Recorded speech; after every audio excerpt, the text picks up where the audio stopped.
Hello, family. Welcome, welcome, welcome. This is Gina with Bijou Noir. You are tuned into the Blackness. I'm so happy to be here. I haven't been here in a while, so I'm really happy to be here tonight. And I hope we're going to have a live discussion. I hope this is going to be a great one. We're going to touch on something that I've been thinking about. And I've really just really been not trying to have this discussion, not because it's not important, just because I know so many people have so many views about this. If it's not racism, then what is it?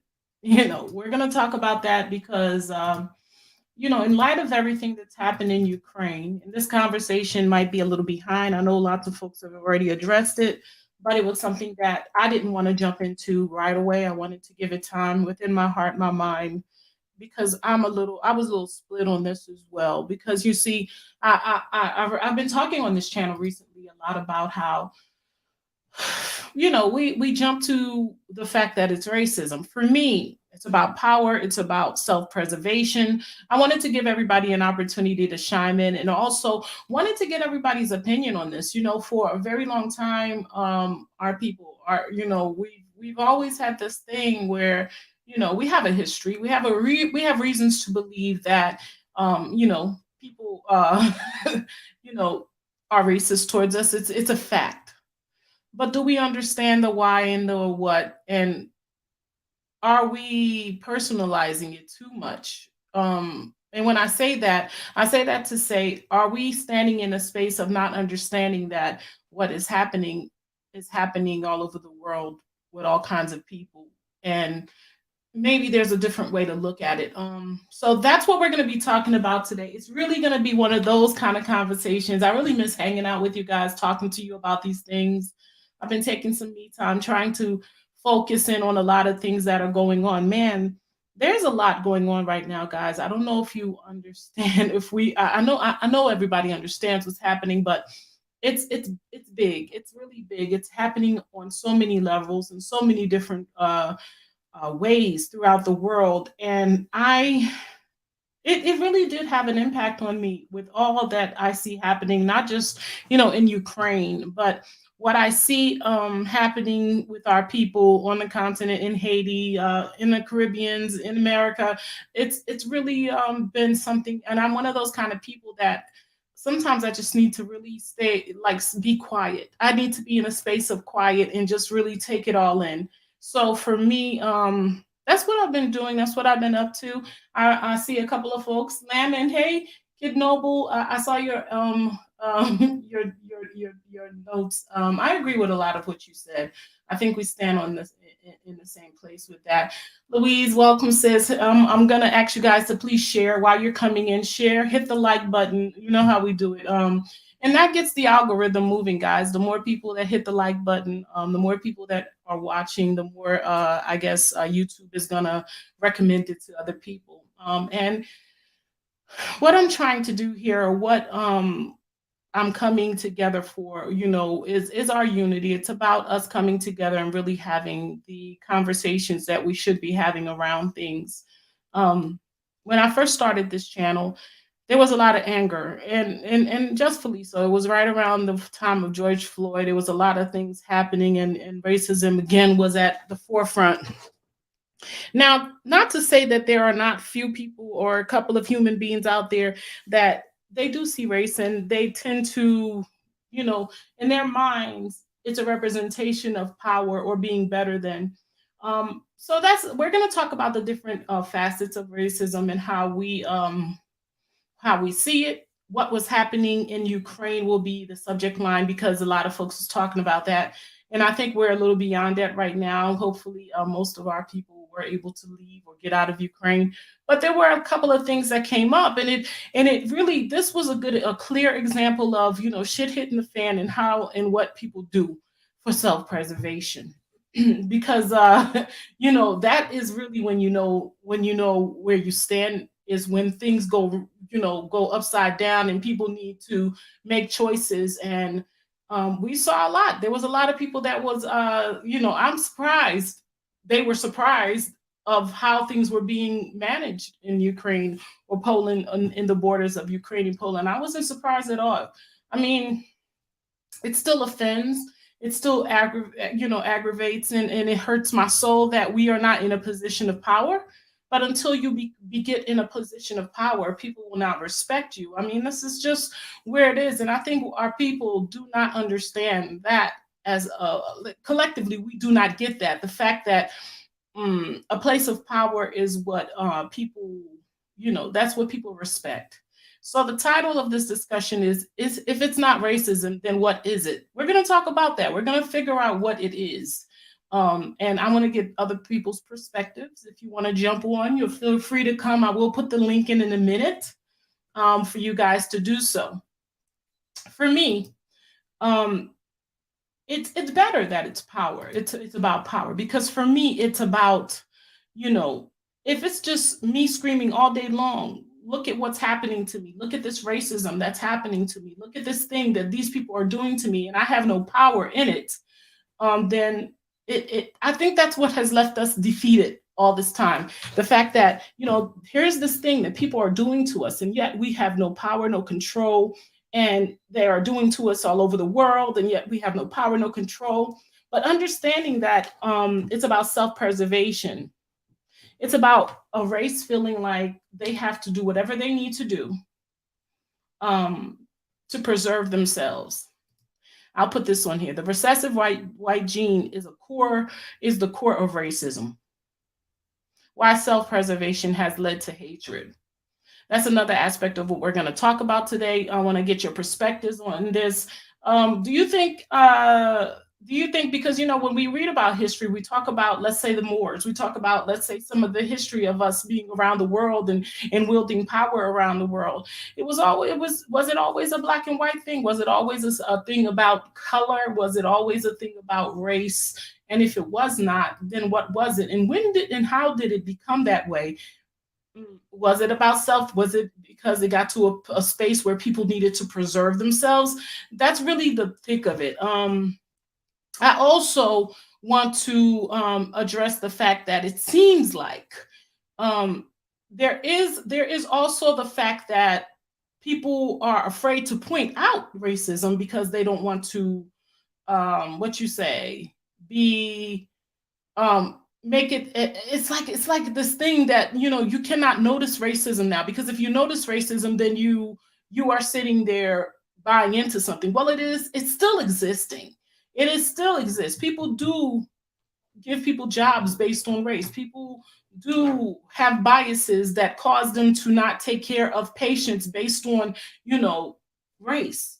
People do choose to, let's say in wartime, choose to preserve people that look like them before they preserve someone that does not.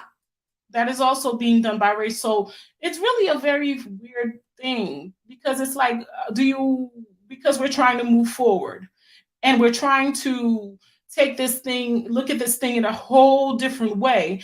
Do we ignore the fact that these things are still happening, or do we look at them for what they are, but yet try to manage it within ourselves? How do Black people manage this in this time? We know what our ancestors did.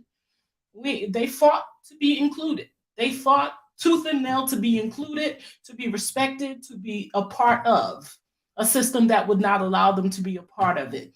What is our responsibility in this time, and how are we seeing it? Are we seeing that is that still the fight for us right now? So that's really what I want to get into. I'm going to give you guys some time to get in and get some more folks in. Yes, please share this on your social medias, invite some of your friends. Let's get this conversation going.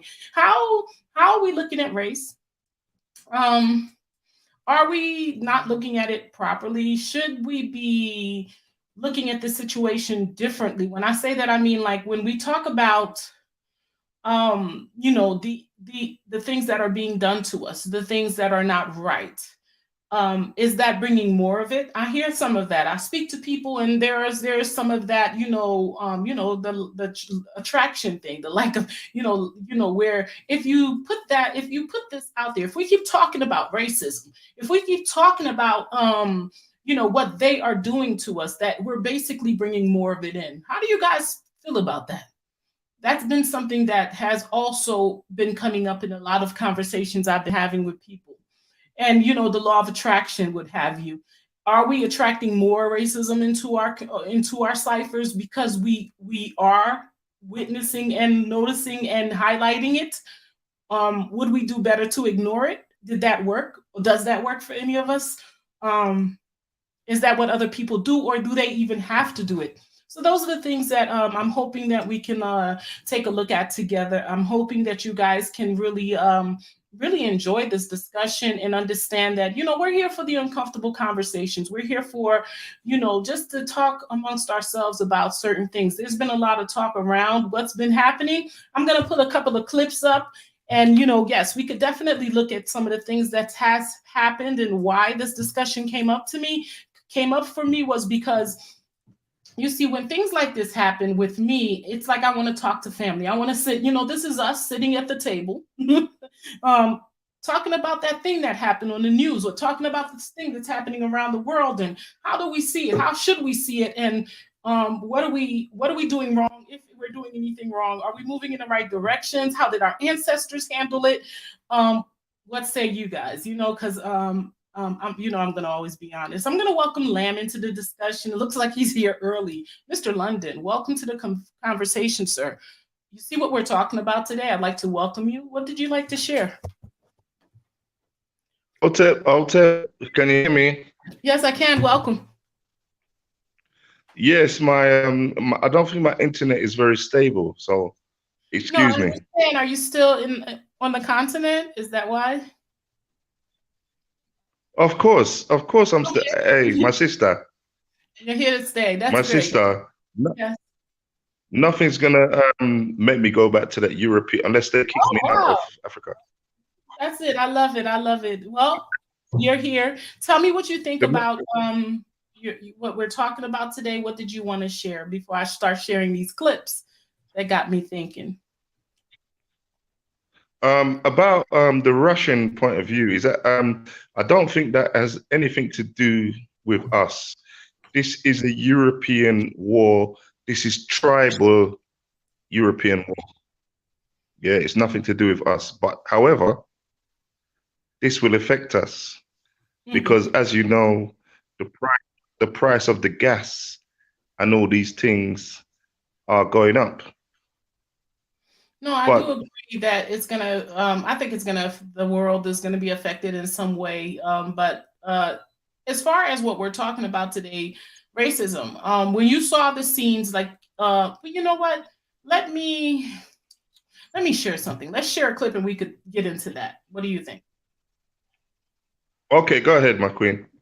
Thanks. In the last couple of days, we've spent time down on the Hungarian-Ukrainian border to examine the experience mainly of students from African countries coming across border crossings between Ukraine and Poland.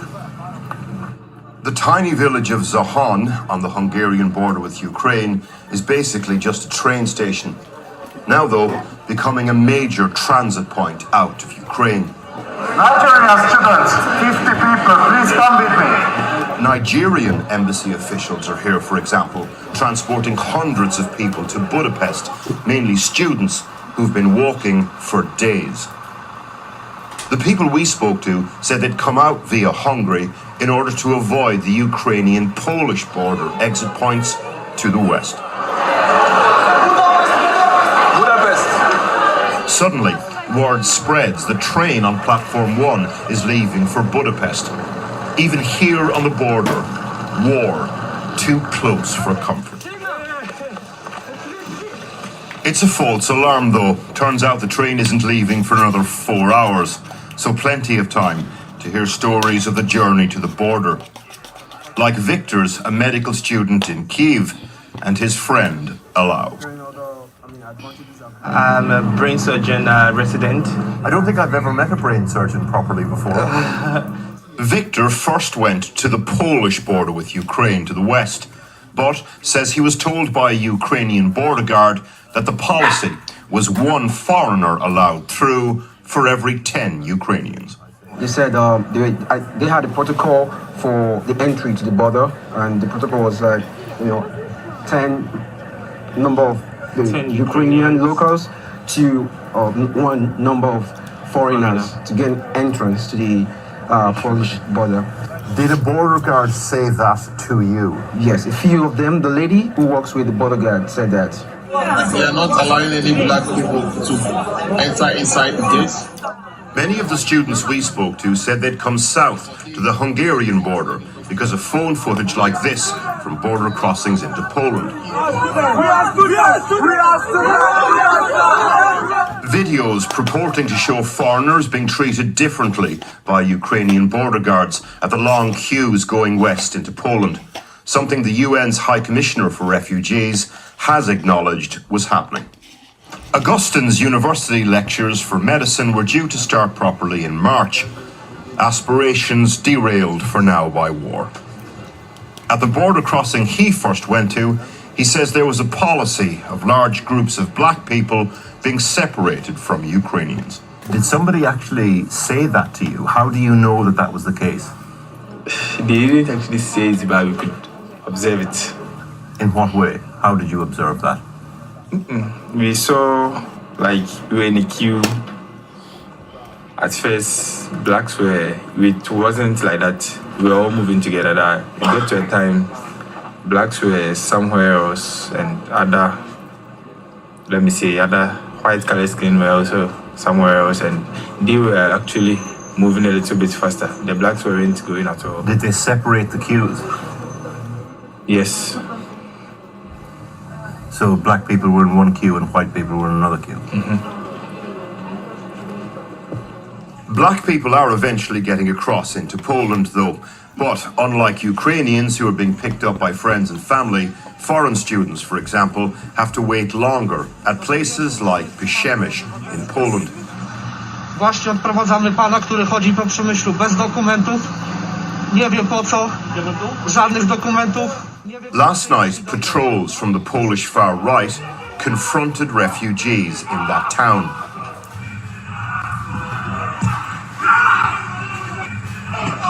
In one case, chasing groups of black people through the streets.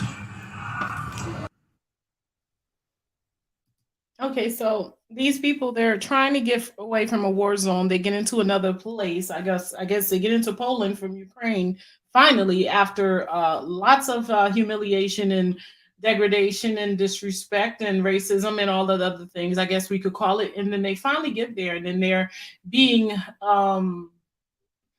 chased around by a bunch of alt-right racist people in Poland that don't want them just waiting in the streets trying to figure out where they're going to get to next.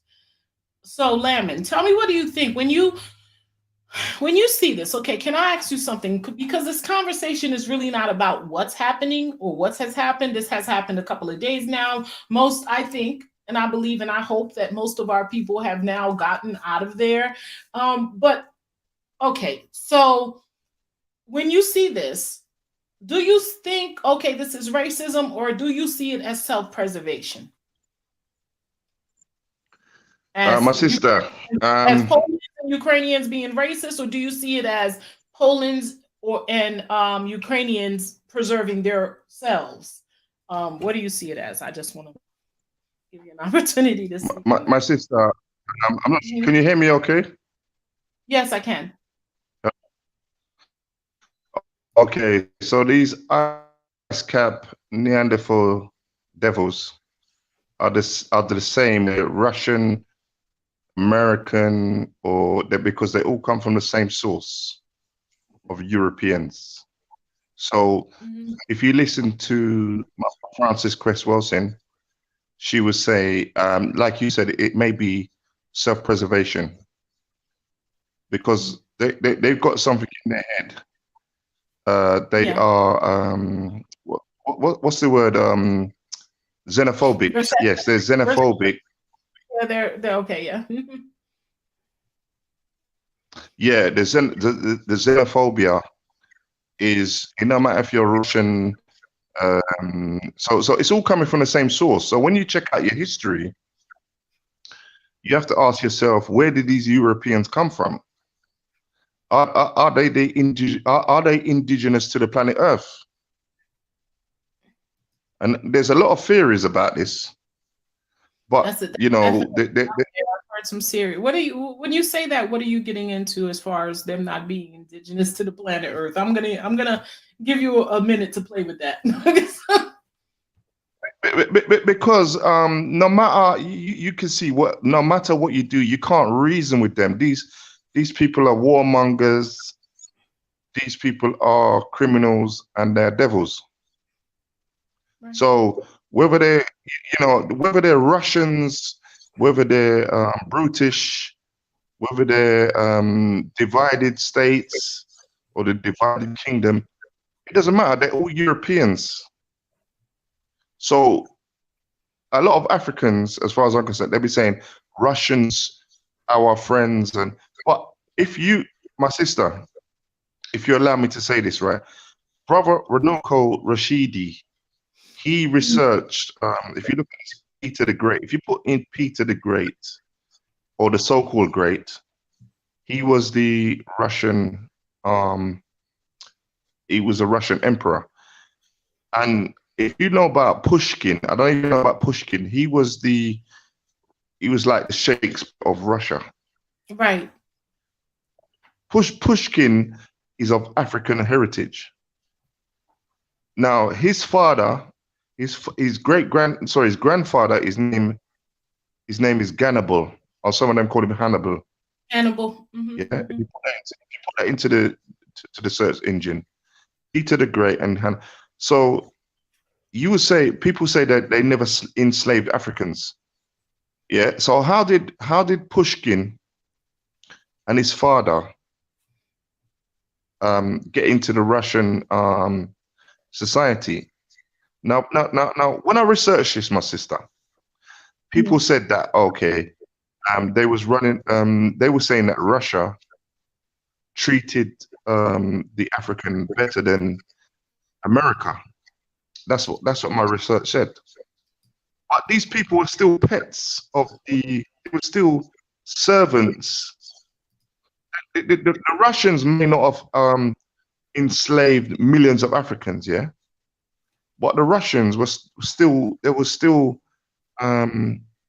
complicit in the enslavement of Africans. Mm-hmm. So if you research, you say they were complicit. Give me some detail. Are you saying they did nothing to stop it, or did they invest into it? What are you saying? Because I'm doing a little research in that right now. Because he makes some claims like Russia never. When I say he, I mean Putin. That Russia didn't involve themselves in the slave trade. But go ahead. So this is my thing, right? I don't know if you know about, but this is the research of Baba Raci. If you know about Pushkin is what they call the literate, the genius of it's like a Shakespeare. He is of African. Who's that? Labutu? Sorry? Oh, sorry. Oh, no, you're fine. Let me put you on mute, and you're fine. Oh, go ahead, Lamb. I thought I was on mute. Yeah. I'm not gonna be long. I'm not gonna be long, my sister. But I've had this conversation. So Pushkin is the Russian like poet literate of he's like a Shakespeare of Russia. Okay. And they try to if you look at Pushkin, they try to block out his African heritage. Yeah. They try to block out.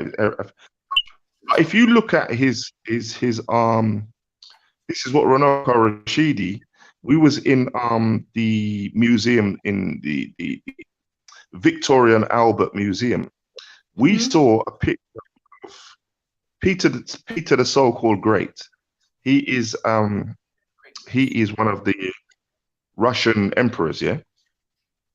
And he had a picture of Hannibal, which is Pushkin's great grandfather. So he was like so what I'm trying to basically my point is this: how did Africans get to Russia, and how was Africans in the service of the nobility? So the distinction is, right, because what they're trying to say is that they never enslaved Africans. But if you're a servant, Yeah, you may not have whipped them as whatever, but you didn't have no title. He might Yeah. have indoctrinated him into his society. That might be the difference. But what he wasn't working for African peoples. But my point is, my sister, is that there's evidence that the Russian people they did the same thing as the Europeans, yeah. So my point is that we have no friends. Dr. Henrik Clark said we have no friends. These people are Europeans. They're the same Neanderthal ice cap people. So don't come and tell me like they are your friends. So This is your my point, point, my sister. to your point, you're saying you agree with Dr. Clark. Russia is no friend to us. They did play No, a part in treating our people just the same as others. They were complicit. I agree with you. I am trying to get more perspective on what Putin or Vladimir is talking about because he is talking a lot of smack about how they were, they their hands are clean as far as the slave trade. But I'm happy you brought that up because that is something that I'm digging into. Thank you. okay, my sister. But if you look at the Council of if you look at when they was in the Council of when they divided Africa, yeah, the Russians were at the table as well. They was at the table of the same. Why? Okay, so let me ask you something. They were at the table. That's true. But did they? Well, we could get into that because that's true. I do agree with you. They were at the table. I don't know why he's claiming that they have no part in the slave trade because obviously they invested. They just didn't get their hands dirty that much. But that's a really good point. You know that, my sister. Thank you. You're very welcome. I want to welcome Labutu to the conversation.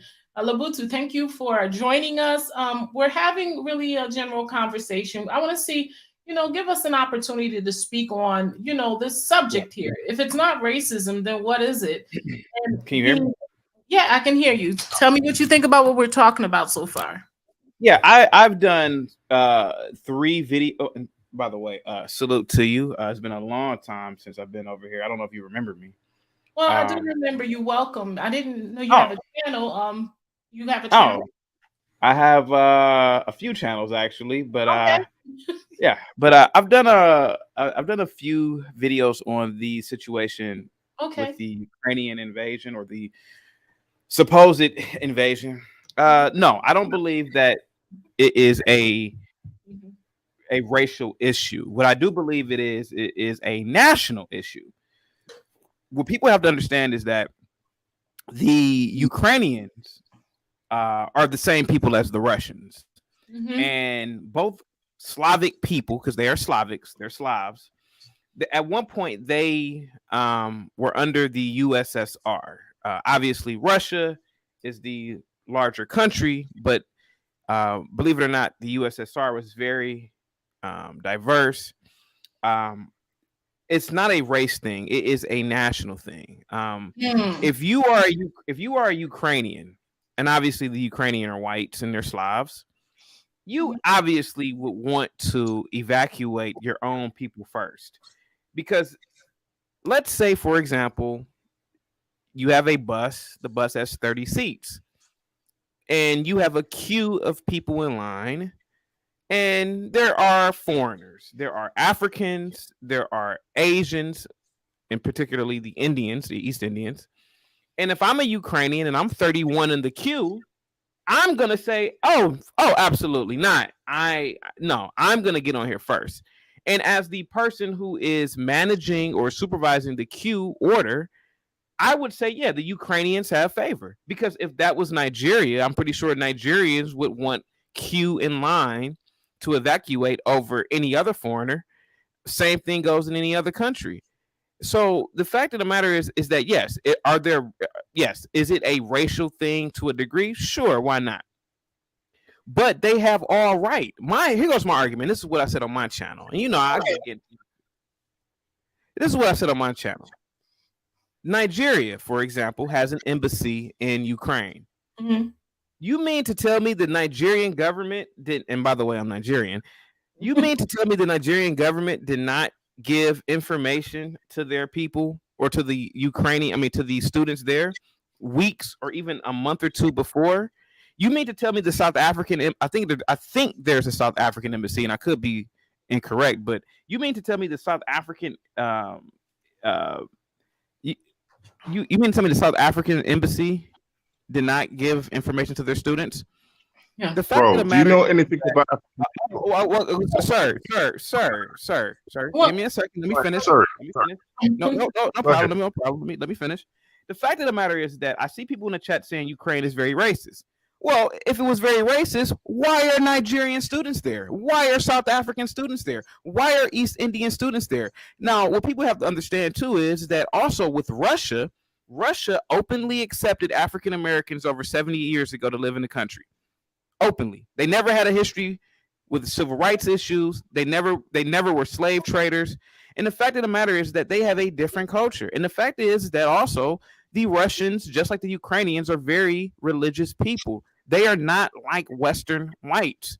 right. And they are very national. Now, I'm all over the place, and I'm going to digress right quick because I can, sometimes go off in left field. But no, they are not xenophobic and racist. They are very nationalistic, which they have all right to be. Go ahead. When you say nationalistic, break that down for people. Nationalistic in the sense of they have a pride in their country. Their They have people. a pride Their in their nation. people. Correct. And- In their people. Okay. And My you sister, see that.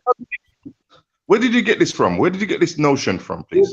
You can't cut him off like this, Lamon. Yeah. I mean, I feel uncomfortable and unsafe. I need a safe space. Okay, no, it's not it's not where did I get this from. You have to look at their culture. They are very nationalistic. The Russians are very nationalistic. They have national pride. It goes outside the bounds of race even. But, they have okay, a pride in their language, a pride in their country, the pride in their religion. Go ahead, I'm sorry. This national pride is also race pride. We're talking about Ukraine. Ukraine is one of the Can you blame them? No, wait. Because I don't want to misconstrue because we're saying they have it's not racism, it's nationalism. Okay, but they have national pride, but they're also one of the largest recruitment for alt-right racism. You are aware of that. Here goes my thing. Anti-certain. Here goes my thing. Like blacks. Okay, here goes my thing. Let's be completely honest. Mm-hmm. Are there neo-Nazis in Ukraine? Yes. But we are looking. Largest, not just say largest percentage of neo-Nazis. Yes, but other neo-Nazis go to train in Ukraine. But here goes it. No, I just want to put that out there. I know that, but here goes the thing. Okay. They are not neo-Nazis in the sense of Western neo-Nazis. But Western neo-Nazis go there to train on how to be neo-Nazis. But can we be completely honest here? I'm just saying there was never. Because go ahead. If we're not going to compare them to someone that's actually coming to train to get knowledge. The fact of the matter is that they are not neo-Nazis in the sense of how neo-Nazis are in the Western Hemisphere. The fact is that those countries, let's be honest, never exterminated Jews. Those countries never subjugated and had colonies of African people. They just didn't. They are not like that. They are neo-Nazis in the sense of nationalistic pride. And I agree with you. Yes, they may be harboring and training neo-Nazis. But if that is the case, why are Africans there in the first place? Why are Indians there? You do understand that the fact that a lot of these countries are taking in people to go study is because they get billions of dollars from it. You do know that, right?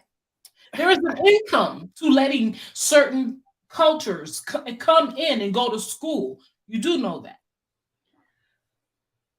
They're not doing it because they're just opening their doors to these people. They're doing it because it's a profit. By the way, my avatar is a model. Her name is Adut Akek. She's a Sudanese model, by the way. Beautiful. If anybody wants to know, her name is Adut Akek. Subject like you always do when you know I'm right. Adut Akek. I mean, you're right. Yeah. No, I'm not disagreeing with you, but the fact of the matter is that these people are still there. They're there because they're there because just like anything else, they're profiting from it. No, well, yeah, but they're there because just like most black people, we view the white man's ISIS colder. There are my sister. can I get it understood? Are you defending the Ukraine? Or are you defending? Which side are you on? Are you defending? Sir, I am which side not are you on, my brother? defending you. Sir. I am a realist, and my realism is based on fact. The fact of the matter is that every group of people should be nationalistic. Every group of people should have race pride. The fact is that you're Nigerian, right? Yes, if I am. Were to happen, well, I'm Nigerian. I'm American, but yes, I have my parents are Nigerian. American, I get you. Okay, so African American. Right, African American. If this were to happen, let's say in Africa, and do you really truly believe that Africans would act the same way towards Europeans? I just want to ask that of you. I would hope I would, and I have whites who follow my panel, and I said the same thing. I would hope that a Nigerian would bump the first white in line and say, "I don't give a damn if you've been in line all day." You're not talking about what do you think? In all actuality, I think most Africans would do the same thing. They would favor the African first. They would favor their own countrymen first, because believe it or not, and I hate the way that there's a stereotype that Africans and African Americans are towards whites, like, oh, we just love everybody. That is not true. Look at the South Africans and how xenophobic they are. They are a race pride and nationalistic. Have you ever traveled outside Pennsylvania? Have you ever traveled outside Pennsylvania, my brother? Ma'am, can we get him out of here? He's insulting me. He's being rude. He's trying to say that I don't travel. Let's get him out of here. How much to get him out of here? How much? I'll cash app you right now. Let's get him out of here. Let's get him out of here with his Nigerian Wi-Fi. Could you stop? Now you're Sir, I've been all over the country, sir. I've been to different countries. Sir, I've been all over. What I'm saying is that every group of people have a right to be first in queue in line for an evacuation. Again, if this happened in Nigeria and there were Ghanaian nationals there, if there were British nationals there, I, as a Nigerian, would say, I'm getting on this evacuation bus first, period, point blank. Well, first, I would fight for my country. But again, I think that the Ukrainians have every right to say, we are Ukrainian, and these people are going to get on here first. I don't care what queue in line that you're in. I don't get it. That's just my opinion. You could be, your opinion could be just as right as mine, sir. But this is just what I believe. Go ahead. Okay, so give me your opinion, Lamon, before we go to the next clip. But do not speak on him. Just your opinion of the subject line. Let's stick to the subject. It looks like you're having a problem with your mic, Lamon. Yes, my sister. I think this brother is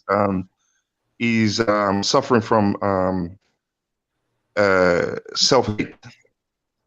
I'm suffering from self-hate by saying that the Nigerians should look out for the Nigerians first in Nigeria. That's self-hate. Now, this is really, that makes sense. This is a little different, you see, because from a diasporan perspective, maybe we think differently. I want to see if we could get more Africans on board to really speak on this, but I truly don't think that is how we would respond, because even with COVID, I didn't see Africans not letting Europeans do certain things, or I don't see that aggression you're talking about. We come first. I'm going to look out for myself first. I don't see that on the continent. Can I ask you a question after this?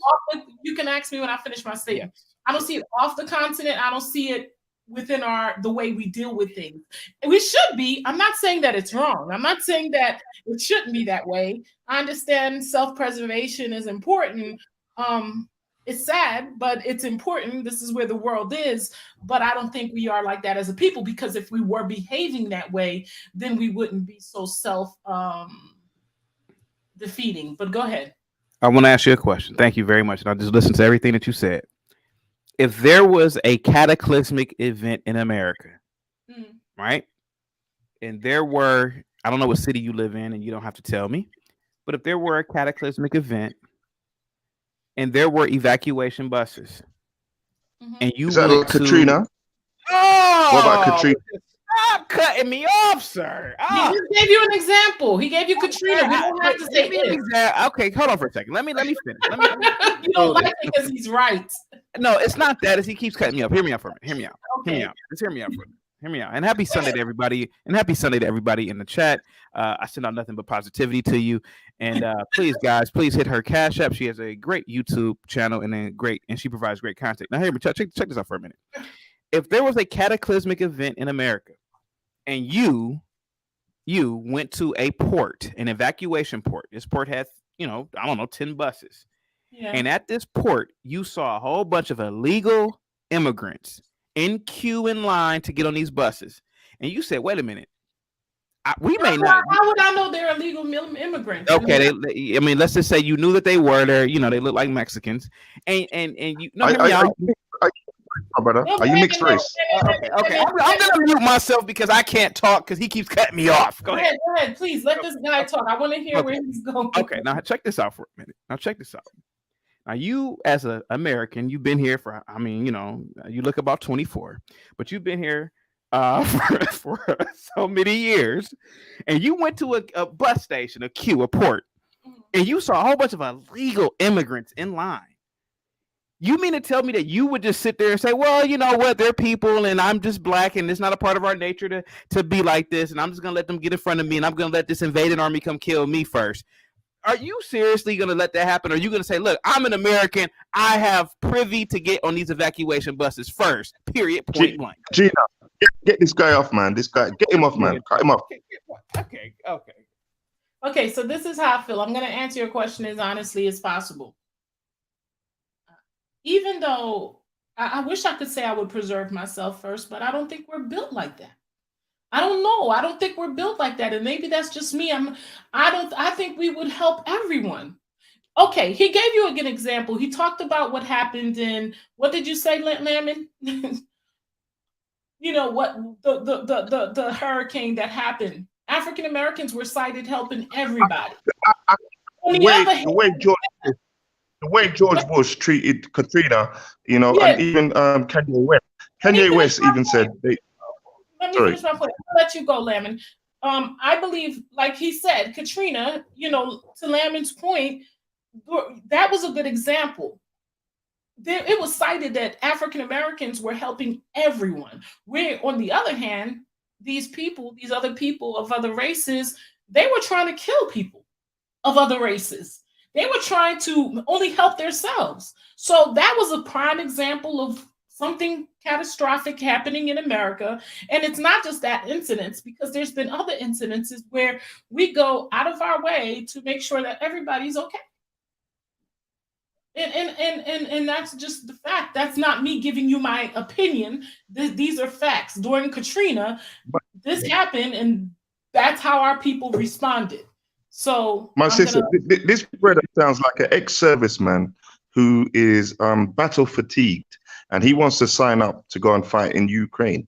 This is probably a serviceman who doesn't know the history of.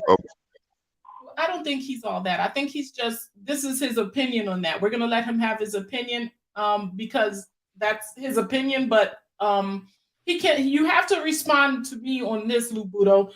If you know anything about catastrophes or things that has happened here, our people always come through looking out for everyone. And that's just the reality of it. I'm sorry. So I disagree. I want to, now I'm not saying that they should have, maybe they should be a little bit more self-preservational, but they're not. I want to welcome Be Better on the conversation. Be Better, welcome, sis. Tell me what you think about what we're talking about today.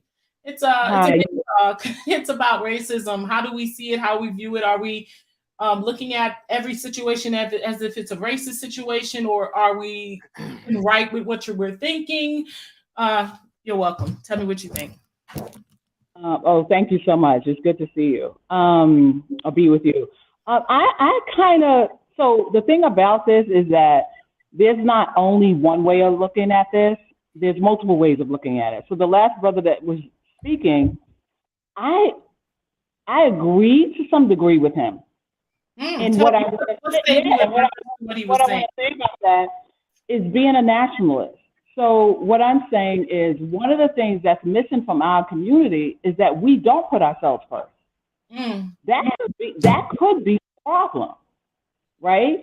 If we're constantly always putting others before ourselves.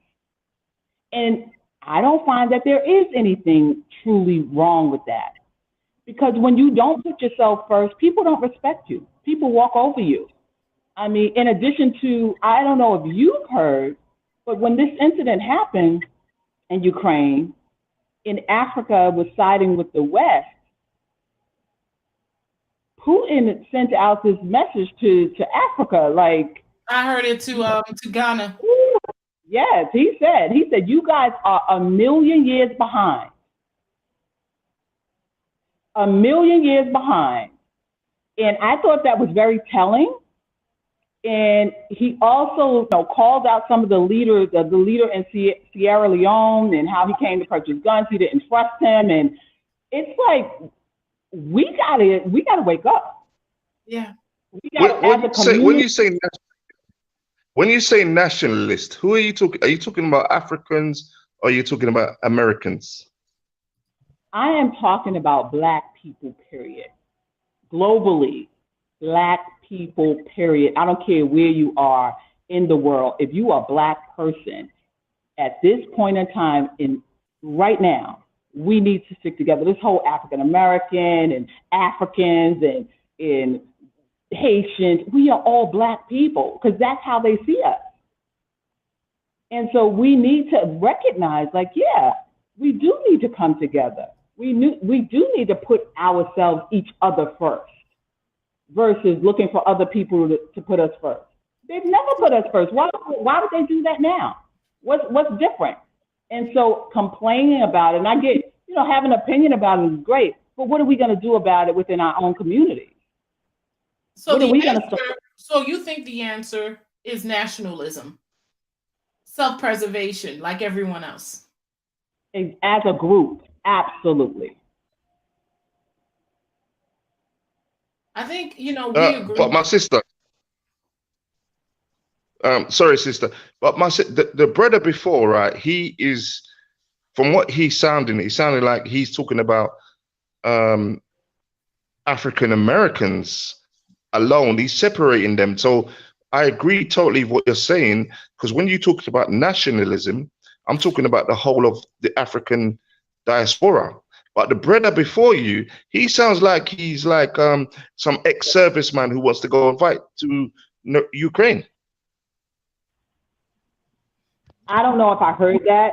And what I'm saying is I'm expanding that conversation, expanding it from us just looking out for each other no matter where we are, not just as African Americans, Nigerians, Haitians. It's like wherever you see a person of color, that is your brother and that is your sister. And we don't do a good job of that. I share. I agree with you on that. One thing I want to point out is when we talk about nationalism, when we talk about seeing ourselves as a people, regardless of where we are, being an extension of each other, what do you think? What stops us from being able to do that? In my opinion, I'm hearing and learning more and more about the tribalism. I think that's a part of the problem. That's a huge part of the problem. We see each other as different because we're from different tribes, and we don't recognize that, yeah, culturally we might be slightly different, but we're one people. At the end of the day, we are one people. And I think that's a part of the problem. Anybody else want to respond to that? What do you guys think the problem is? Or, Mr. Labutu, you brought this up. Before I go to my brother Jude, tell me, what do you think the key is to for us getting to a place of having that sense of nationalism, we're calling it? Mr. Labutu, looks like you're completely out. We can't hear you. All right, so he must be. My sister, that man was an agent. So what I'm trying to say is that this is tribal. My sister, this is tribal war. Tribal war between the Europeans.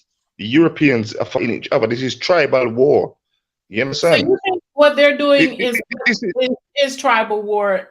Okay, I get that. I could see that being a tribal war from their perspective, but we really can't okay, we can delve into what they're doing, but I really want to know what we're not doing, or how we need to be seeing this in reference. What can empower? How could we be empowered by this?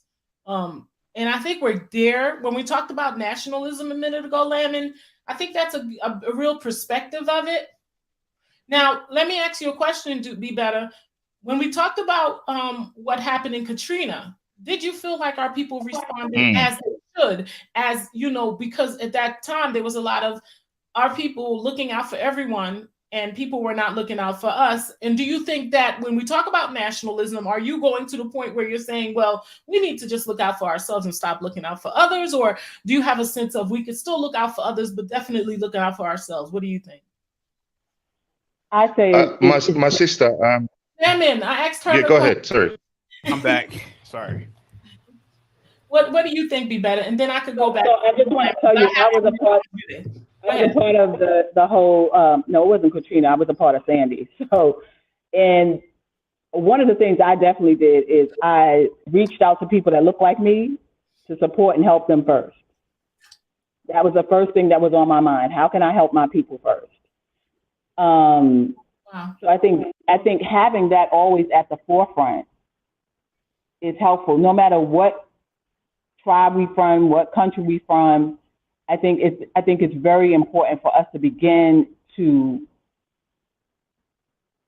change the mindset of thinking of other people, because, and I think it's the colonization of us that makes us think like, okay, if we help white people first, we'll be acknowledged for that, or I don't know what that is, but we need to get rid of that. Yeah, that has to go. Okay. We definitely have to get rid of that. We have too many people in our culture that need help. We have more than enough work to do. Us being considerate and thinking of other people, we don't have time for it. We're losing too many folks. So last question, and any one of you can answer this before I move to Jude. If this were to happen in Africa, would we feel good if we were doing the same thing to other people? I just want to get that. I would have kicked every foreigner out of my way and got on those evacuate. Well, I probably would have fought for my country first, but in terms of evacuating, if I saw any foreigner, I say, listen, my country comes first and I come first. I don't give a damn. Flat out. This guy sounds like John Wayne, man. This guy sounds like John Wayne. Get him out. Wayne, this isn't 1914. Stop. Answer the question for yourself. What would you do if we were in a situation of war, or let's say on the continent, and you had to make a decision between this race or your race? What would you do? My race, 100%. What would you do, Lemon? He would save all the beautiful white women. Because he's a coward.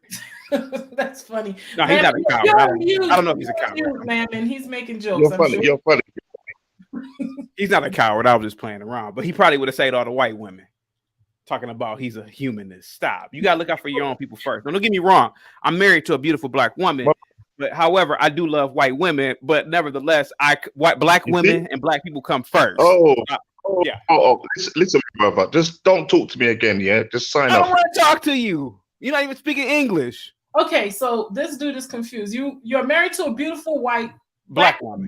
But you love white women also. Well, I'm not gonna lie to you. Scarlett Johansson looks beautiful. I'm not gonna lie, but I think black women are, especially black American women, are more attractive than. I think black American women are. I did a video about this too. Black American women are the most attractive women on the planet. But don't get me wrong. I love white women, and you know I like white people. My neighbors are white. My friends are white. But I tell them time and time again. Shut up. Shut up, Britt. Now, if it comes to my people, I'm gonna save my people first. Hey, you gotta stop all that screaming for real. I don't do that on here. Please cut me off. I understand, but you don't gotta. I'm sorry. No, but I will save my people first, though. Okay, so that out the way. I want to thank both of you. I want to welcome Jude to the conversation. Jude. Yeah. Okay, so you hear what we're talking about. We're talking about this. If it's not racism, then what is it in Ukraine? We had a clip here that I shared earlier where the people that got to Poland were actually being, they have an alt-right group in Poland that were harassing and beating up some of the students that were black people that were getting into those spaces. they have nowhere to go, so they would be, maybe in the streets or whatever, and folks were just chasing them down, beating them down. In a case of that, do you think it's racism or do you think it's just self-preservation? Welcome. Gina, thank you so much. I want to thank everybody on the panel. I want to thank you, Gina. You're welcome.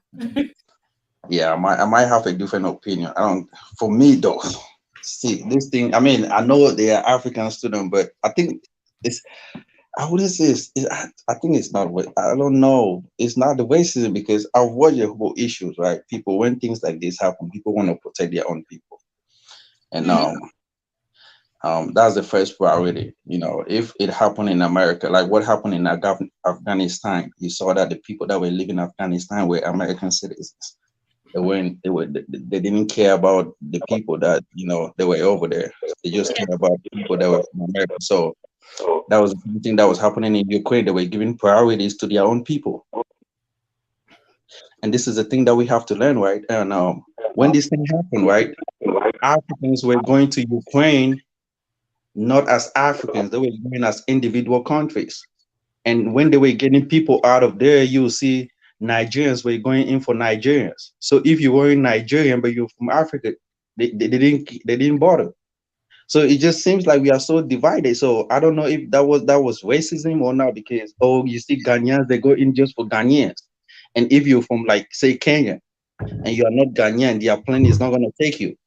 So the countries that they didn't have nobody from Africa that came and got them, they were stuck as well. So man, I don't know. Like, we should learn to. I mean, Ukraine, man. Like, why do we go to Ukraine? Like, I mean, why? When are we gonna? It's just funny how we are always caught in certain kind of issues, man. And when you see the statistics of Ukraine and African countries, Nigeria is bigger than this country in terms of GDP. Nigeria got bigger GDP than these countries, and we just, we just keep humiliated, and we think people have to look out for us. Like, I mean, there's no way, So it's just. Thank you. I mean, it's saddening, man. Like, I'm sad, but at the same time, we shouldn't be claiming racism, because if it happened in Africa as well, like, will you think? I mean, it seems like, I don't know, but I'm short of word. I really don't want to talk much, but Sir, you're speaking the word of the gospel right now. Perspective is, it's not racism, it's self-preservation, and why are we? It's self-prioritization. You said, why are we even there? What are we doing in Ukraine? We should be like, I mean, and did you know, like, some students didn't want to go back to Africa? I mean, this is the thing, right? Let me tell you something, right? Let me tell you something. Stop cutting him off. He's a gay. Can I please finish? Can I please finish? Let me tell you. Let me tell you something. British dude out of here, Gina. You're just as disruptive as he is. Can I please finish, right? Most of us in the diaspora, right? We always think like racism is so little for an African person, so they feel they can stand racism. They think racism is not that strong to send them out of a country that they feel prejudiced. So because the Africans, they think they have gone through a lot of problems. So when they come overseas, like in Ukraine, in Europe, or in America, they think racism is just a minor issue that can really take them back to Africa, right?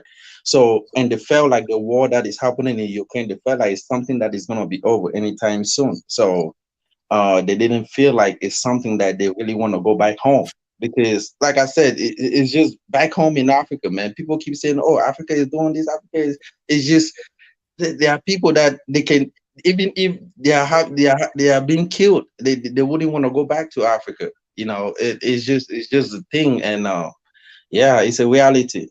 So we really have to come forward and say, okay. I mean, but we were so divided, even taking people out of Ukraine. That was my problem. Why didn't them have say Africa and just take the whole Africans? You see, people were going in for their own people, for their own, and it didn't make sense at all. So yeah, that's it. So I mean, I understand where you're coming from.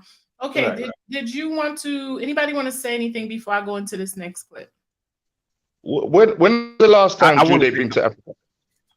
I want to say that young brother was speaking the absolute gospel. He was speaking the truth. You gay. You are gay. I'm not gay, sir. Oh my goodness. Oh my goodness. Okay. You are gay. You can't keep having these weird outbursts. For real. This isn't a mature conversation. You gotta stop. For real. It's been a minute since you've been on here. Look how you acted. All right. So remember. Were you talking to me or him? I'm talking to him, but here you go.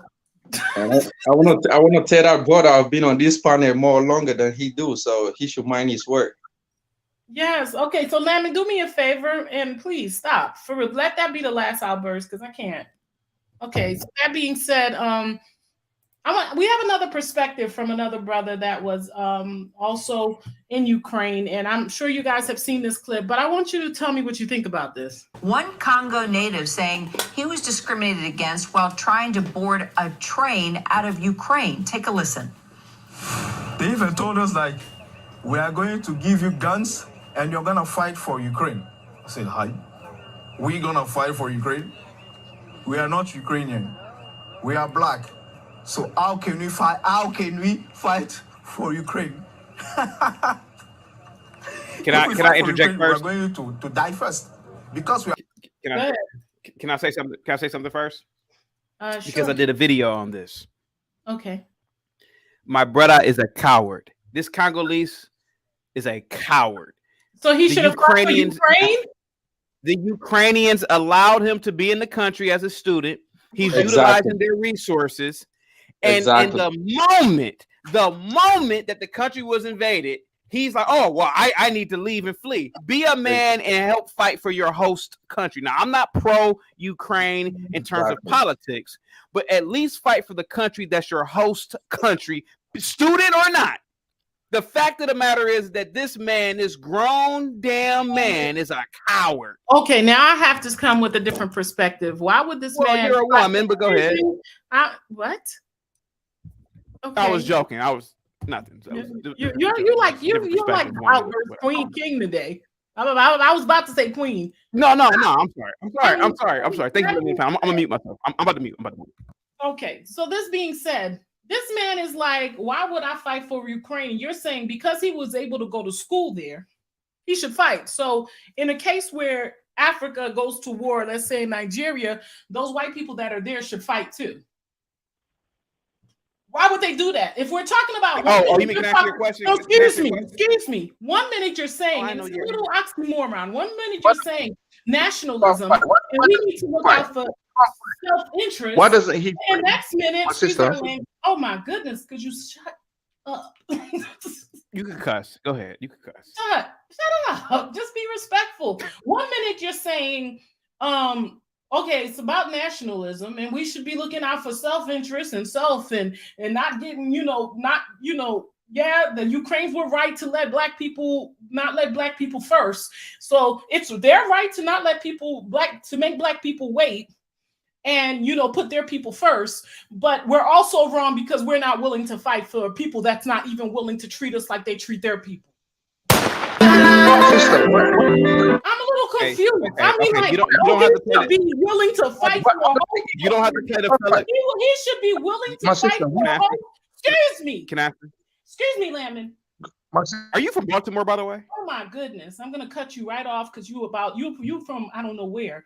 He should be willing to fight for a host country and you understand that it's nationalism and that he should not be, we shouldn't be, they are right to make sure that their people get out safe first, but they are also right to try to force black people to stay and fight for them. And he is a coward for not wanting to fight for people that would not want to see his people to safety first or evenly or equally.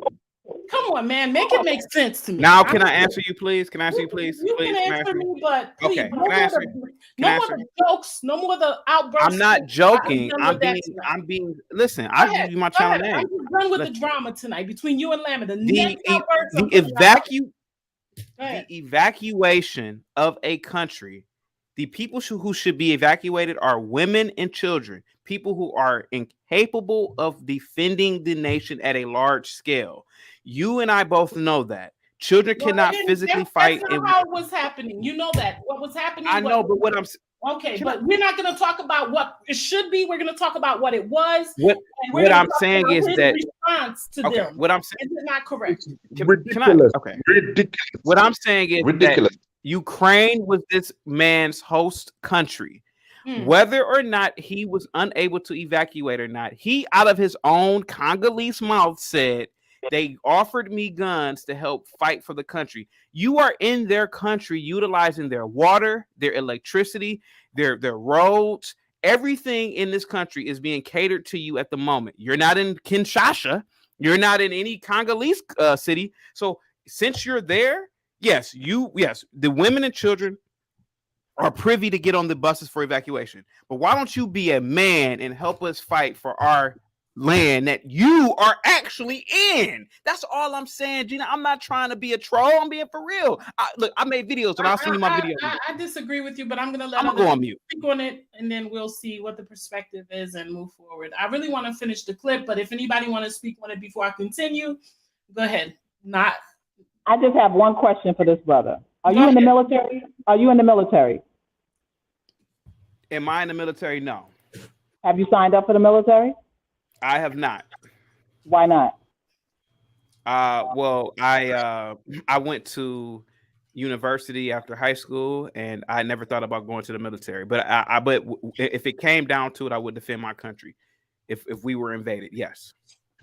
Well, we have been, we've had issues where my case is closed because it's easier for someone who hasn't been in the military, who hasn't been in war, to say what you're saying. Yes.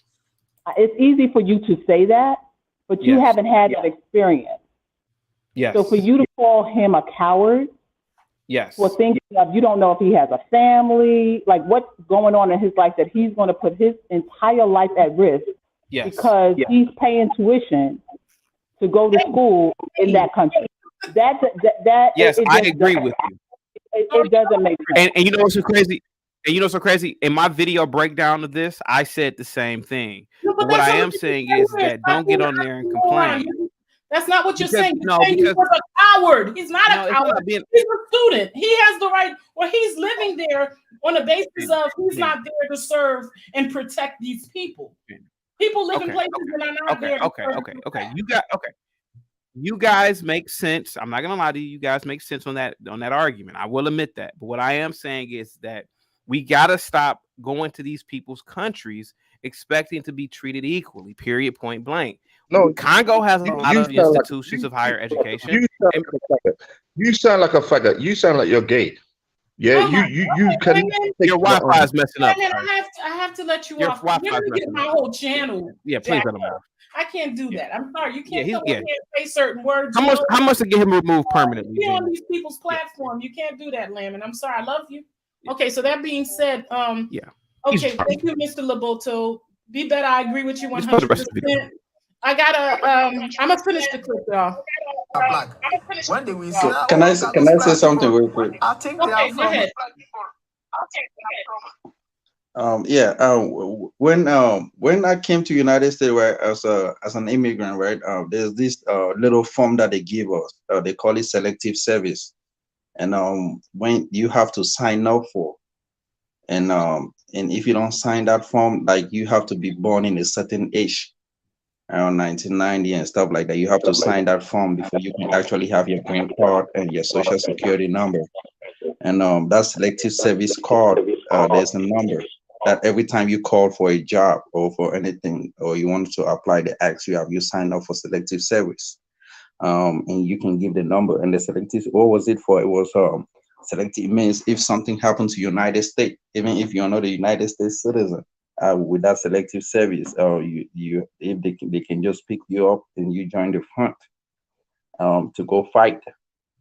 And I think most countries in Europe, I don't know if they have that kind of card or what is going on, but I think if Ukraine needed service from people that could actually help them in fighting, and they felt that the people that they have been helping, because now, I mean, take for instance, right, the Africans in Ukraine, Ukraine was a safe place for them because they created a psychological safety area where they could study, you know, they had all those amenities, you know, they were having all those stuff from Ukraine, then I mean, Ukraine actually need their assistance, and all what they could do is say no or say yeah, and I mean, if they want to fight and fight, I mean, that was some kind of something that they just got caught in between. But at the same time, everybody have a choice to say no, they don't want to fight for the country that that is hosting them or not. But I feel like Africans need to stay back home, and instead of finding places to go and live for in other people's country, they should fix Africa and just stay, because these things will keep occurring, and you can't keep blaming the host country. Sometimes we have to blame ourselves for doing stuff that is not right as well.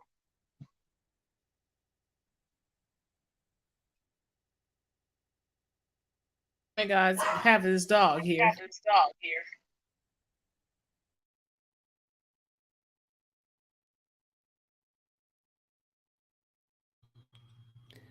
Hey, you're speaking the truth, man. And that other gentleman that left, he's drunk, he's high.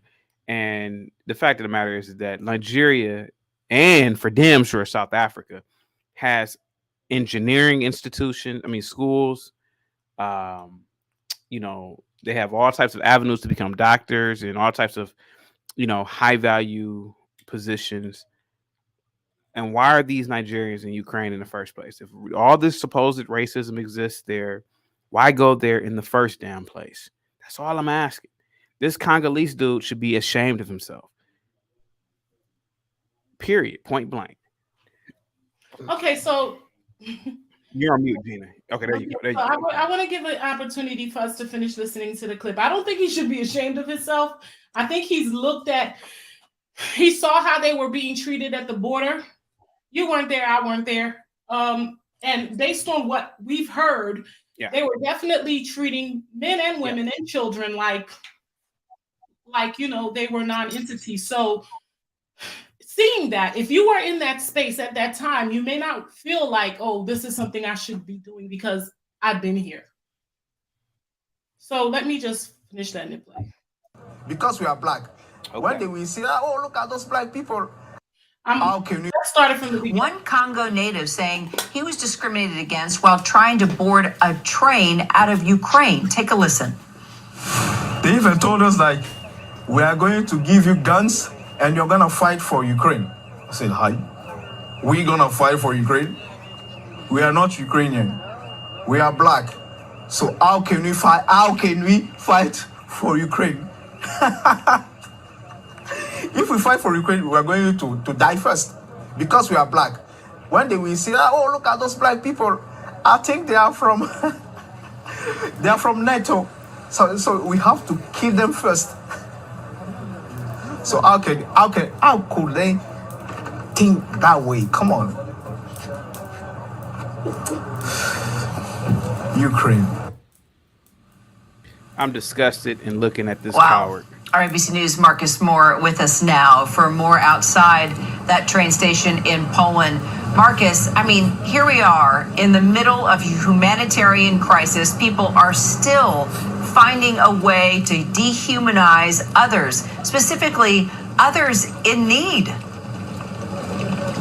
Kira, it is an ugly truth that is once again bubbling to the surface in the midst of a war, in the midst of a humanitarian crisis that is now unfolding here in Poland and Ukraine and in neighboring countries. And you heard from that gentleman there. He's 34 years old. He's lived in Ukraine for the past 9 years, originally from Congo. And he said he left the Republic of Congo for a better life, to escape the political situation, the strife there. And here he is once again now having to leave another country and is facing discrimination. Just a little bit more about what he said, Kira, that he and others endured as they tried to leave Ukraine. He is in Dnipro, or lived in Dnipro, which is just south of Kiev.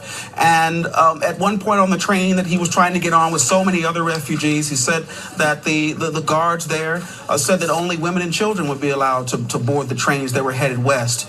And that then they saw that there were white men who were allowed to get on, but that the people of color were barred from getting onto that train. And it was a moment of disbelief for him, and certainly one of frustration.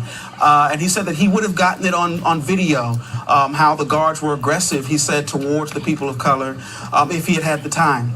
But in the midst of the chaos, it was not his first thought to record what was happening. But certainly, as you know now, there have been a number of reports of discrimination that have unfolded in the midst of this mass exodus from Ukraine. And it's certainly very upsetting to him. But Kira, he said something very striking. For anyone who has been to that part of the world, and obviously the population is mostly white in Ukraine and in this part of the world. And he said that to be black in Ukraine, that you expect to be treated a certain way. And so on a certain level, he wasn't surprised by what happened, but certainly he was saddened and frustrated today about what they all experienced. You know what, if you don't mind, let's take a listen to another part of your exchange with him, Marcus, and talk a little bit more. It was clear. It was clear. Because we are black. That's why they were acting that way. Come on. We are black people in a white country. We already know the way that we're gonna act with us. So for me, it's nothing. Can I please say something?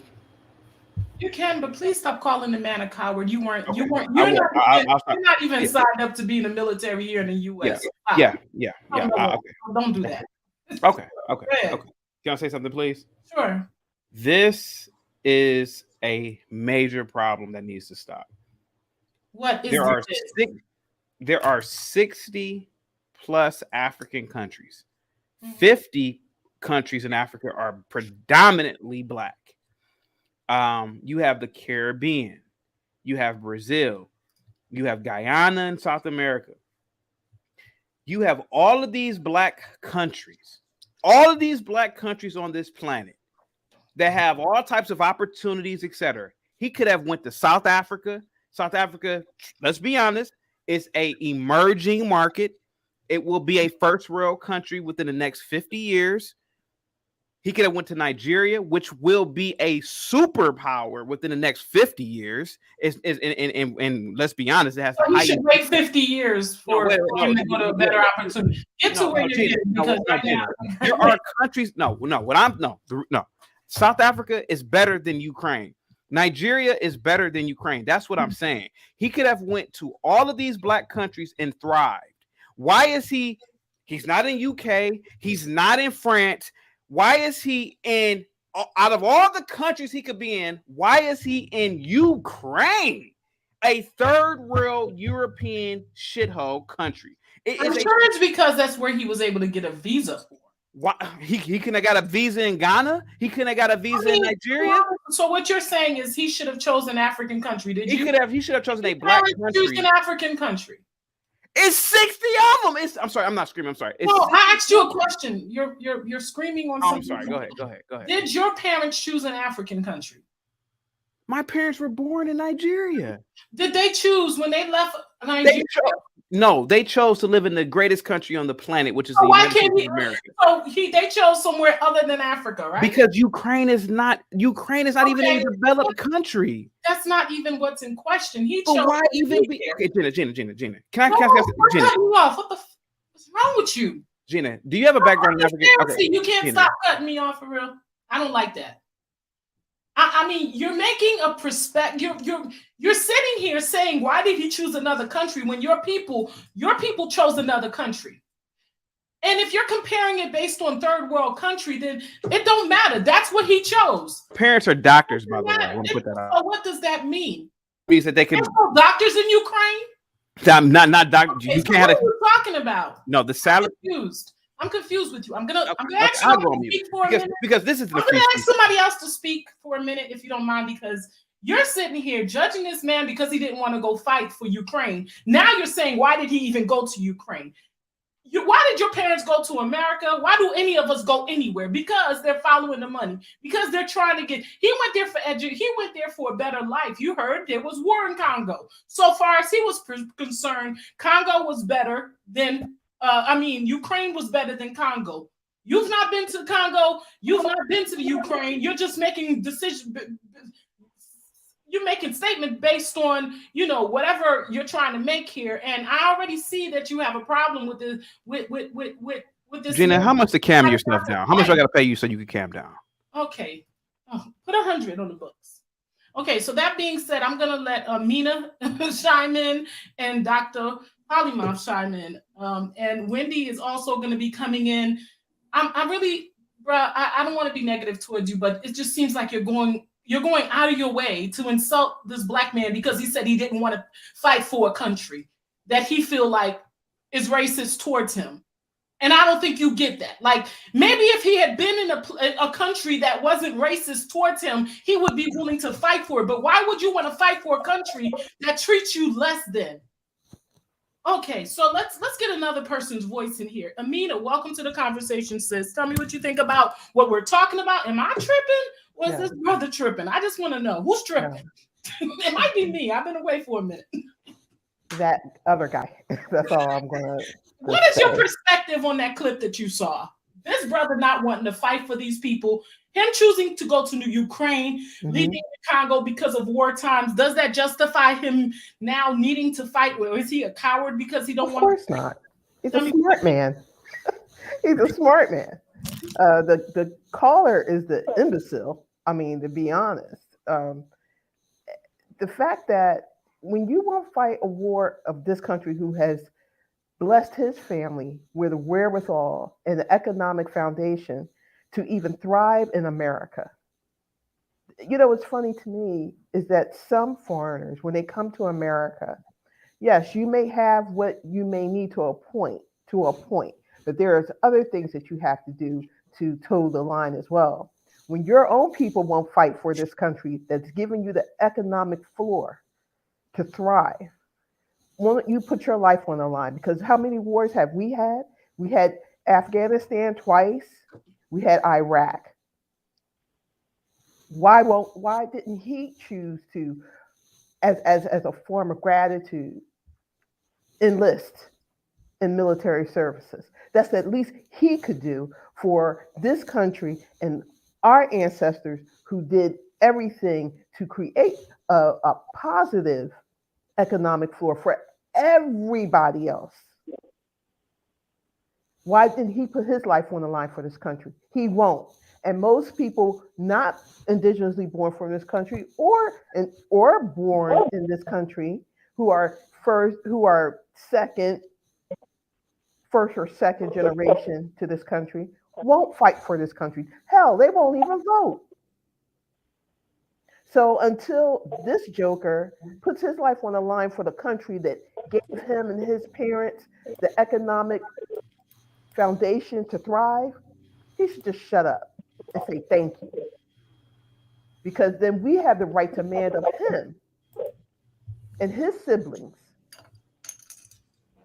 to also fight for this country in the wars that it's had. He might have an opportunity because if this thing goes on, he might have an opportunity to prove, and I'll be watching your channel, Mr. Labuto. I'll be watching to see if you go fight for America because America might be getting in a fight pretty soon. Because he's the real epitome of a coward. When you come to a country and because you're grateful to be in it and all of the benefits and gems and perks that it has to offer you and your family, and you're not willing to put your life on the line, which your parents could not obtain even in your home country. Yeah, there's something wrong with that. And that's quite selfish and disingenuous, to say the least. I disagree with him as well. But I want to see, there might be other people in here that agree with you. It's really, I don't think this guy from the Congo was wrong. Can I give a rebuttal to her, please? No, you can't give a rebuttal. No, you shut can't. up. No, you shut up. No, you shut up. Okay, we don't sell to where you shut up on this channel. How about that? But exactly. You're crazy. the hell out of here with all that. No, it's just it's full of hubris. Okay, so that being said, you guys, I'm sorry, you cannot come back on here, and I can't let you guys. Gina, people like that just like to hear themselves talk. He's like, shut up. And like a child. He's upset with his brother breast time? because he doesn't want to go fight for Ukraine because he said, he said it.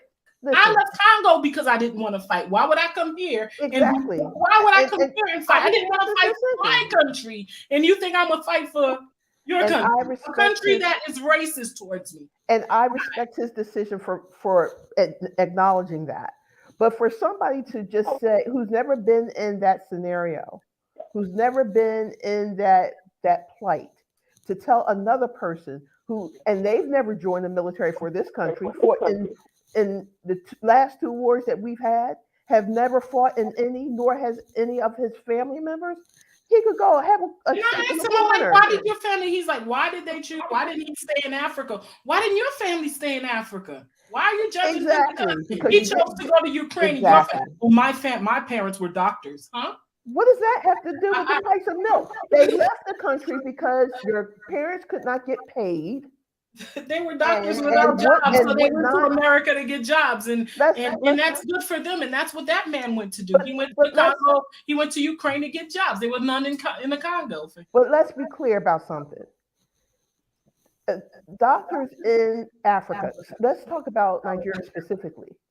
If Saudi Arabia did not come to Nigeria and basically cajole the physicians there to come to Saudi Arabia, to go to Dubai, those same physicians would be there penniless because they hadn't been paid for months, if not years. They went to the place that gave them the grandest of opportunities economically. And which is that? America. Oh, not only America, you have them in the UK. You also have them in Ireland. You also have them in Scotland. You also have them in Russia. Nigerians, there is nowhere on the planet that Nigerians are not. You could throw a rock and you would definitely hit a Nigerian. Why? They leave their homeland because it does not afford them the opportunity to prosper. That's why. That's the same reason why his parents left Nigeria. Ridiculous. So I agree with you 100%. I agree with you 100%. So how are you going to tell someone that where he went was the wrong choice to make? You could say the same thing about America. You think America loves Nigerians more than anybody else?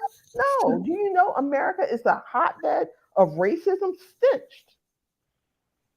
And the fabric of America is racism. They don't care about. So he's saying that any part of Africa.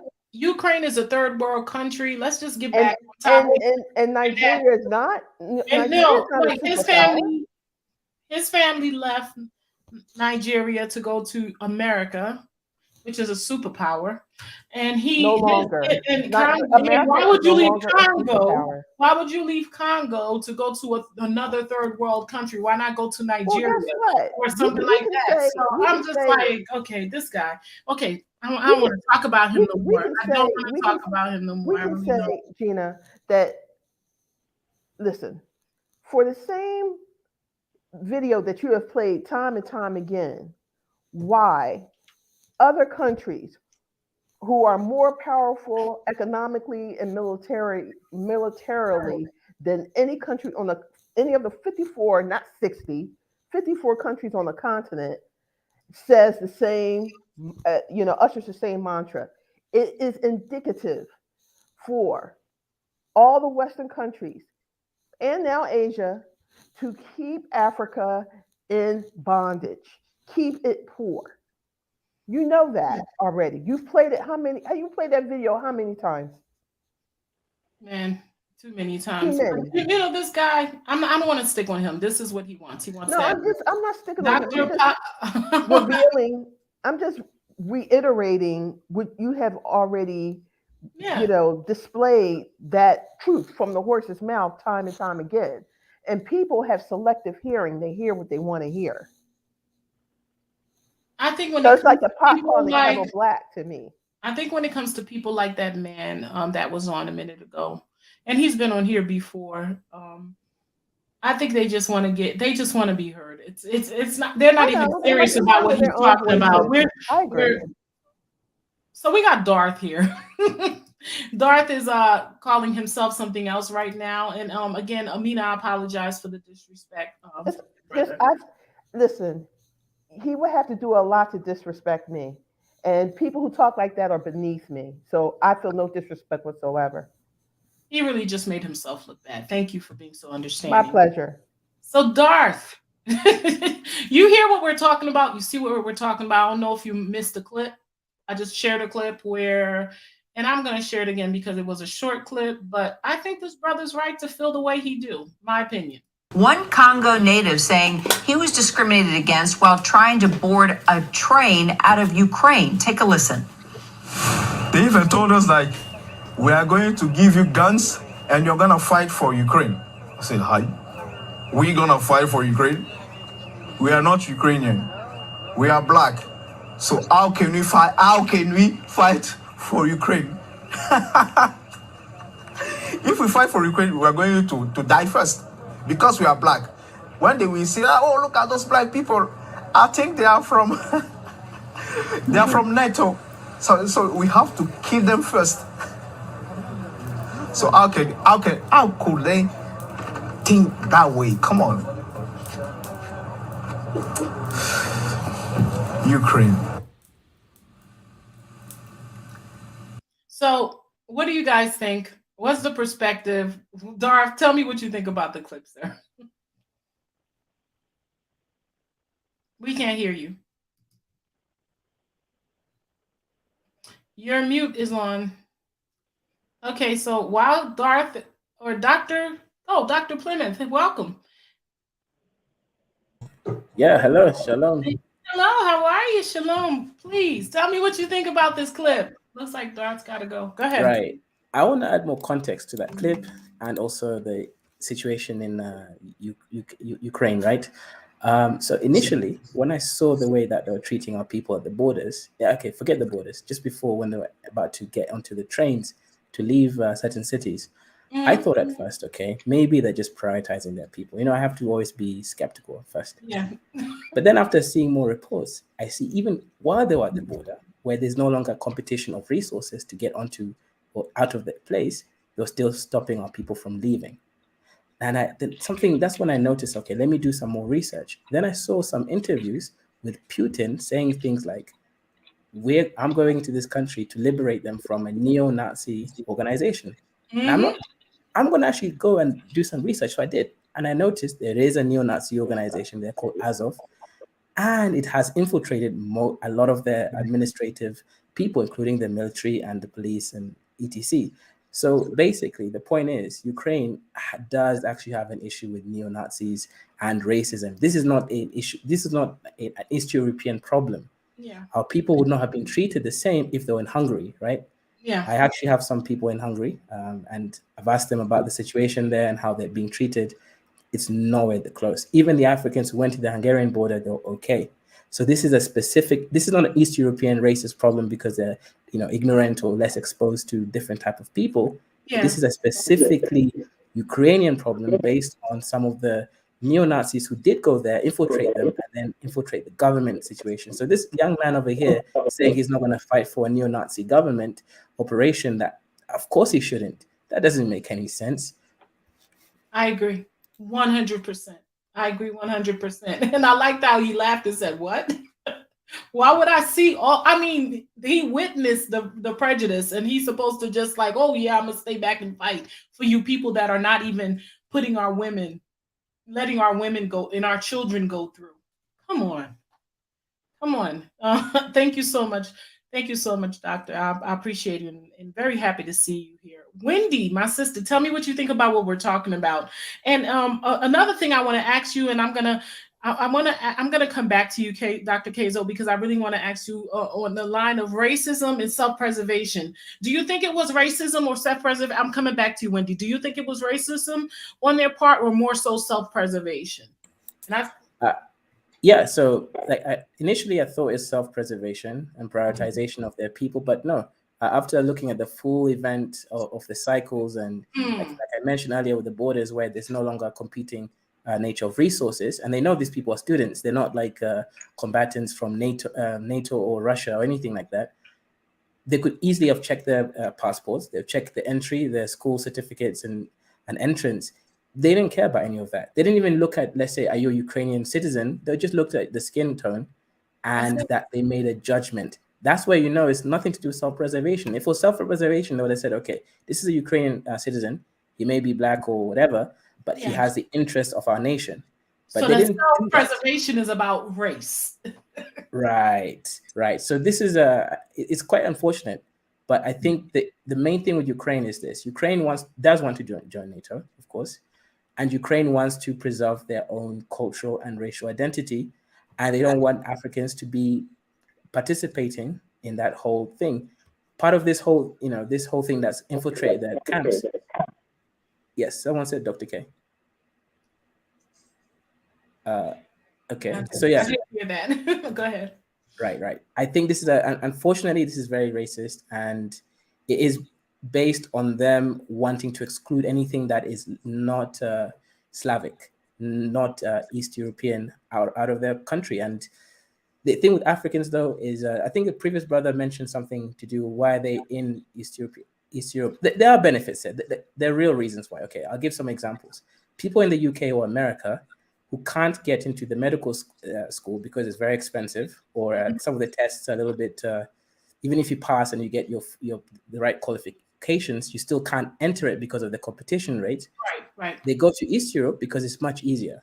That's it. So I have some friends who went to Poland. I have some friends who went to Lithuania. I have some friends who went to Ukraine. So why can't they go to Africa? Simple. Because if you go to Ukraine, for example, or at least I know places like Lithuania, or you can actually still practice in the UK, and you can practice in America with a simple test. You can do a medical examination test that's 1 year testing, and then you can practice there. These people are thinking about their future, and they're thinking about how much money they can earn to uplift their families. So there are real reasons behind this. If they're studying in an African country, apart from South Africa and a few others, it makes the whole operation much more difficult. So there are real reasons why they're doing this. It's not because they hate Africa. It's because the way that African qualifications is seen is not the same way that they see other qualifications. For example, my mom, she got a master's scholarship to the UK, but before long, she had to do jobs cleaning and doing other things before she was finally able to move past the system because of her African qualifications. Right. Even though she was way overqualified than the people that were managing her.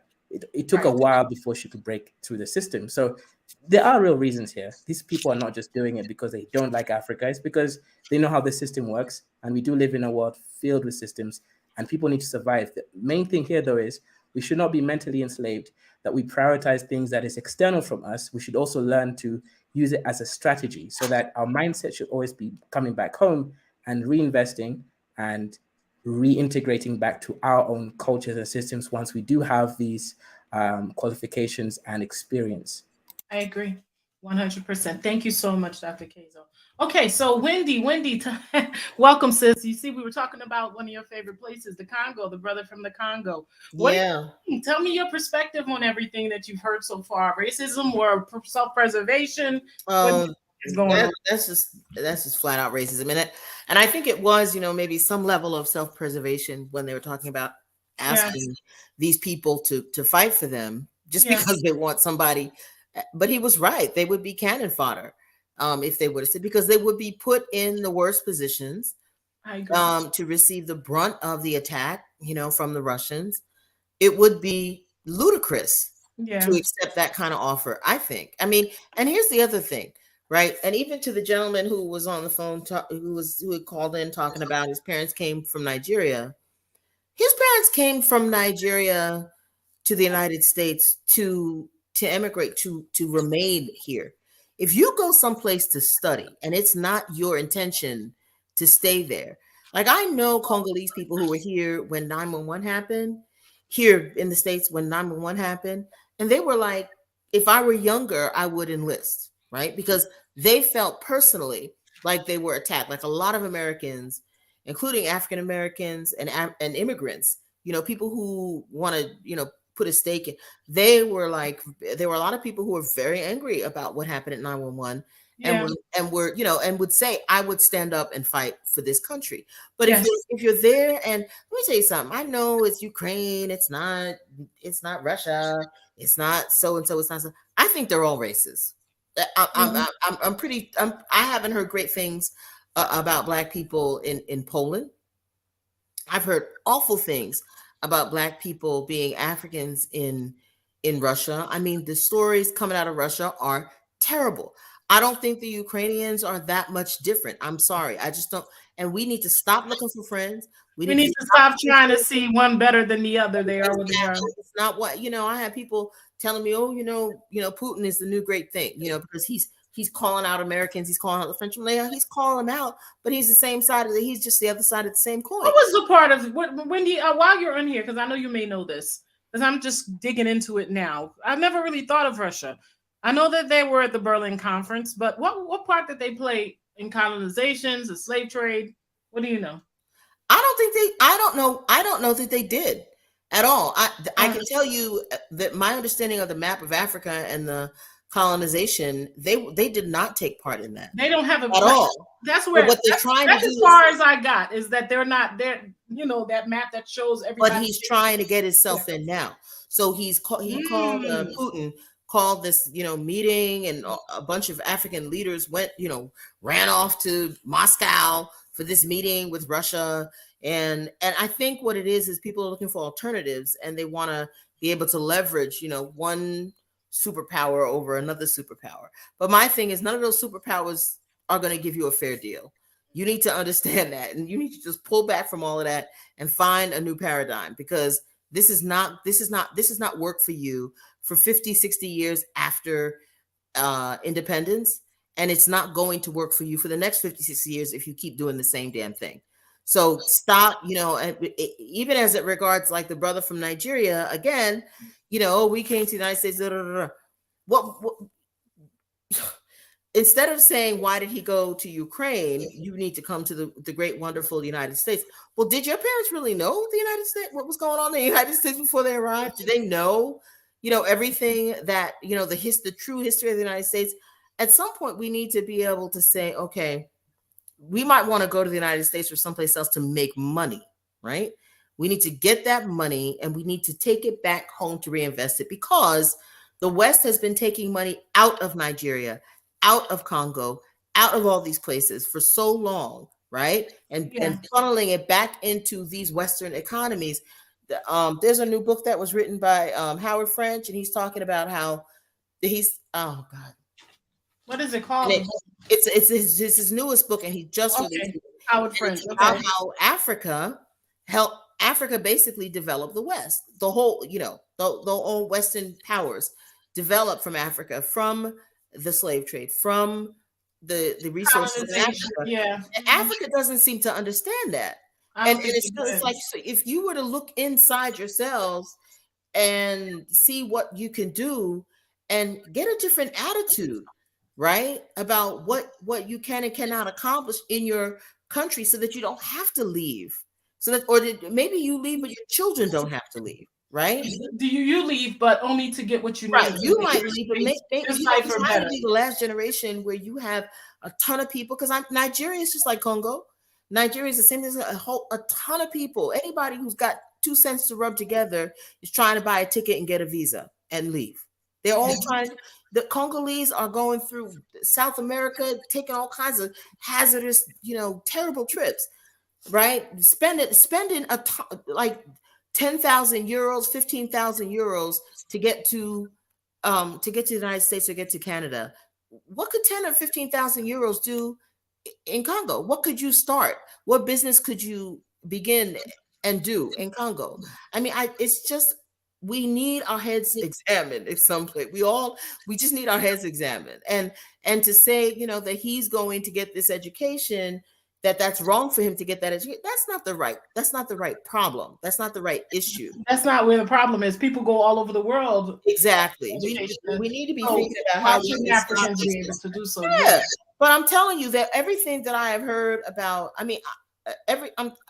Gina, I have heard terrible stories about racism directed at individual Africans in those countries, and it is I don't think I could even have been there as a student. I know that some people are like, oh, they're wonderful people, blah, blah, blah. Of course, there are always going to be exceptional people who find, and even here, there's always good people everywhere. Right. It's like, if I can see it happening, if it happens to Gina, it's not happening to me. So it's still a good country. Right. No, we need to get beyond that. Yeah. It's happening to Wendy and it's happening to Gina, and they just didn't choose you. It's still happening to you. Right. Because and that's the nationalism that we don't get. We don't get that. We don't get that part that, what the Ukrainians were doing was right. They were looking out for themselves. They were looking out for themselves. We need to be looking out for ourselves instead of just, running around trying to do for everybody else and make friends. I can't take it. This whole, the Americans are our friends. The Russians are our new friends. Come on. I don't want to hear that. I'm tired of that.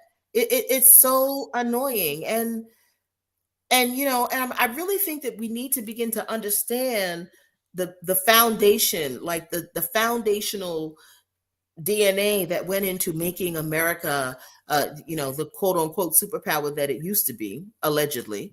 Because now that the curtain's been drawn and you can see kind of inside, I think COVID opened our eyes to things that we didn't see, and it's doing the same thing. The emperor's walking around. Exactly, the emperor's nude, right? The emperor doesn't have big clothes, calling him out. Yeah.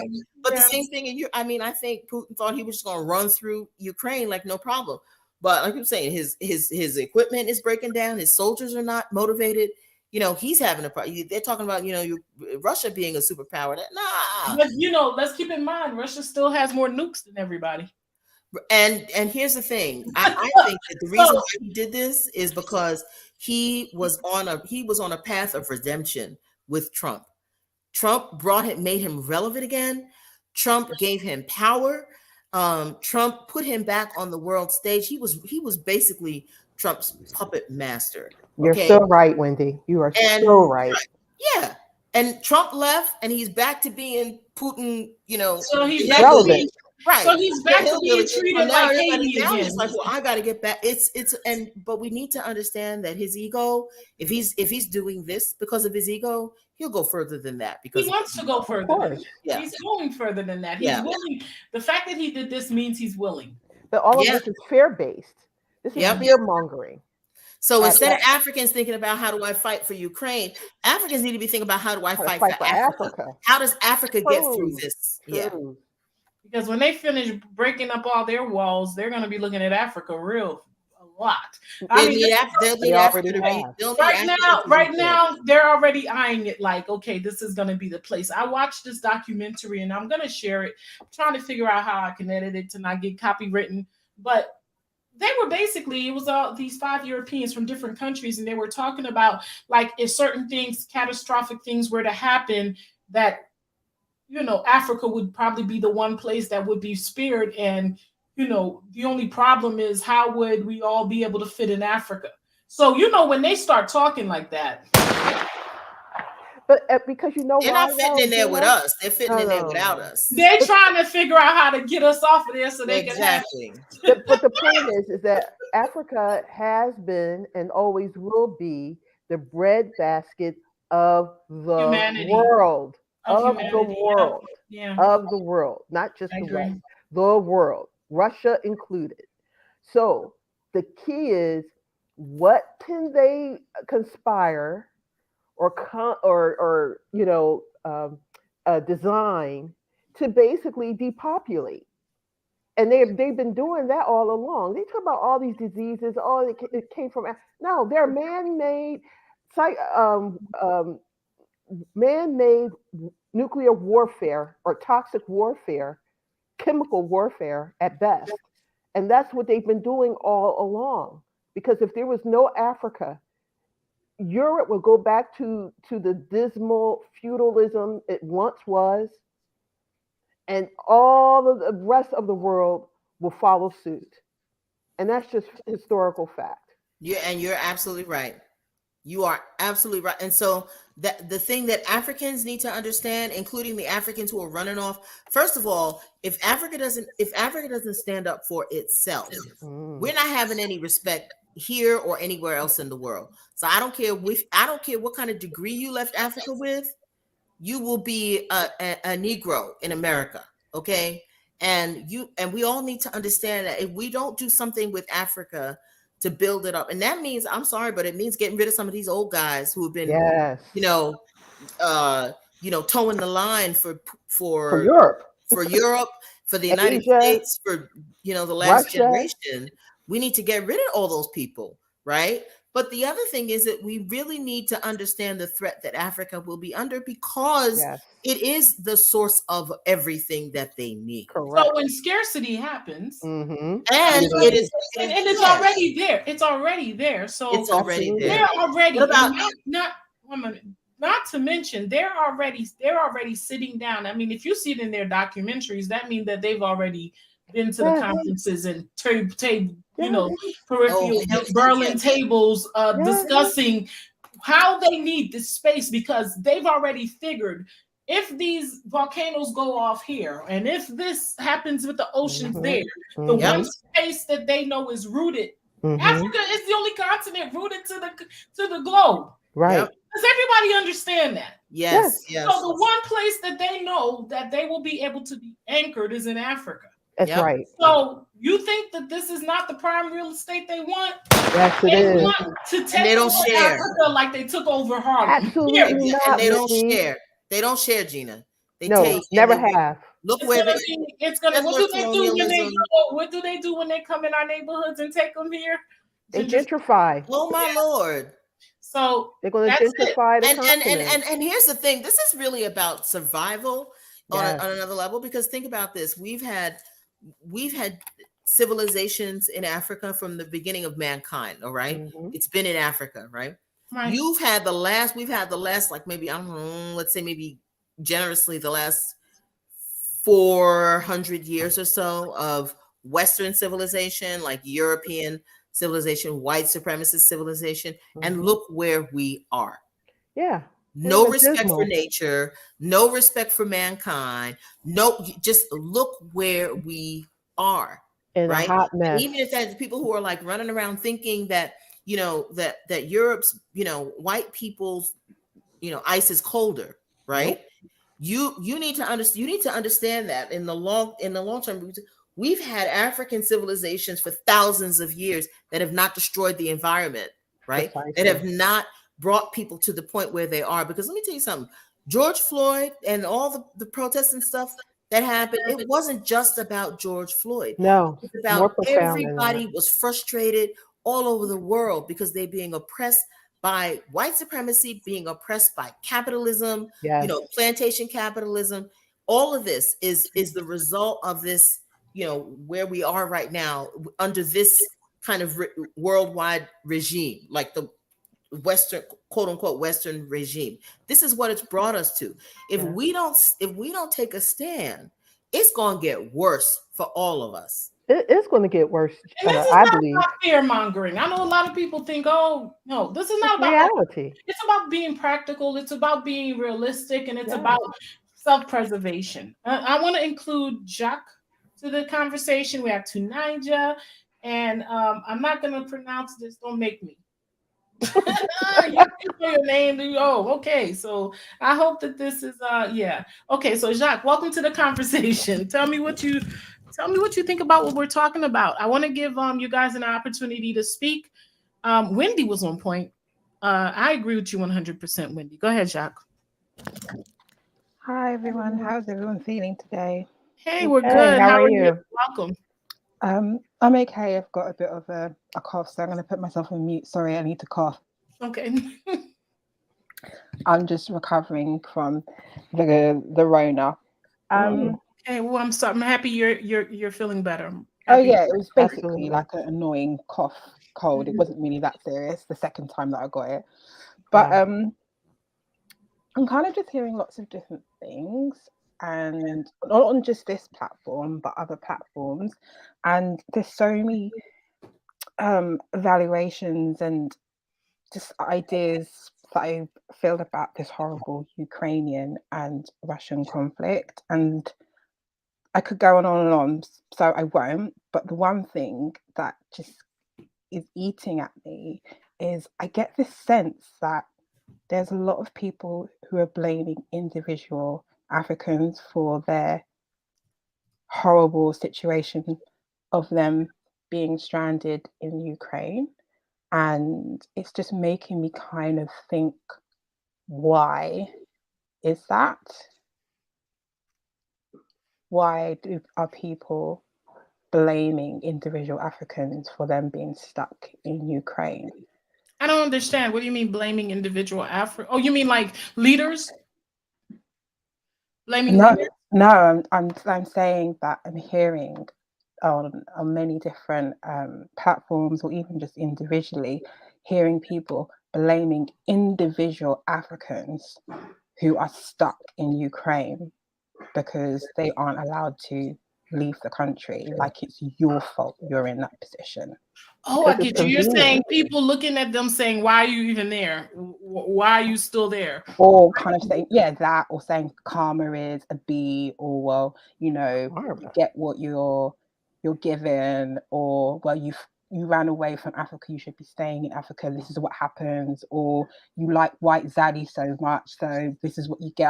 I'm hearing so much of it, and I'm just thinking to myself, why?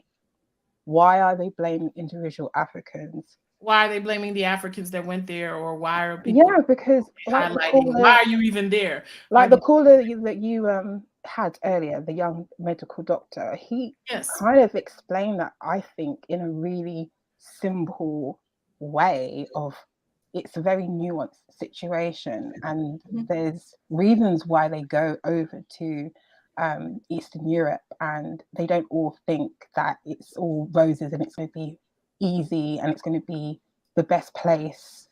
They're going there for a purpose, and it's usually to get education, to get a particular type of education, and hopefully move on somewhere else. And I come from a lineage of Africans. I'm Nigerian, who's gone to Turkey, who's gone to Germany, who's gone to the UK, and they are armed, ready to experience hardcore racism, injustice, but they know why they're there, and they're focused. And that's what my parents did. They were focused when they came to England, and all the horrible stories I've heard from my parents about how much racism they experienced, but they knew that they're doing this for their children. They're not doing it because they think it's the best place in the whole entire world and it's better than Nigeria. So yeah, I just kind of, I'm a bit saddened, but I would like to know why there's this narrative of people blaming individual Africans for the horribleness that's happened to them in Ukraine. Well, I'm not one of those people, but I can say that maybe some of the frustrations, let's say from people that are like diasporans, if that's what you're talking about, that are saying, hey, now you see what we're talking about. Why are you even there? See, this is the racism that we've been screaming about the whole time, the racism that you guys said did not exist.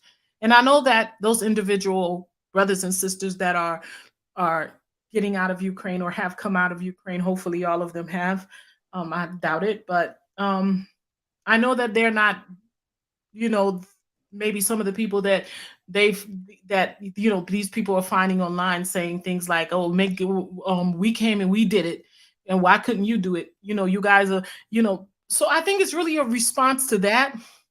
And I don't think it's right, but that's the real answer, I think.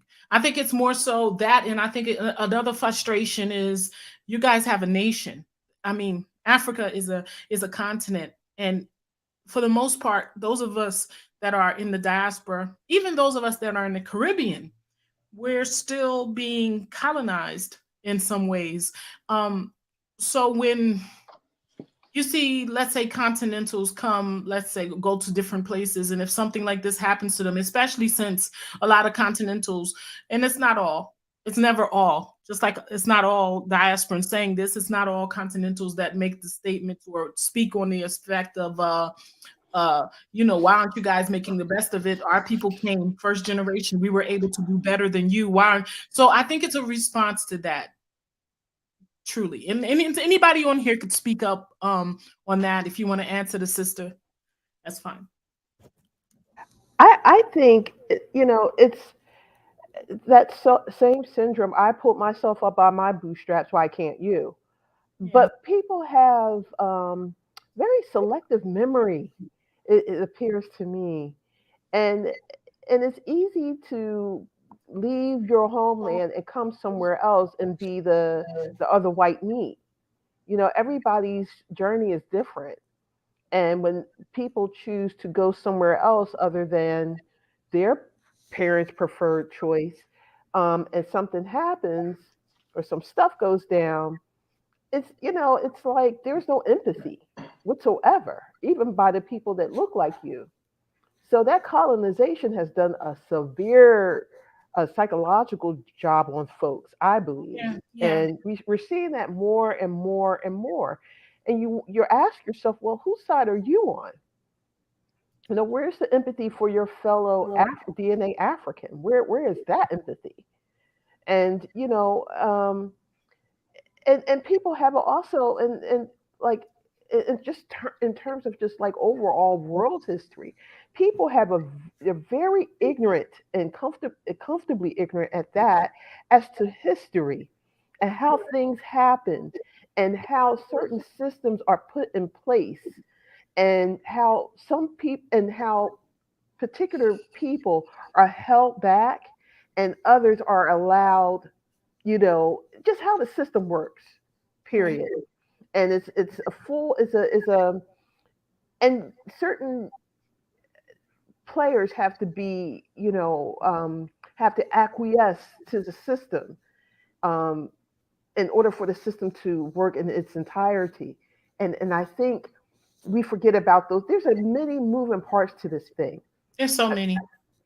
And people who choose to, they choose to believe what they want to believe because it's convenient, and no one has to do the due diligence to find out why these things are happening and why they've happened. They just want to look at the end result and not the particular gear shifts that made certain things occur. And no one's willing to really do the groundbreaking work to find out why have certain things occurred and why they continue to still exist to this present day. But there has to be some traitorism, so to speak, in order for that system to work. It happened also in the West, ancient, historically. It happened in Europe the same way. But what do you think, based on her statement, her question, why are some people like, and saying to these people that are stuck over there, like, good for you, you shouldn't have been over there, or now you see what we were talking about, now you get it, you just get this medicine.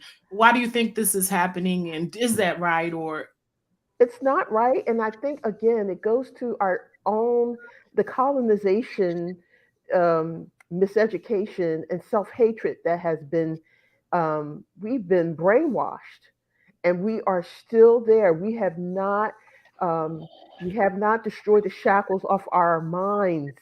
Yeah. It's like you blame the I don't want to use victimhood, but you do blame, we tend to blame ourselves rather than the actual criminal. We still do that to this very day, irregardless of station and degree. We still blame the person who is the the victim. Still, you are a victim because you did not do this to yourself. Somebody put this thing into place. But we do our own self harm when we are participating in that system, that institutional system, just to say, well, I made it and I'm willing to sell out my own people just so that I could get ahead. Now, that part is still ongoing too. That hasn't changed. It happened on the continent. It's still happening in the diaspora. That's what we should be asking ourselves. Thank you, sis. I agree. Well, okay. So It's interesting hearing. Sorry to cut you off. Okay. I just wanted to say that it's interesting hearing answers to my question. I would just hope that there is a need for people to really think about how Pan-Africanism is important, because being fragmented is something that will never really collectively help diasporans to really find a way of changing things. When you say diasporans, you mean diasporans and continentals, or us all? We're all fragmented. Yeah. I don't think it's just a diasporan issue. I think I'm talking about people who are of the continent and who are also out of the continent as well. And it just, there's people who call themselves all different things, but I feel like Africans, or people who call themselves like descendant of Africans who might be in South America or Australia or even in Japan or somewhere in Europe or North America, just like everywhere. I just think that, yeah, we're not all exactly the same, but we do have a strong connection. And I think the sense of worldwide community is important, because that's why you see other ethnicities going into other countries and being able to succeed, because they have a sense of loyalty to each other. Unity. Yes, exactly. Unity.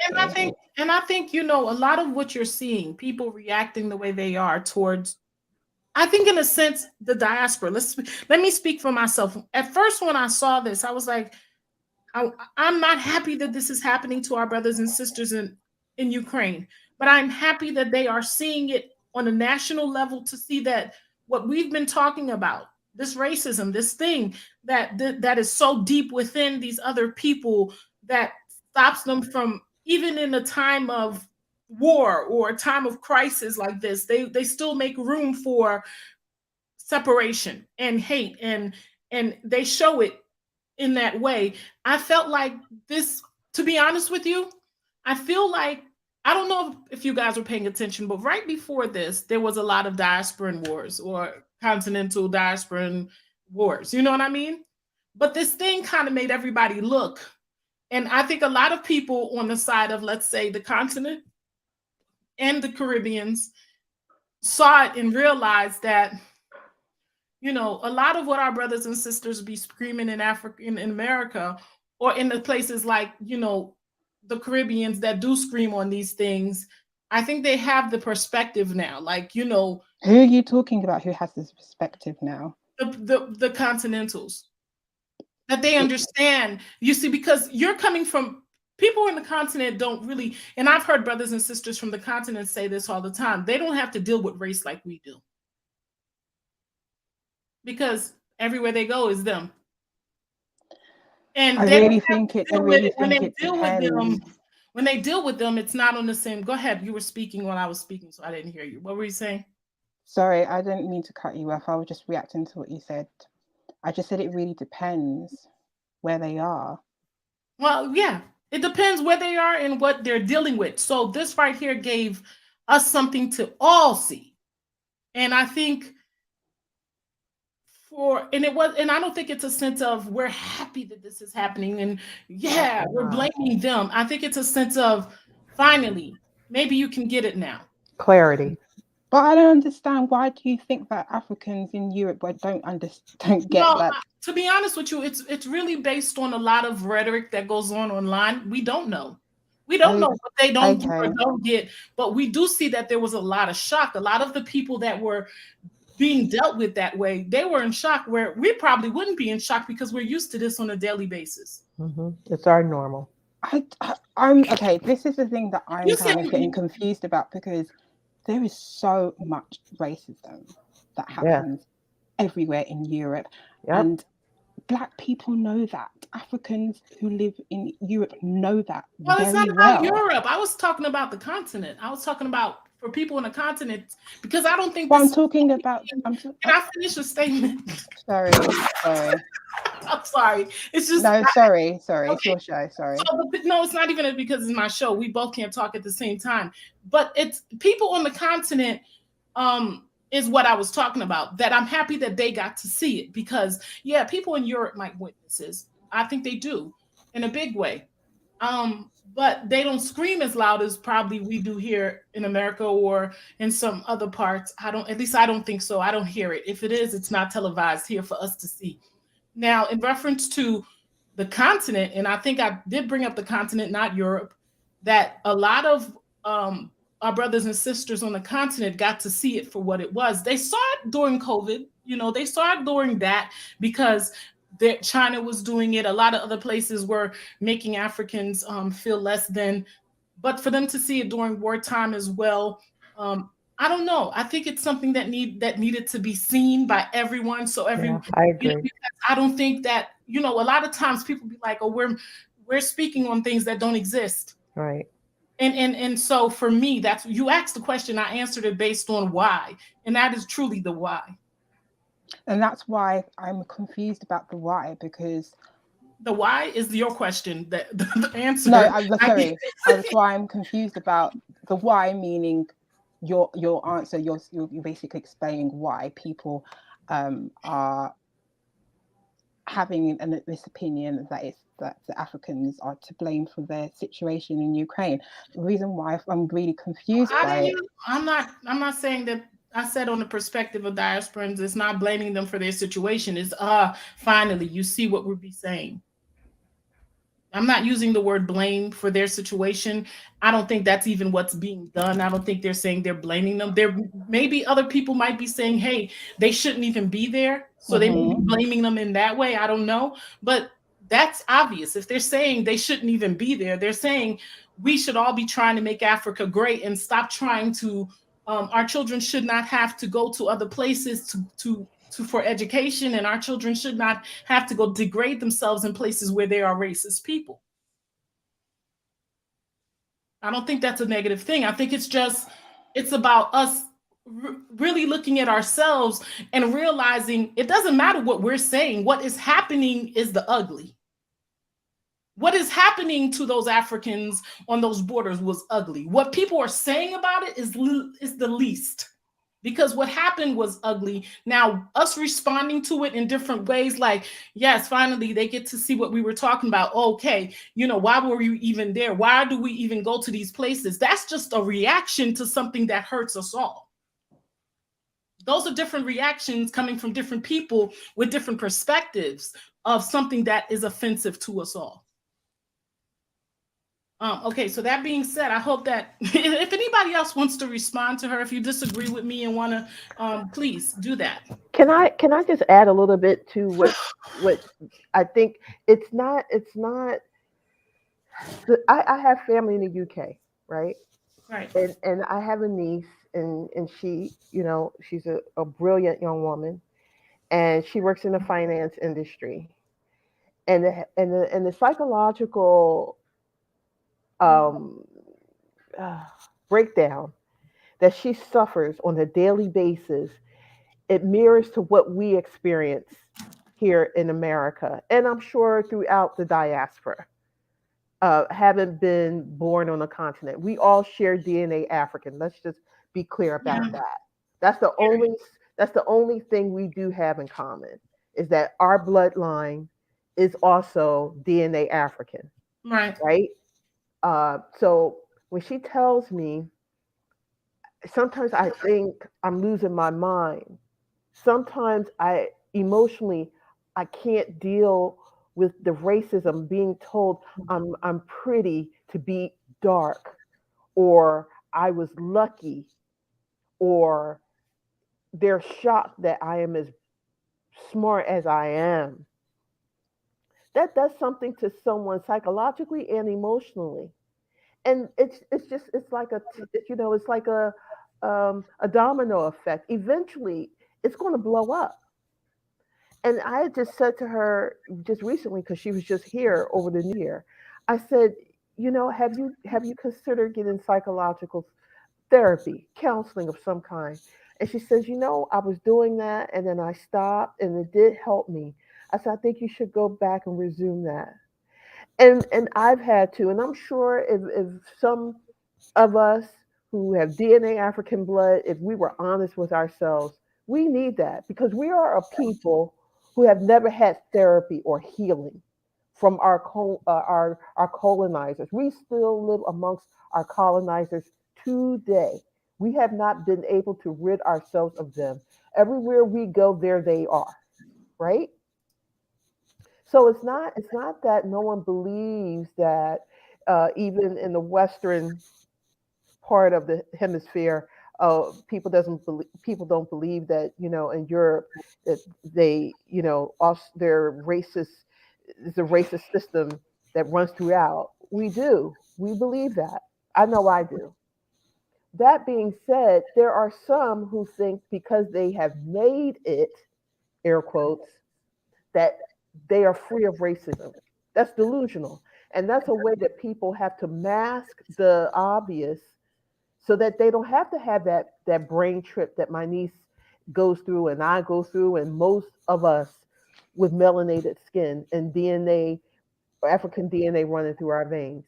I think we need to have a real honest aha moment with one another collectively. There are those of us who have checked out and said, you know what, I can't beat them. So I'm just going to immerse myself and make and show them that I'm not who they think I am. So they go marry the other people to try to show that they are not what the other people believe and deem them to be. So we go ahead. I'm sorry, Gina. No, I agree with you 100%. I think I wanted to really, I wonder if the sister is getting a response from you, or she feel like she's getting her answer from you right now. I'm listening to everything, and I think it's important for me not to be emotional about. I think you're allowed to be emotional. Personally, pardon, you're a what was human that, sorry? being. You're a human being. Yeah, You're but allowed to. yeah, it's just that I just felt really upset and sad, and thinking about the whole thing generally. Mm-hmm. About community and unity amongst all people who are connected to Africa, you know, and it just made me think like that's so unfortunate that people who are going through such a horrible time, Africans going through a horrible time, stranded in Ukraine are being blamed, and it just made me think, how are we going to be able to have empathy for one another and not just paint everything in a broad brush? Because I know there are people who think, well, just because I made it, why aren't you doing it? I know there are people like that, but there is a lot of people who aren't, who really do know how difficult and hard and racist countries are, but they're only there just to help their people back home. Like there's this thing in the UK called the black tax, where they work a lot, many jobs, and they are constantly fighting against prejudice and racism, and they're sending money back home, and to the not to the detriment, but to a lot of financial struggle for themselves, where sometimes they're living next to not poverty, but just financial hardships because they're working so hard to send money back home, and they know that the streets aren't paved in gold in Europe, but they're there to build a future for their families and also to support people who are struggling back home in Nigeria. And I just wish there was a bit more empathy from people to understand that not all of the Africans in Ukraine look down on their fellow countrymen back home, or they don't think that they are superior just because they're in another country overseas trying to get an education or to get further education. It's just so much more complex and nuanced than that. Exactly. And basically what I'm saying is I just wish people had more empathy and understand that it's just so complex. I would beg to say, I wish we all, regardless whether we were born on a continent, just the mere fact that we look like each other. Why can't we have empathy and see each other as brother and sister, even the fact that we have a shared ancestry to some level? And the fact that we have that disconnect and that we don't see one another, not all, but a good portion, a good percentage, we do not see one another as brother and sister. In the fact that we have melanin or any DNA African ancestry at all, it just on that mere basis alone says a lot. And we've been pegged against one another for a very long time. This systematic engineering has been a long time in the works. And us, have to do the work to re-educate ourselves, to destroy those shackles. And I think I don't need to interject, but I really going back to that nuance. Mm-hmm. The response itself is intricate. It's nuanced. It's got a lot of things going in. There's a lot of emotions, not just for the most part. I truly believe that every Black person, be it that they're responding in this way or that way, it's horrifying. It's horrifying because what I get from it, and I don't know what you're getting, but what I get from it is, maybe it's because I grew up in a household when people were scared, they got angry. And I think a lot of Black people are responding in a sense of anger because they're frustrated with the fact that we're not looked at a certain way in this world. And what do we need to do to set that precedence? And yeah, when that happens, when your first reaction is frustration and anger, you don't come off look as if you're empathetic, but you are. You're hurting because you know you're powerless. And this powerless, I think we're I think right now we as a people, we're at that corner. You know how when somebody pushes you to a corner and we're just basically trying to fight out, meaning that we want to scream at our children, stop going to these other places. Let's make do with where we at. We want to scream to our leaders, why is this happening to us? Why do we even have to go and be disrespected in these other spaces? We want to scream at our brothers and sisters that we felt that didn't understand that, because they're not talking to those individuals. They're talking to a people that they feel like is linked to those individuals. See what's happening? This is what we've been talking about. So this conversation is not about those individuals per se. Those conversations that you're seeing online where people are hashing out and going, we shouldn't even be there. Why are you even there? Blah, blah, blah. It's not towards those particular individuals. It's towards self. It's the man in the mirror type thing. And that's what I get from it. I'm not personalizing it towards those individual students. I think it's mostly towards the man in the mirror type thing. Can I ask a question? Go ahead, and then I'm going to have to welcome to Naija, and we have one other person that's been waiting. So go ahead. All right. If we keep going to countries, right, and they don't like us, do you keep forcing yourself to belong in that country, or you can return back home? It's not about belonging in the country. It's about going there for a purpose and making the best of a particular opportunity. And then there are people who are in a very fortunate situation where they've got all their, shall we say, ducks in order. They've amassed a certain amount of money and they are going back home.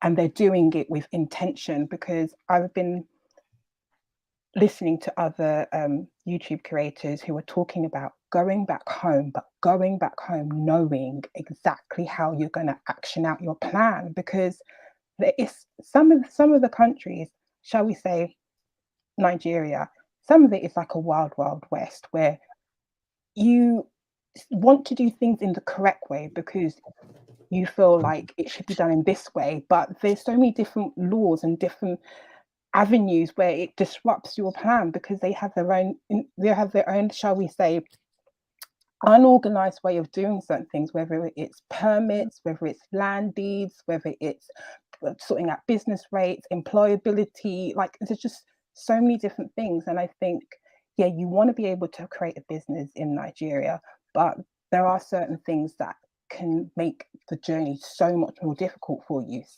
And there's the thing about having a dream or a plan or an ideology, but then the actuality is so much more complex, and people need to be ready for that. And I think what we're screaming in a big way, Jude, is that you? Who's that echoing? Okay, I think what we're screaming in a big way, and I say we because even though I haven't made no video saying, yeah, we should all learn from this, blah, blah, blah. I think as I sat and watched everything for the past couple of weeks, and I didn't even come online really to talk about it much other than that first time, because I was really taking it all in. And what I was taking all in was the fact that there was so much, we were powerless in so many ways. And it was so revealing to me that there was anger, there was fear, there was frustration with us, with me, with self. Our melanin-ness in this world is not secure. So I think for me, I understand their perspectives as much as I understand your perspective, as much as I understand those brothers and sisters' perspective. Like somebody put in the comment section, they had 2 weeks to leave. Yes, but you don't know everybody's situation. I mean, maybe they didn't even have the money.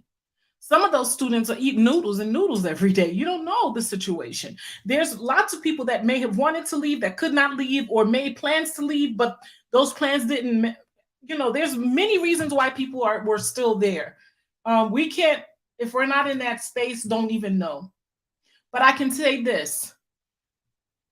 What happened to them, what happened to those brothers and sisters in the borders didn't just impact them, even though it impacted them physically. It kind of left a lot of us, if not all of us, feeling powerless in a way.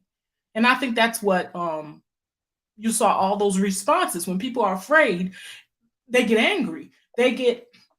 People respond to it differently. Certain people will get angry. Certain people are tired. They're ready for a solution from Africa for all Africans worldwide. We're ready because Africa, like my sister Amina just said, is the breadbasket for the world. The reason that those other places are so powerful is because of the people of Africa, be it through slavery, colonization, and now the resources in the earth. So if we can make it work for other people, why aren't we making it work for ourselves? I want to welcome Tunija to the conversation before we move forward. Go ahead, Tunija. Yeah, thanks for having me. He that greets with fire. Intwe Dumela, that name. I think somebody has a name there. That you couldn't pronounce. It's Intwe Dumela. I think I know what he was. Dumela, okay. I think it's the name of a lion or something. If I'm wrong, let me know. You Googled it. Well, I know about that lion and okay. So, yeah. Okay. So tell me what you think. Yeah, I think what this lady was highlighting just now about some of the frustrations, from the reactions of fellow Nigerians to some of the people that are overseas. I was one of those people that said, you know what, this stuff has been rumbling on for months. I think since January, Putin has been putting soldiers around the country. Normally Nigerians will just be like, you know what, we need to clear out. And we need to clear out while we can. But like you said, I understand why some of them were caught there. And there's also another angle to this in Nigeria that makes some Nigerians, it might make them feel a little bit unsympathetic to some of those people, because Like right now, the Nigerian university is on strike. The students are not going to school, or university, I mean. And many of those leaders, their children are overseas studying. Yeah. And you can see why some Nigerians, when they hear about people studying overseas, it triggers them a bit. And then you top that up with the fact that this stuff the war drums have been beating for months, and they didn't, react on time. So, but in both sides have reasons to do what they are doing, and you can understand it. And that is why I just feel like all sides have the right to air their be what they are, and it's not the end of the world because Nigerian government still went there and got them out. When about the way they treated them Africans, and all you can do is just say, you know what, you guys are a bit mean as human beings, but what else do we expect? This is what people do when the Amish decide to isolate themselves from people. Nobody goes there and tell them, how dare you. People do what they do, and we just have to do what we do, and it's what we do that truly matters. If they felt that they have a lot to gain from protecting us, they'll probably do better for us. What have they got to gain? What have we got to offer them other than defeated people? So I wouldn't put it exactly like that. But so I think that's where I'm coming from with this. I think a lot of people have spoken very, very well today. I barely needed to say anything. All I can do is add texture to some of what has been said. For us, one of the things we have to learn, a very direct lesson that we have to learn, as if we've not had enough. Ukraine was a nuclear power, and they gave it up because they thought, let's do this nice thing. These two powers are not going to invade us again. We'll give up our nuclear weapons and all the rest.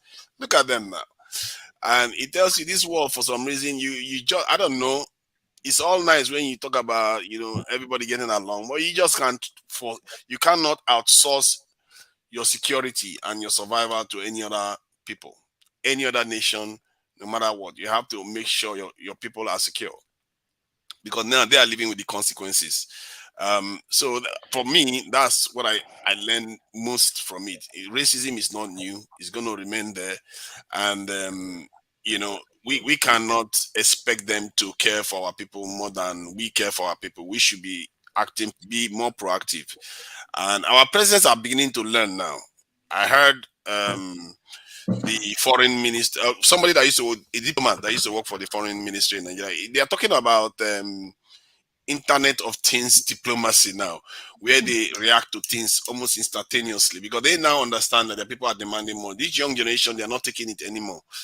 And Nigerian government went there, gave them hotel, put them in a hotel, fed them, and brought them back to Nigeria. This is something that Nigerian government don't do.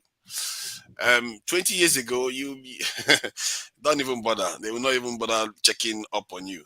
So there are a lot of things that are improving, but there's a lot of scope to improve. My God, you see what the lady is talking about. She mentioned something about how when you want to do business in Nigeria, it's almost like the whole system is designed not to allow things to move, development not to happen, and for whatever reason that kind of system was put like that, either is to stop somebody from hijacking the system, or is to stop progress. And I defer to progress because in a country like Nigeria, with all these resources and everything, we can't even get 24 hours power supply. So there's a lot of problems our people have to overcome, serious ones.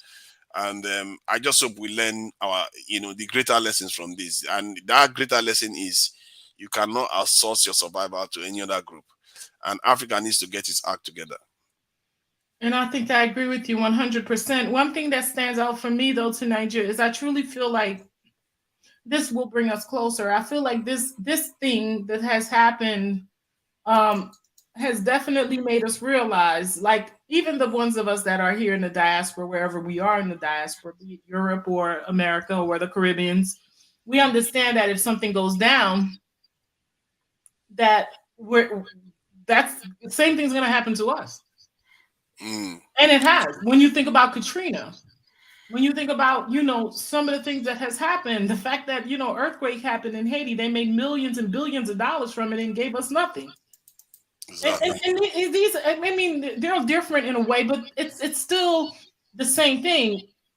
It's about self-preservation, and I think that's what we should be taking from this. It's a lot of frustration, anger, and people are responding in a way, but it all goes back to fear. It goes back to selflessness. A place of powerlessness.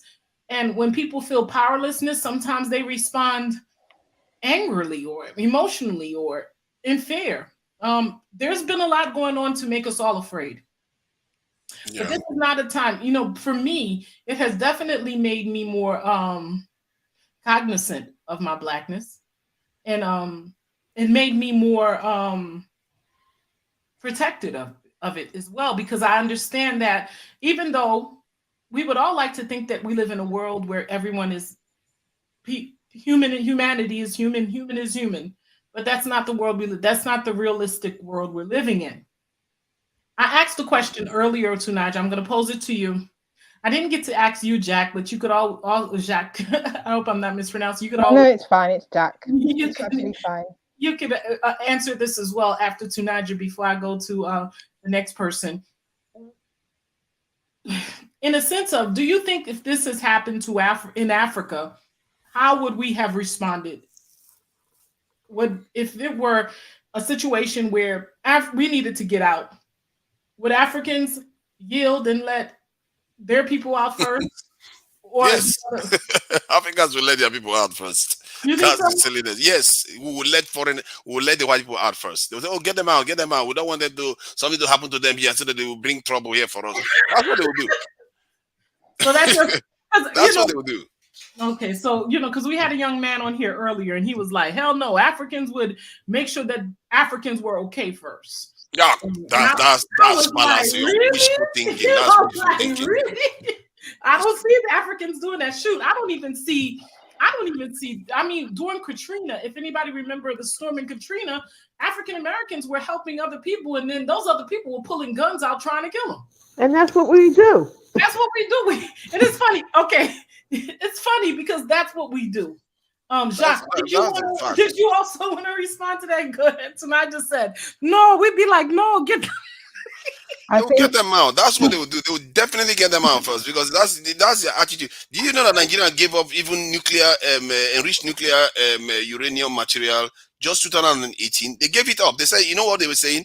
Because they had a lab, nuclear kind of reactor lab, that they were creating fissile materials. They said, oh, because Boko Haram could come here and we are an institution, so we should give it up to China and give it to the US, and the US hands it to China. I was like, what is wrong with you? Ghana gave their nuclear material away. Nigeria gave it away.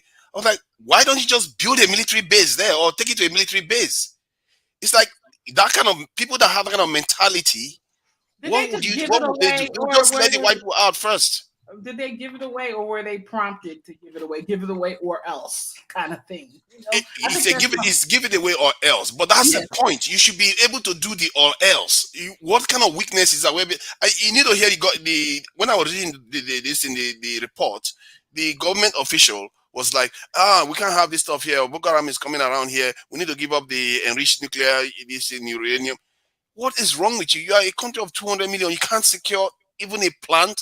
I think that whole thing is a way of just removing it before this time. It's almost as if they saw these times coming. This was 2018 and 2017 for Ghana. They saw these times coming. I didn't even know they ever had any.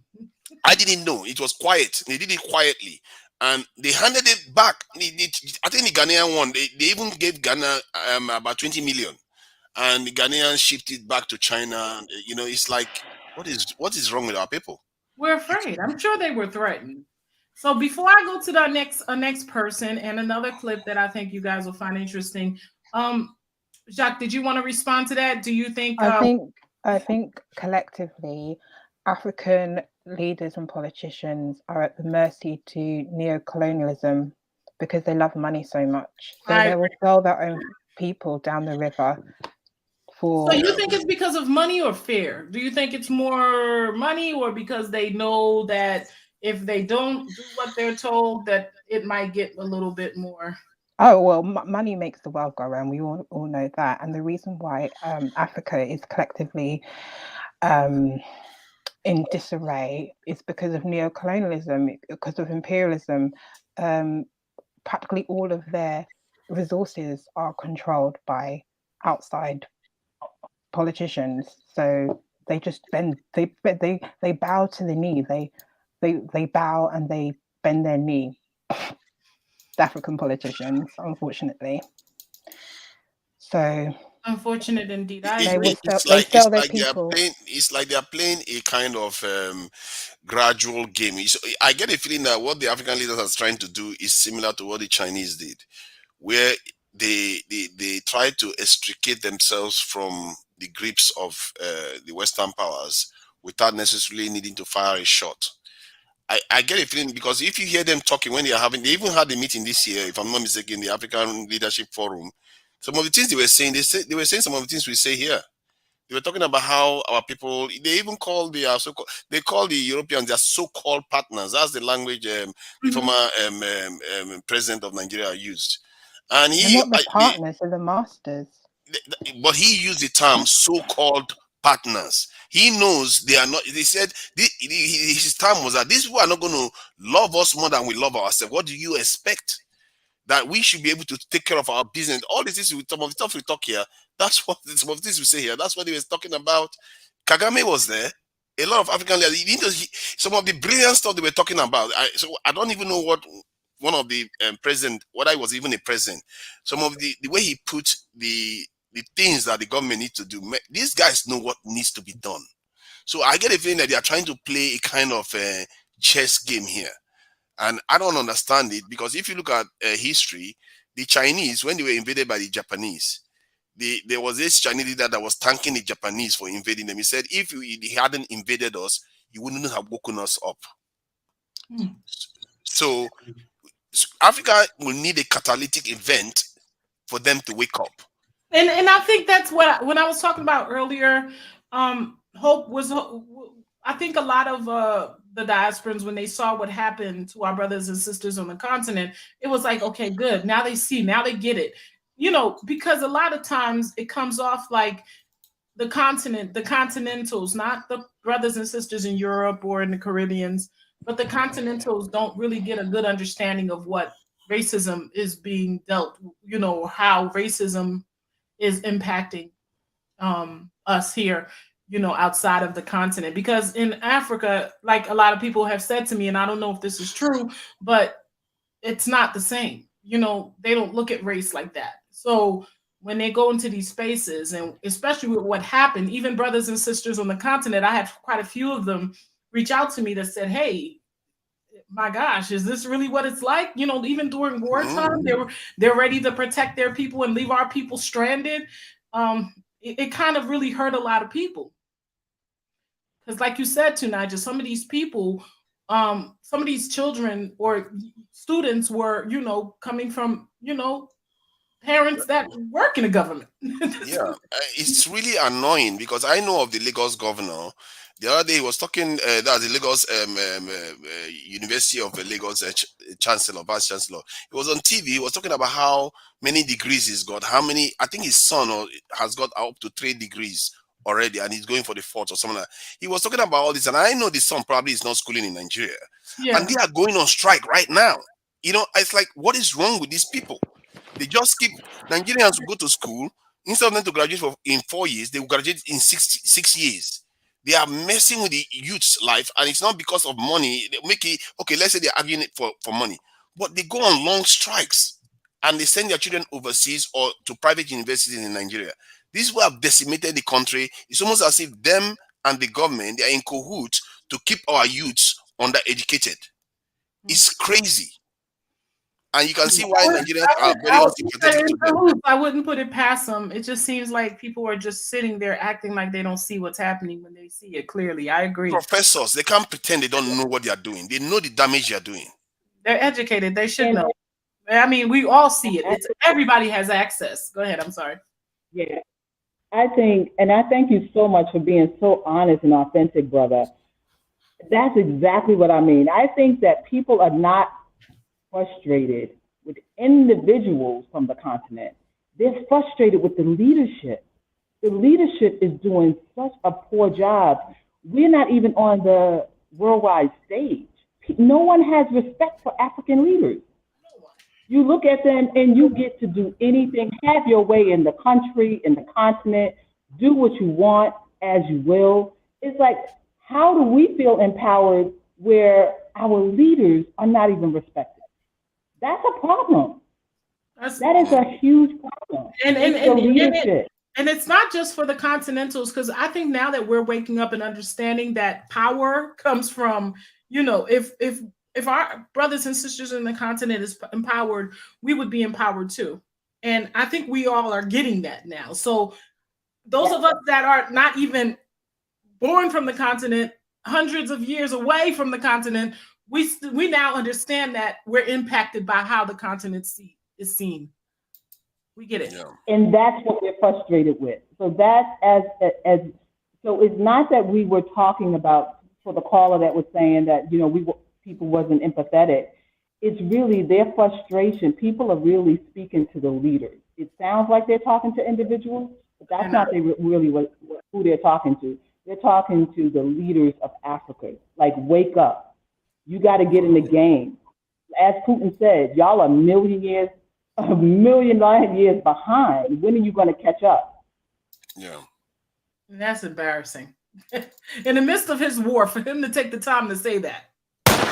Okay. But they are all crossed now. They are all crossed. When the Chinese come to Africa, and I heard the Chinese official, when he was signing a contract with an African leader, he was talking about doing these things so that Africa regains its destiny.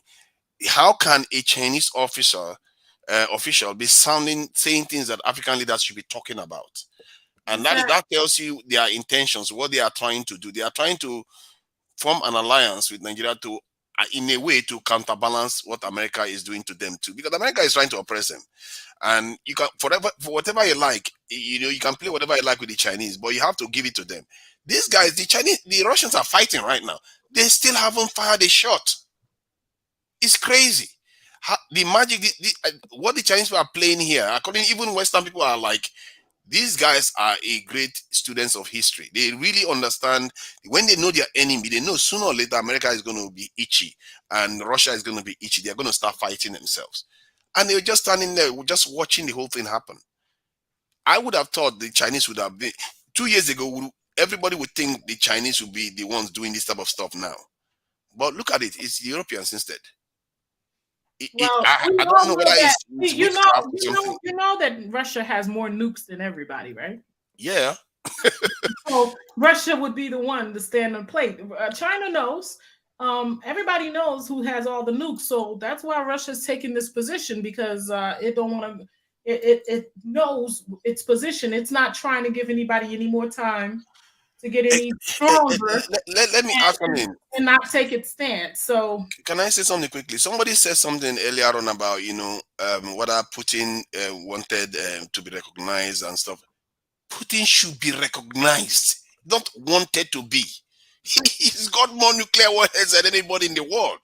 This is the guy that can blow the world over and over again, and the landmass of that country is massive. He should be recognized. The treatment that they've given Russia is terrible. It's the biggest country in the world. I don't know if everybody knows that. Exactly. Yeah. The respect the country should have, they are not giving them the respect that they deserve. And they're like, you're treating us like, there's an actual quote from Putin saying, how dare America treat us like they treat Haiti? Oh, yeah, I'm gonna put the clip. Matter of fact, I'm gonna upload the clip. He said, how dare they treat us like they treat Haiti? They treat him like how typical white people treat the poor whites. And you know how they treat Haiti. Yeah. Yeah. So, I'm not even a Russian. Let me just say something quickly. I wasn't even a Russian when I was in Nigeria in the 90s when the Soviet Union fell, and I was seeing Boris Yeltsin come to Washington to ask for money. And when he asked the American president for money, they act as if they don't want to give him. He would say, I will sell my weapons then. Then the American government will give them money. I was around then, and I was hearing some of the things the reporters were saying about Russia then. And I was like, I did my math. I said, these people have the largest nuclear stockpile in the world. They have submarines. They have everything that you have. The only thing they don't have is money. for you to be insulted. They were calling Russia a third-rate country. CNN reporters were doing that. I'm And surprised I he was waited saying, this if a long. Russian is hearing this, I'm they will come surprised back he one waited day. this long. But how did he allow? But what was in him allowed him to? How did he allow himself to kowtow to that when the EU, when the G8 said to Russia, "Up, let me smack your hands. You're not allowed to play." I think Russia took it for a long time because Russians, remember, they have oligarchs, they have a lot of money in the West. Right. So they wanted to take part in the world economy. They don't want to be sanctioned. They just want to enjoy it. And these guys were once in communists and they were not enjoying themselves. These guys want to enjoy themselves. But I think the West misunderstood that to mean weakness, that they will compromise their security. So, and they did. They allowed so many countries join NATO. Yeah. Now you want to come to their doorstep. It's crazy. They have nothing to offer, whereas now you're trying to come in and just take over everything. Well, they allowed where the EU allowed countries to come into the party who have nothing to offer, whereas Russia has everything to offer and then some. So that's truly a slap in the face. It is. They insulted them too much, and I think it's reckless. Even Western leaders, even military leaders in the West, are saying the treatment that they're giving Russia is terrible. It's very reckless behavior. Yeah, it's unheard of. I want to share this. Well, first, let's get this up. Let's give Natwa Dumela. Intwa Dumela. He who greets with fire. I know that. Yeah, Intwa Dumela, he who greets with fire in Swahili. What's up? Hi, Bakari. Who's Bakari? I knew it was Bakari. I was going to try to do it right, Bakari. Intwa Dumela. Welcome, Bakari. Tell me what you think about what we're talking about. Sorry for the long wait. You know, to Niger.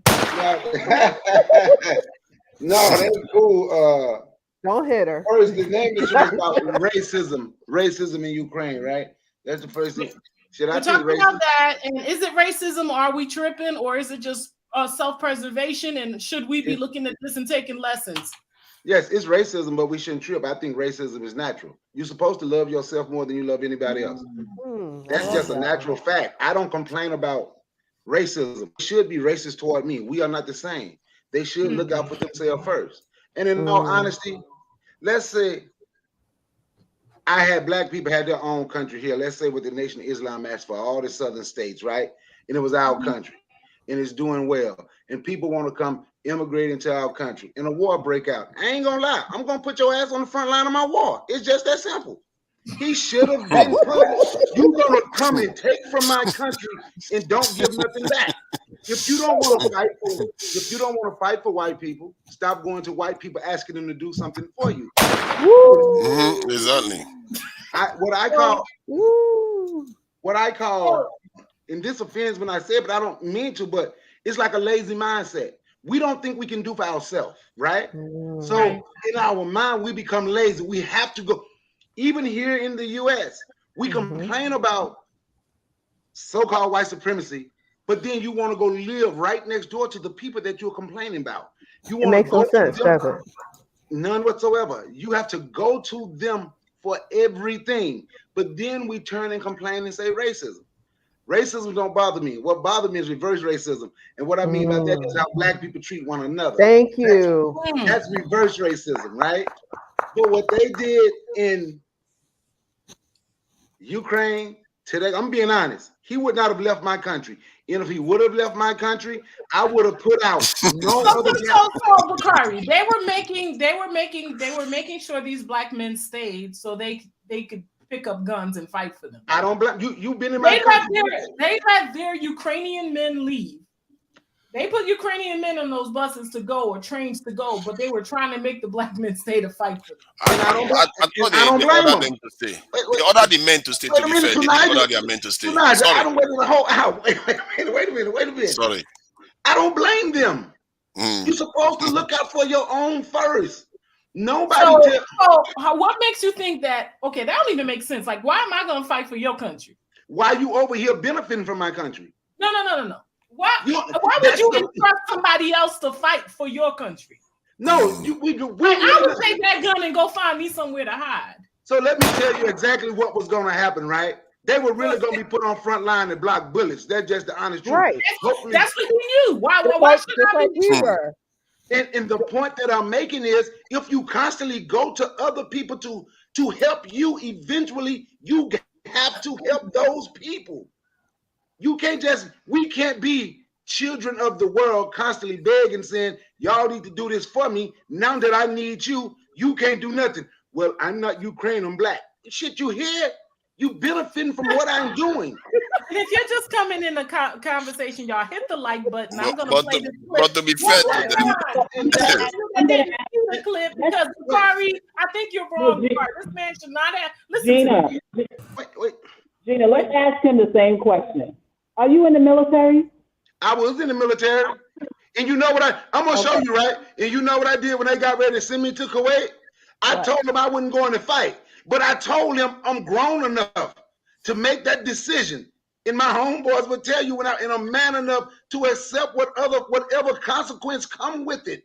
This ain't my country. I went to the military for different reasons, but I wasn't going to fight for nothing I know hate me. And so, and that's what this man is saying. He said, "I'm not." This is what he said. Say what he said. Wow. Our ABC News' Marcus Moore with us now for more outside that train station in Poland. Marcus, I mean, here we are in the middle of one Congo native saying he was discriminated against while trying to board a train out of Ukraine. Take a listen. They even told us, like, we are going to give you guns and you're going to fight for Ukraine. I said, hi. We're going to fight for Ukraine? We are not Ukrainian. We are black. So how can we fight? How can we fight for Ukraine? If we fight for Ukraine, we are going to die first because we are black. When they will see, oh, look at those black people. I think they are from they are from NATO. So we have to kill them first. So how could they think that way? Come on. Ukraine. Now. I'm sorry, it's the end for me, Ukraine. Okay, but you're right. What? He said Ukraine must be on some crack. But I'm being honest. Oh my goodness. He's being honest too. He like, hell no.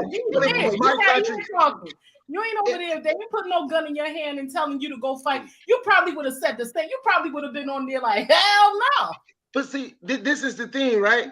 First, I wouldn't have ever been over there in Ukraine. That's one, but we gonna speak of him, right? So him being there, your wife and children can leave. But sometimes you got to be willing to take whatever punishment, and even the people who the leaders or whatever. Just can't no more black people, y'all can't come benefit from the country no more then. You cannot. You're in a country where they're racist towards you, mistreating you. You think you're gonna would you fight he for chose America? that. But see, would you fight for America? No, but I was willing to go. When they told me they was going to take me to prison, guess what? I didn't go complain and said they were being racist. I'm grown enough to make my decision. So I'm man enough to live with the consequences. I didn't care what they did, but I wouldn't. And I was in the military when I did it. I was in the military, but I didn't leave. This is a country that I was born in. They brought my people here. They made me this. I didn't leave my country, go halfway around the world and say, you all have to get me this to help me benefit, give me an education, help me with my family, help me with everything. Now that I need you, I have helped you.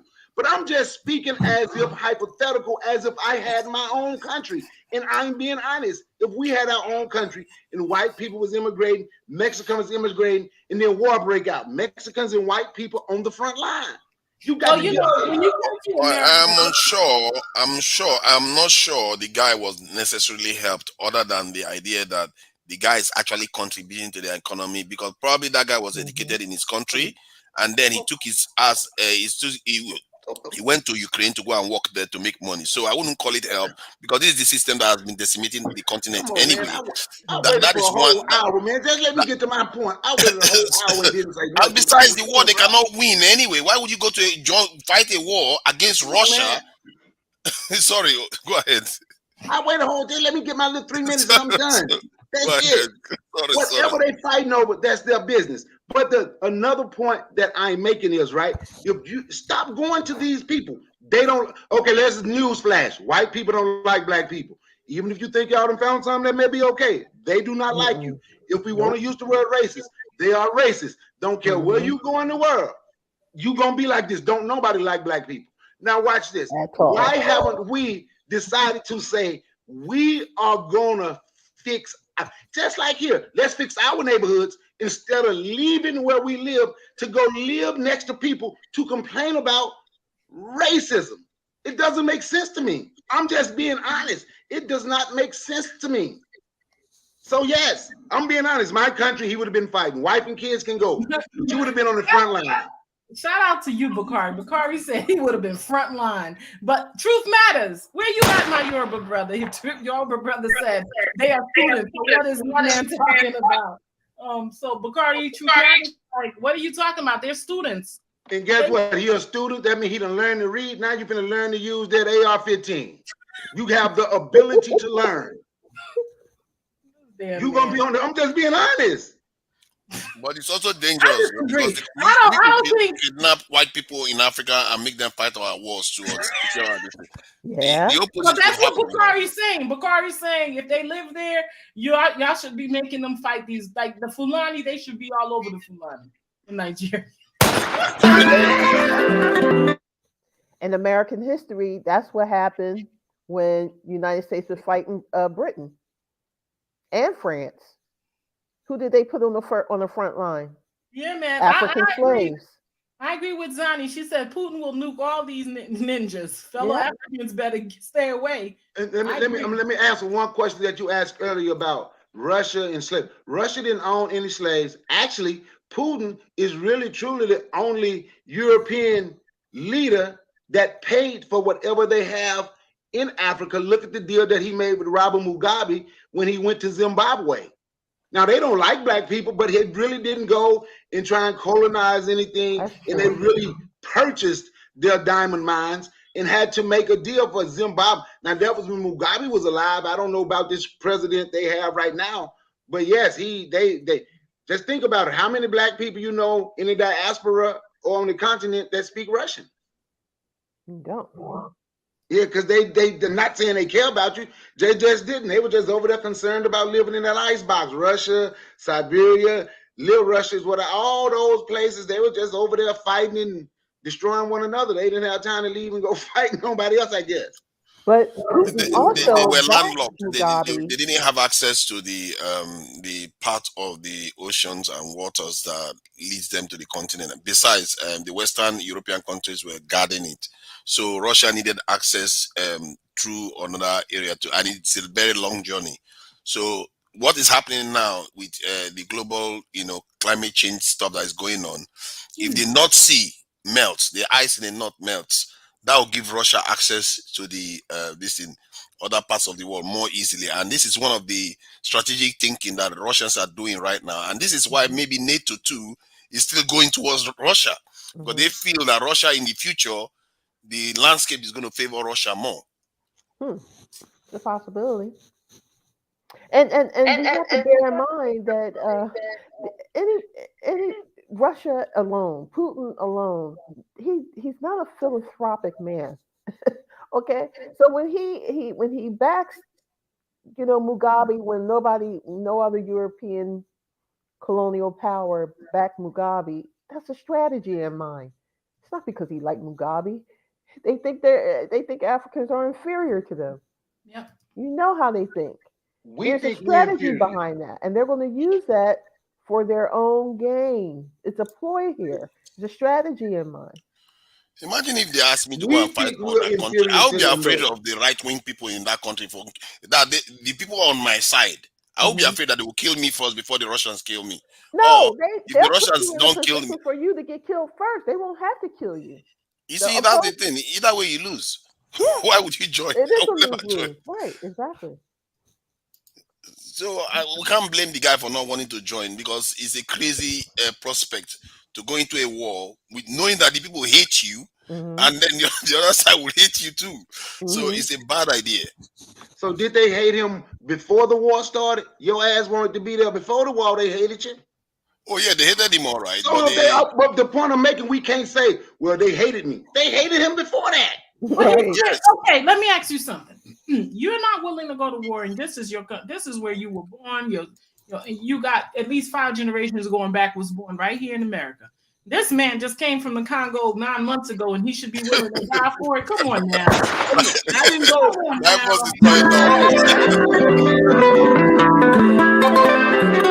He should not. No, he should not be. This is the thing. I didn't say he should want to fight. I said if I'm in charge, yo, I'm gonna make you. That's what I said. That's what I said. Because this war might be coming close to us, and they might make you. In every black person that's running around wrapping themselves up in the red, white, and blue flag should be put out there. All of them talking about we ADOs, FBA, all that need to be on the front line. You love it. You want it. Protect it. Come into a door near you. Everybody will start kidnapping white people on the continent too now. Let's go. Let's go and defend. I feel like this is a white on white crime type of war, and let them have their way with each other. We should have no parts of it. You know, there's an African American professor who taught in Ukraine from Detroit, Michigan. He left to go to Ukraine. He is a Christian. The congregants are also Ukrainian, and the pastor is a white American. They pat him on the back and said, thank you. Did any of them join him and leave with him? No, they did not. Wow. Yeah, wow is right. You're 62 years old. What do you look like? Where you going? They're going to fill him up with bullet holes in the first 22 minutes. and then a young guy, a young basketball player in the Ukraine, barely got out of the Ukraine, got back here in America. He was playing for the Ukrainian basketball team. He got back over here in the clutches of his parents. He says, my teammates are like my family, they're my brothers, and if I wish I could help them fight this war. His parents were like, what? Their silence was deafening. Like, see, this is our problem. Everybody's issue ain't our issue. And just because they cool with you on the side, that don't mean nothing. When will we get it? At the end of the day, look, I can be cool with you. But I'm not siding. I'm siding with my own people over you, just like everybody else sides with their own people over us. Let's be clear. As stupid as the decisions my own people make, I will never go against my own people for anybody. I don't care who you are. I don't care if you got my life in your hands. I will never go against my own people for anybody, ever. And I don't blame you. The biggest problem I have with this is when I look at this, even though I say I put them on the front line, and I do mean that, but it shows how Black people over all these years haven't tried to develop anything for themselves to take care of their people. It's like you don't think we deserve it. It's crazy. And even though we like to say white supremacy, I don't really believe in that. But every time something happened, we as a white supremacy, that's what they colonized Africa. They did all of that. But through that process, and look how we run away. We have to go be around people that absolutely hate our guts, right? To hate our guts, to try to make a decent living. That is sad. And when Putin said Africa is a graveyard for Africans, look where they spend their money. He was in line. Look what the people in Angola, when they got money and they were able to take over Portugal. I don't know if anybody knew about that, right? The Portuguese government went to, talking about they were trying to go to the World Cup, about recolonization. Just about everything over there was being controlled by Angolans. But they didn't go back to Angola and do nothing for Angola. Chinese people went in there. So what does that tell you? Yeah. Okay, guys. So Someone I just disagree asked with you you, a Barbie, question. but I understand your perspective. Most people disagree with that. I understand your perspective, though.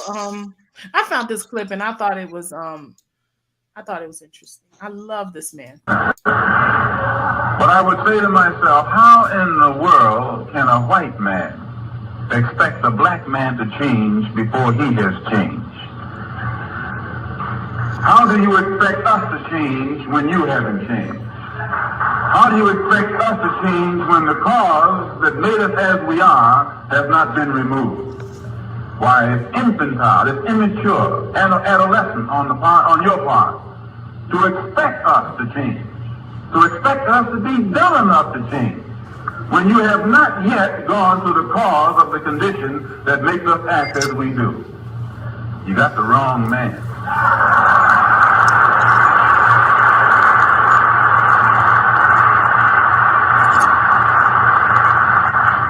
It's true, I'm a Muslim, and I believe in brotherhood, and I believe in the brotherhood of all men.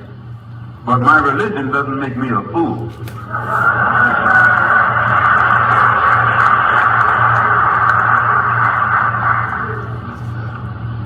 My religion makes me be against all forms of racism.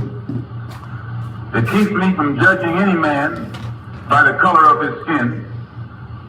It teaches me to judge him by his deeds and his conscious behavior.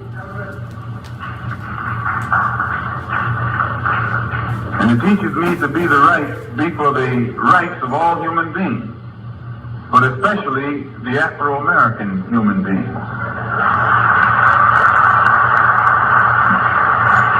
Because my religion is a natural religion, and the first law of nature is self-preservation. And one of the things that our people have not been doing in this country up until now, we have not been exercising the first law of nature. We have not thought of ourselves first. We have placed America first. We have placed America's interests ahead of our own. We have placed even the interests of whites ahead of our own. We have loved whites when they refused to love us. We have sought to move into their neighborhood when we knew in advance they didn't want us there.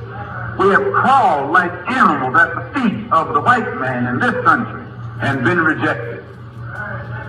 So that today, if you see us step back and get away from you, you can't blame us. You have to blame yourself, or your mother, or your father.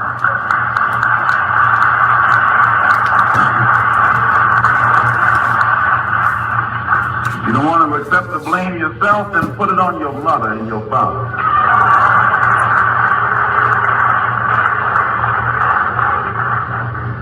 But don't put it on us. And I thought that was fly. Yeah. We touched on some things. I want to see if you guys picked up on it. What did you think about what you just heard from Malcolm? I know that was a bad copy, but that was the clearest one I could find. The nuances is so clear that he knew that there's a difference between religion and his own people, and he put his people first. And this is the thing I say to many Africans, because I've had so many Africans say this thing, my religion comes first. You see how that's why that guy is like a genius. He understands the fundamentals. It's very simple. Self-preservation, number one. That first law, he said that's the anything. first law of nature. The first law of nature is what? Self-preservation. You have to take care of your own first. Ukraine did not do anything wrong. Yep. He got it right. And that's what makes him a genius. And every time I hear him talk, I'm learning more and more of that. Man, he knew what he was saying was like fundamentally correct. Anybody that will hear him will know what he's saying is correct. Any European will know that. But obviously they hate him because he's telling the truth. Yeah. And Muslims will not like him too. You can see that because the way the Muslims control people is that they use their Quran and everything, and you almost like swear allegiance to the faith instead of yourself. Right. It doesn't empower you necessarily. And most of the nations that are practicing in the world, they are not doing too well because of it. So this is something that he got right. And he wasn't even in the organization, in the Nation of Islam in the US, they rejected him in the end. Yeah. Because he was putting his people first. And he was disrespected for that, because instead of being led by the nose, as most of the little puppets, the blind mice of Elijah Muhammad, who really did not even have that kind of foresight. He did not have that kind of foresight that Malcolm had. There was a Malcolm little gave envy him on something his that he side. didn't even have. Half of No, the he stuff didn't. Malcolm was saying, Muhammad teach us, he wasn't even teaching them. No, he Malcolm was wasn't. making him look good. Not well, and he saw something in Brother Malcolm that he had to respect. He had to. He had no choice but to respect that about him. Yeah. And to silence him when Brother Malcolm said what he said about the assassination of President Kennedy, that was his way of humbling Brother Malcolm when he could not otherwise. Because what he created, when he created those mosques in Harlem and creating a nation of Islam, was something that Elijah Muhammad did not do himself. Could not do. Yeah. So you had to, and even like this to me was the tragedy. Like, some people may liken it between the tragedy of the breakdown in communication between Booker T. Washington and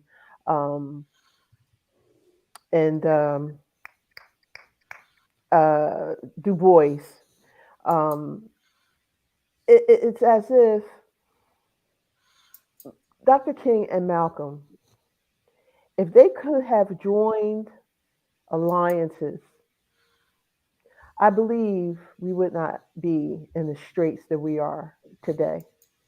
Because I think that Brother Malcolm would have said, put some honest truth before Dr. King.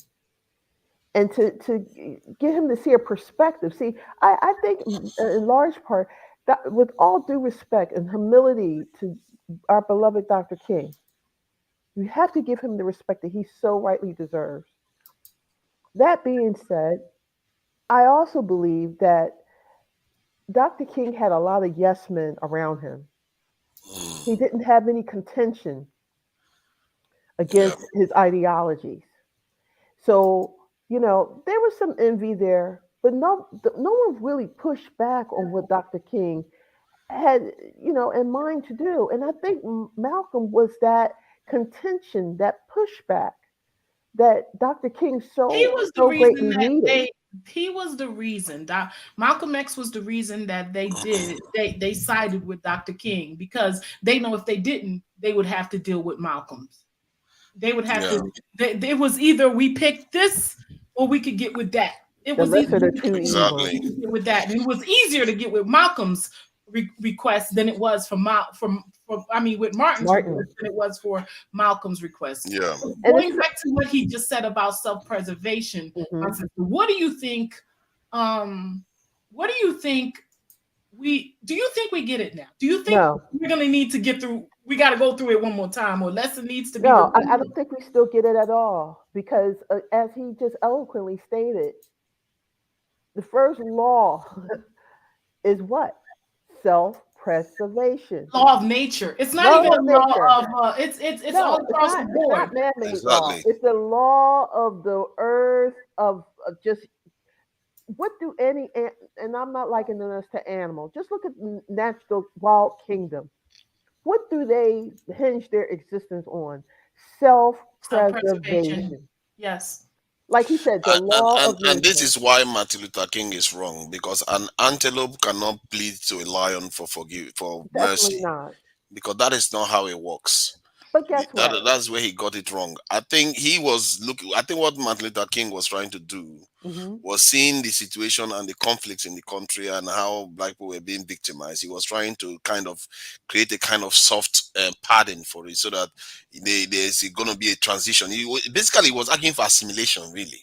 But that's what he was arguing for. But that's not how it works. But you know what? I'm happy you brought up the natural. When you brought up, when we were growing up, we all used to. Those of us that grew up and had an opportunity to watch National Geographics, we used to see. You used to watch these channels, and you would see that the lion go after all these things, or the hyenas would go after, and you would say, "Oh my God, what is this?" But then it's like a lesson there. It was a lesson, and I think this lesson we never quite get it. Everybody else got it, but us. Right. That when you look at this photo, you're looking at this image, you're thinking, "Oh my God, this is gruesome. This is terrible. This poor zebra." Survival of the fittest. But is this really what you see when you look at this? This poor zebra? Or You also see the mother. You see this lion doing what a lion is supposed to be doing. And it's either going to be them or you. And the zebra didn't get away fast enough. Right. Exactly. And that's it. That's it. And listen, I think we put too much feeling into it. I think I think we forget who we're dealing with, and they don't share. See, we keep looking at them like as if humanity. And Nina, I don't agree with you. I don't think it's them. I think it's us. I think we. But I'm coming to that. I'm not blaming them. I'm talking about where our tragic flaw lies. That's what I'm talking about. And before you go on, I want to say this. Queen Z, I want to thank you so much, sis. Thank you. I truly appreciate the super chat. I didn't want to disregard that, but go ahead, sis. But that's what I'm talking about. I'm not putting the onus on them. I'm putting the onus on us, Gina. I'm saying we're looking at other people with humanist eyes when that's the wrong perspective to have. Because they're only working from a perspective of self-preservation. Like this as lion. we should. This lion. It needs to eat. It needs to survive. And it needs to feed its family so that they survive. Yeah. And that's the perspective we are missing. We are looking at other people in a way that we don't view ourselves. We don't put ourselves first. And we have to come to that realization. And, you know, I remember my husband telling me one time that I was a racist. And I said, yes, I am. Yes, I am. I am for the survival of myself and my entire gene pool. So we're thinking this lion is supposed to walk up to the zebra and just tap her on the shoulder. Hey, lay down for me, please. No. No, not lay down. Not lay down. It should be saying something like, yeah, you know, I'm sorry. I will not eat you. Let me go and die of hunger. Exactly. My children should die, and all of them should die because I like you so much. I don't want to eat you. It's not the right thing to do. But again, that's the humanist way. We're not dealing with things in a way of there's a way that you have to look at things. It's called perspective. Yeah. And I don't think that we DNA Africans are looking at things with a perspective. So let's get this out the way right here. The slave trade. This was the lion to the zebra. Do we understand that? Yeah. Colonization. These slave ships that were built by these Jews, lion to the zebra. And that's what Dr. Images like this, lion to the zebra. We need to understand it all and just really take it in and understand that this is not a personal thing, man. This is a personal thing.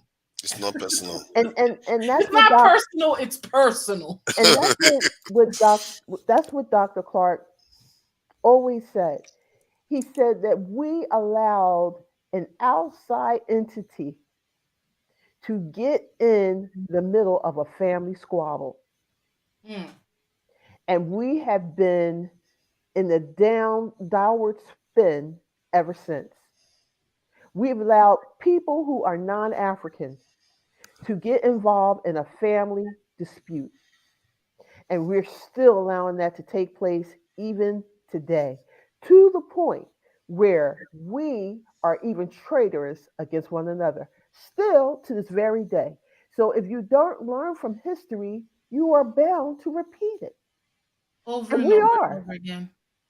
I think I had an experience recently that it gives me a bit of hope on the continent. Yeah, because I was talking to Somali. You know how Africans like to accuse Somalis of not really being African. Yeah, and they always want to hedge. And this lady was one of the first to talk about how she puts her religion first. I was like, so if Mecca attacks Africa now, you'll be like jumping on the jihadis, and he's like, I will not care. I will just say I don't care. I will not. Then it turns out that when we're talking about having this discussion, then she talked about how their country, that's Somalia, tried to join the East African bloc, and the East African bloc rejected them. And if you look at the Somalia, the way they operated on the continent, by and large, they are trying to work with the continent and be part of the continent. Even if they say some of all those things, some of them say those things. During the conversation, then we were talking about genetics. And it turns out that they were one of the oldest group on the continent too. Yeah. I was like, how can you be one of the most ancient on the continent and you are the one talking like this? When you should be like advocating that be more Pan-African than any group. You should be at the core. Because And you can see that her her point of view started changing a little bit. Because her argument at first was she was thinking that they were the group that left Africa, but it turns out that it wasn't that group. Most of their group were the original L0 before maternal genes. Egyptians. Yeah, ancient. So when she started seeing it, and we started seeing it from that point of view, it's almost like because even my own view changed of the Somalis too. So it tells you that sometimes when we start unpacking these things, we start seeing where everybody belongs in the hierarchy on the continent. And I just even found out that there was a time on the continent where everybody was just moving around. That the continent was like a Garden of Eden. That's if they were checking the genetic records. It was showing that they were all blending, mixing around until the climate changed and froze some people out in regions. And that's why you see some of all these patches. So we are all linked. Interlinked on that continent, and the more they all realize it, the more they work together. And that's what so I'm surprised. I'm surprised that it's now that you're realizing it. Hey, let me say this right quick before I go, Gene. Because I got to go right quick. Look, thank y'all for letting me speak, Gene. It was good being on this panel with everybody. But love you, Bakari. Love you. That self-preservation, we're gonna have to learn. I'm gonna tell you, we're gonna have to learn to practice racism. We're gonna have to learn to participate in it. Stop being emotional. It's okay. Let them feel that way. We need to feel the same. Yes. Peace and one love. Love you, Bakari. Thank you. He that agrees with fire. You too, Queen Gina. Okay, so guys, you heard Bakari. We need to practice. What did you say? Self-preservation. Let's use that word. Yes. Practice self-preservation. And there's nothing wrong with what it. that means is you got to be willing to understand when things like what happened in Ukraine with our brothers and sisters happened. We have to understand that it's about, self-preservation. Self-preservation is as woke as they come now, isn't it? Self-love, isn't it? Yeah. It's as woke as they come. So when people say you care for yourself first, that's what it basically means. You have to take care of your business. And we have to do our business. And this is the thing. When I put this image up because I need people to understand that, Malcolm said something. Malcolm X said it's the first rule of nature.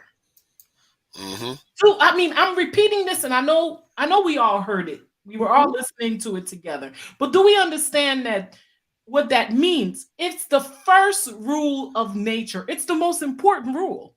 Yeah. So that being said, what does that mean, though? What does that look like? Let's break that down. A couple of us, before we go tonight, I would like us to break that down. What does that look like? Self-preservation. Unity. If your very first instinct is to eat, and to eat, you have to consume. Your first instinct is also to shelter. All those things, when you need those things, you need resources. And if you have to compete to get it, like in the case of the world today, you have to unite to be able to do it properly. Like Amina just said, you have to come together to be able to achieve those things. Absolutely. And it's very fundamental. And this is why I lament. And the people that are supposed to do this is our men. They didn't do their job. And somewhere along the line, we have been lured to fall to sleep. The impression I get sometimes, the way our people behave is that we are like a lion going to a hyena and say, why is the hyena being mean to me? Why are you not helping me? Why would the hyena help you when you are like a lion that could swallow it? It's like, you're right. It's like looking at that photo. Thank you so much, Brother Bakari. Thank you so much for the super chat. I appreciate it. This is a great topic, great discussion. And you have a great channel. You guys, his channel is called Brother Bakari. Please visit the channel. And thank you so much, Mr. Bakari. Okay, so that being said, when I put this photo up, it's really because I want everybody to get it in their minds. It's high time that we understand that nobody's doing anything wrong but us. We're that zebra laying there saying, why are you doing this? Why are you doing this? We can no longer say, why are you doing this? It's either we become the predator, or the prey, or we understand that we are prey. Mm-hmm. And if but we you are tired prey, of being prey? then you better move fast. Yeah. We have been praised for My a question long, is, long time. are we not tired of being the prey for the slaughter? Aren't you tired? Aren't you tired of living in this toxic Now, another environment? aspect of it is maybe this will help us because there's another thing too. Now, I've been talking to Queen Z, not you, but thank you.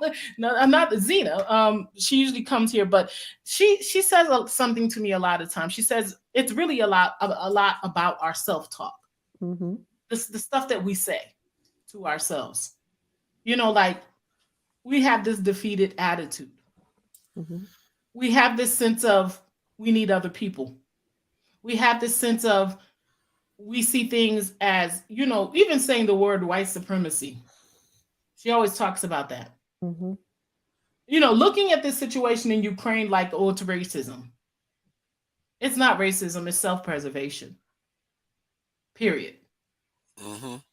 And I think when it is empowering to me, I think, to look at it that way. Because when we personalize it and make it about how all these people see us because of our skin color and not understand that, okay, there's an aspect that goes along with the skin color. It has a lot to do with the fact that there is a recessive white gene. Mm-hmm. And it's a core of the racism that they feel towards us. Mm-hmm. It's why self-preservation is important and why the hatred is a branch of that. Right, precisely. So understanding that, once we come to the realization of that, what do we do with that? How do we correspond with ourselves, with the world? Because if you are cognizant of something, then you can deal with it differently. You should be able to. But we deny that part of ourselves, I think, in some respects. We deny that pivotal aspect of our being. And it's funny because we have the predator. We are the predator of this world. We are stronger. I have a feeling that. I have a feeling that. Can I just say something? The predator become the prey. I just get a feeling that as a people, as a group, I mean, there are dynamics that needs to play out for a group to wake up. Because the way groups behave, they don't behave like individuals. Mm-hmm. Where they find out something, they just react. It Mm-hmm. has to. There are certain things that need to come together. I said earlier on the Chinese official was thanking the Japanese for invading them, and the Japanese committed a lot of atrocities on the Chinese. But he thanked them because he said they woke the Chinese up. And I think, when I said it before, that because of this is why the West, the way they treat Africa is slightly different. They don't invade Africa like the way, like Russia is doing to Ukraine right now, where they just come in, bomb, boom. No. Because they know if they wake that continent up, then they will lose a lot of advantage themselves. That's why when Africans go to the West today, they don't even see the West as rivals, not to mention enemies. They don't. On the continent, we don't see. When they come to the continent, we welcome them. It's all good. If this type of conflict was happening on the continent, we will let them out first. Not only because we are afraid of the consequences. We'll let them also out because we care for them. We don't see them as rivals. That is because of this. That's why what they are doing to us is almost like they have hypnotized us and kept us in a state where they know that if they kind of trigger us, they are going to lose more from it, and that's why they don't want to do that. It's like a spiritual veil. Yeah, it's like we are it. hypnotized. We Yeah. know. It's funny because I don't think you understand. I think it's okay. Let me just say this.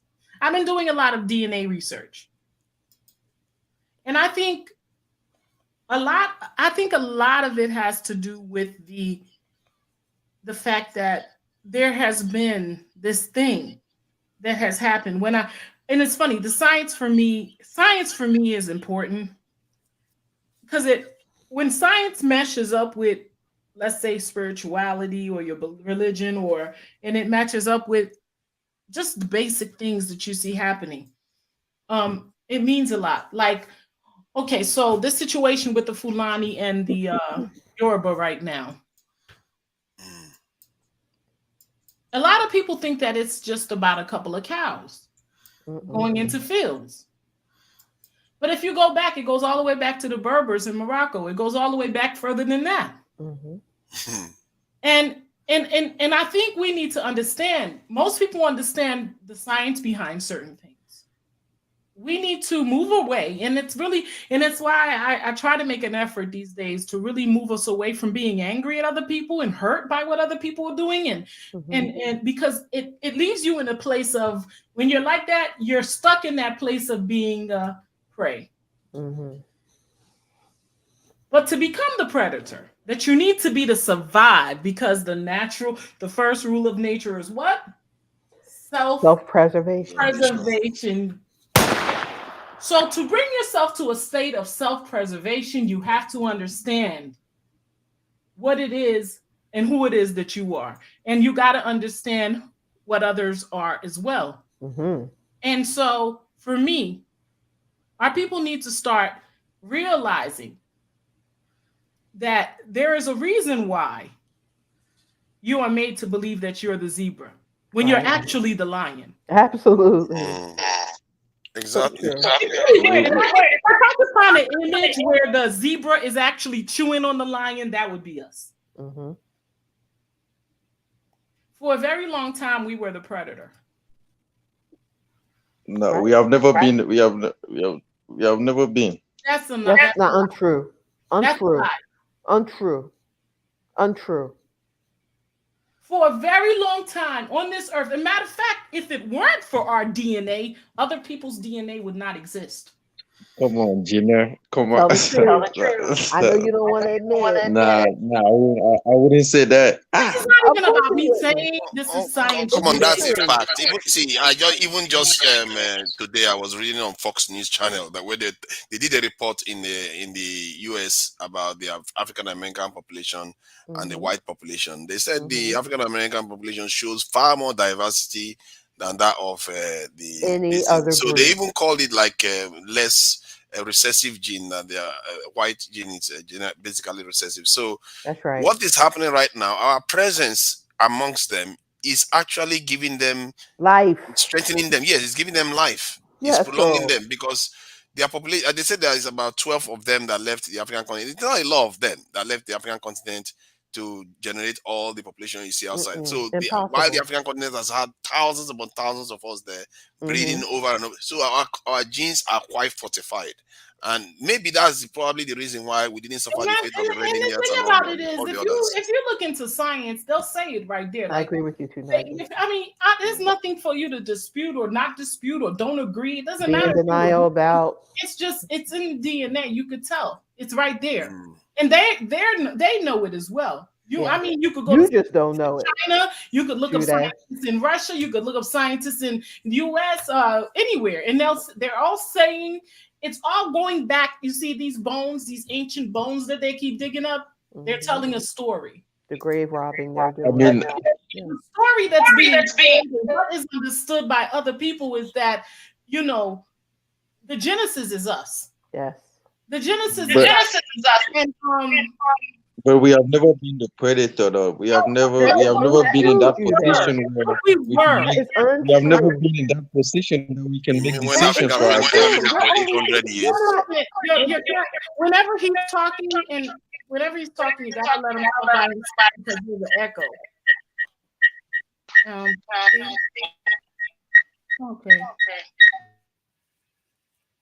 Okay. Can I say something, please? Go ahead. I haven't really spoken for a while. I always sit and let people talk, right? Like I said, what do you talk about being predator? Like we have never made decisions for ourselves. Other people make decisions for what we have. I mean, like we could have been in a certain position by now. This is what I think, and we have not been. And you keep asking what is going wrong, but because the decisions that we make doesn't make an impact on us, it make impact on the other person. A predator doesn't think like that. a predator, get stuff for his family. Let But me say this, our own Dennis. people doesn't get stuff. Go ahead. I don't know if you know this, but okay. It is not hard to turn predator into a prey. It's conditioning. You see these Come on, dogs. Gina. Like, oh, please. I mean, whenever you start talking, it echoes. You see these dogs that we now have in our homes? Most people have a dog, or those of you that are pet lovers like me, you have a dog. Well, if you have a dog in your home, they were breeded to be mild, to be this way. They weren't always like this. No, they were wild. They were wild. They were not approachable. Matter of fact, they would eat you. In the like past, the jackals. before Right. they were breeded to be weaker. And you can breed people to be weaker. Yes, you can. And it has been done to us as a people. Right. And that's what I'm talking about. The fact that we were stronger. I mean, people were afraid to go into war with Africans at one point. People were afraid to go into, the dark continent. Yeah, I wouldn't say that's why we were captured though. We were colonized. If you have a very I'm so glad limited, that you're not getting it. It's like we're saying it happened, but we're not going to say it with you today. You want to say that as right you can. But I'm talking about the fact that we were conditioned to become the prey, but we were not always the prey. Now, a part of becoming strong is to understand what happened to you. And if we were conditioned, it means the predator conditioned us. That's what I'm thinking, and that's what I meant. Okay, can I tell you something? My opinion, and I guess this is your opinion, and I could appreciate that. I could respect that. And then I'm going to let somebody else speak to you on that. But my opinion is that we gave our tricks away. Like everybody has, like, okay, let's say you're about you take in, let's say we're lion, right? We're a cub of lions, and we take in a deer. Exactly. We're taking credit for what we. I don't know what you're doing right now. You got that kind of thing when you start talking, everything goes wild. You can't interrupt while I'm talking. Okay, so we're a cub of lions. We take in let's say a squirrel, and we teach him how to be a lion. That squirrel, if we give him enough power, can overpower us one day. He could learn all our tricks. He could become wise enough to play us against each other. And that's what happened.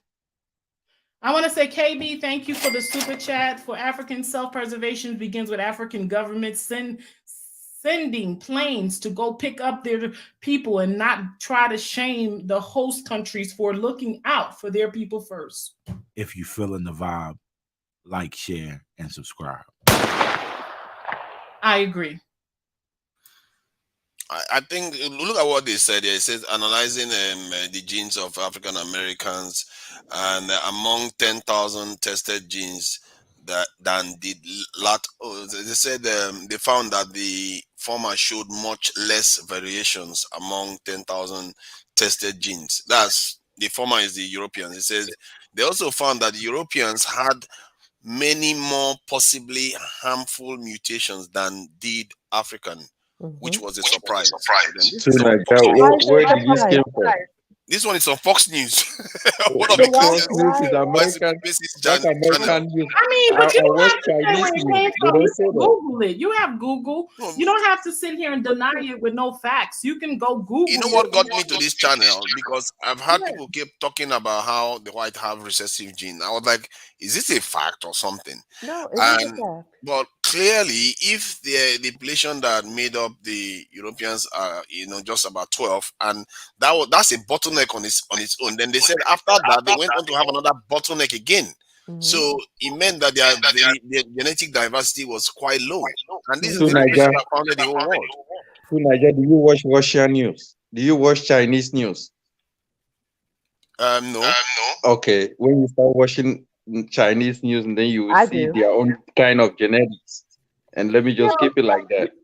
Yeah, but I watch not only Chinese Me too. news, I watch Japanese news, I I watch watch Chinese news, German German news, news. I watch Well, I Russian mean, news, the way I we watch talk, it British just seems news, like I watch it French just seems like news. other things doesn't exist. It just seems like everything evolves around Fox News and American news, and No, that's it. that's not. What are you There talking are other, about? You That's weird. gotta get Jude. You're with all due respect to you, my brother, and I love you dearly, but you gotta get out of this very myopic, limited way of thinking, and your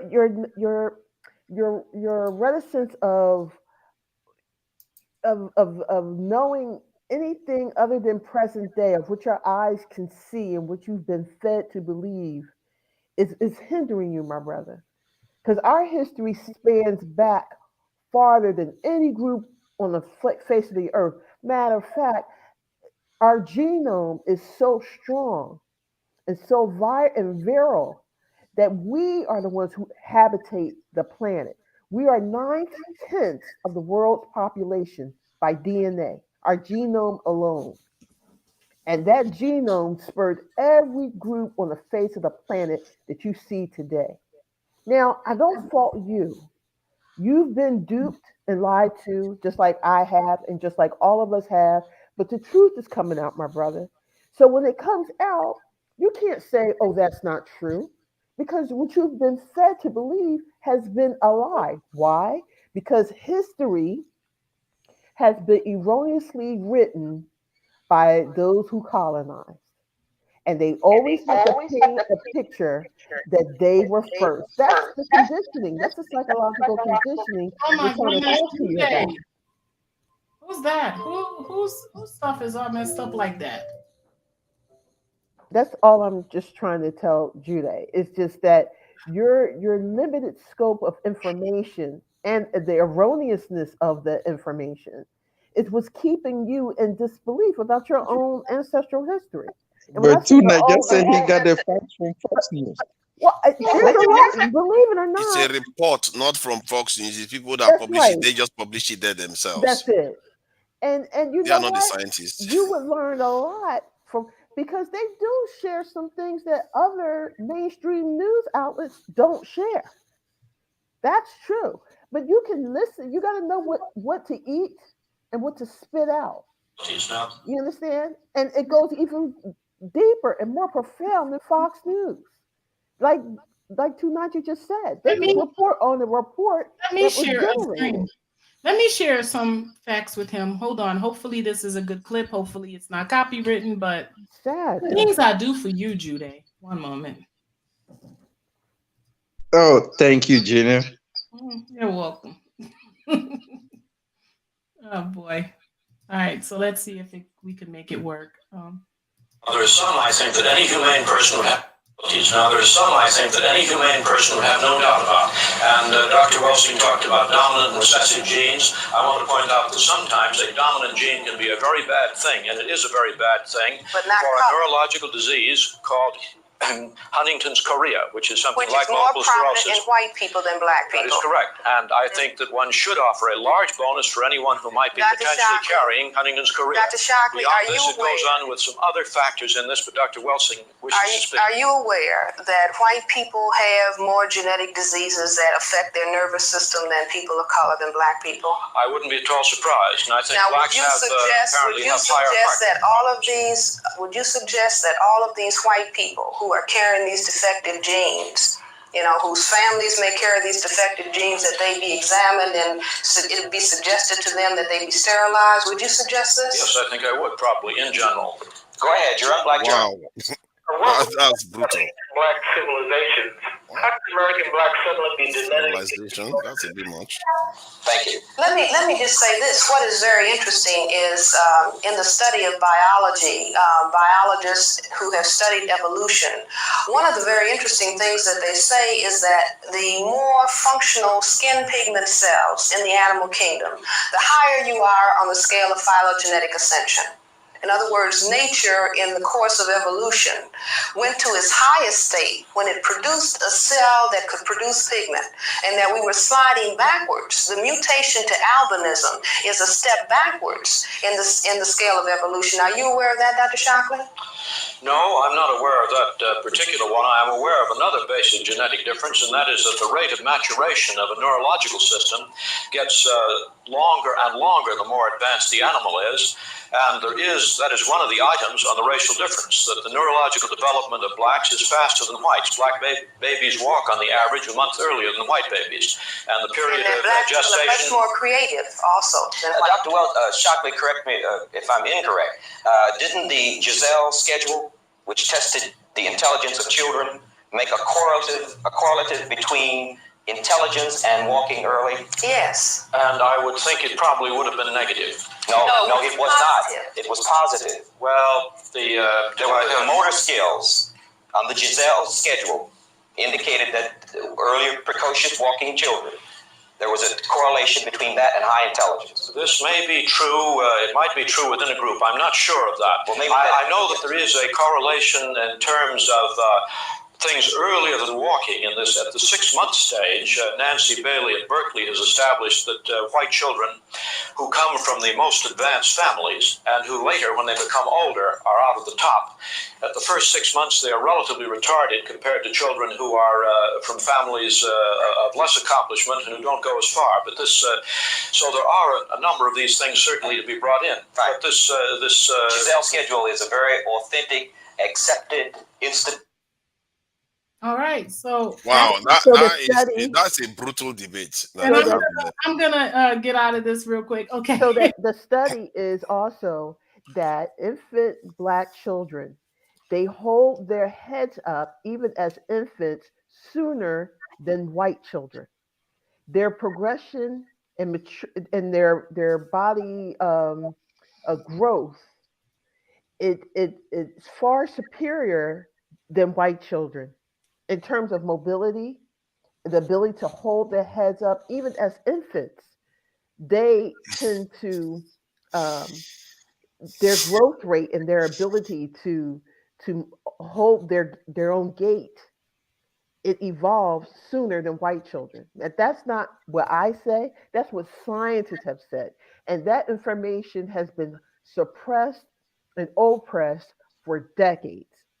You guys should give me some super chats because I think I'm gonna get this video taken down. And what the guy said there, something about oh my God, why did I just do that? I hope that wasn't copyrighted. Yeah, what the guy said about something about when the children are born to some of these well-off parents, they don't tend to do very well. That is silly because from my experience, when you see intelligent children, sometimes from when they were born, you can tell. Because when the child opens their eyes, you can just see this child is alive. And that has nothing to do with a family station in life or education. That's purely biological. It has nothing to do with some a family's economic status. Rich or poor, no. There is no science behind what he's saying, and he knows it. And he knows what's interesting to me is when Neanderthals say things, and it's like, oh, it's right because I'm white and I say so. It's based off of no scientific proof, but pure speculation and subjectivity. There's no science behind it. But that's why I say it's important to go and look up the science behind it. Don't just go based on, what anybody says. What they're putting in these books. People are so inherently lazy. Look at both sides. For me, I look at both sides. And then I go and I research and see, because there are some truth tellers. And trust me, you're going to find them. Yes. And the other part of it is that people are so lazy these days. They just believe anything that anyone says with no due diligence to prove otherwise. And you can't. Miss you very much. You're welcome. Thank you for being here. Okay, sorry guys. We can't afford that. I see Franklin, huh? We can't afford for that to continue, and to have, just because you're not aware of this information, that does not mean it's invalid, and it doesn't mean it's not true, just because you're not aware of it. So we can't be, what they call it's shiftless, okay? And our thinking, just because you're not aware of it and you've never heard it before, it doesn't mean that the information is not out there. It's just you're just not privy to it. And then besides, sometimes when you can latch on some other person's information, if the person is proven to be correct all the time. When people have their Amazon Alexa at home, if Alexa keeps giving them the wrong answer, probably they won't ask anymore. Exactly. The reason why you trust things is because if they're accurate, I don't know what I've provided false information here, especially knowingly. But one thing I noticed is that Africans, they seem to have been responsible for their own fall, because the first time Africans took on religions from the outside of the continent, it didn't lead to a good place, like with the advent of Islam and the Mali Empire. This guy went on pilgrimage to this. Before you know it, and most of the countries, the nations that destroyed these empires were mostly Muslim. Morocco came down, destroyed the Songhai Empire, and but before then, Africa never really fell. Especially the northern African and these territories never really fell, and most of the people that propagated Islam on the continent were mostly Africans. They were the spearhead of these things. And so maybe that's something we can learn from history, that we have to be careful about taking things from the outside, and we can learn some things, but don't just impose other people's religion, especially when it brainwashes our people to speak their language, take their culture and everything. It's not just the religion. And what Malcolm X said today is something that demarcates, that is so clear. He's saying you can take stuff, but remember yourself first. Yeah. You have to always remember that. It's not a crime, not even close. Absolutely not.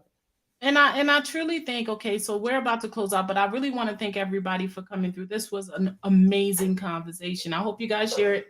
King Franklin, share my conversation. Need more subscribers, guys. So share this with everybody you know. Let's get some more people connected to Bijou Noir. I'm really excited about what we talked about today. I think we're getting there. I think we understand, and I love this this imagery, this pray. This whole thing with Ukraine. It was all about self-preservation. Nothing to do with racism. And we need to start looking at racism a little different and understand that it's not racism, it's self-preservation. Just like I said earlier, when we see images like this, it's not racism. What is it?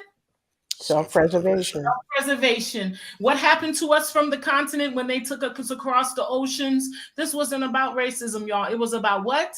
Self-preservation. And once we start adjudicating these things and understanding that, people are going to keep doing these things. When we look at it like racism, you're thinking this is something that needs to go away. This is something that this is personal.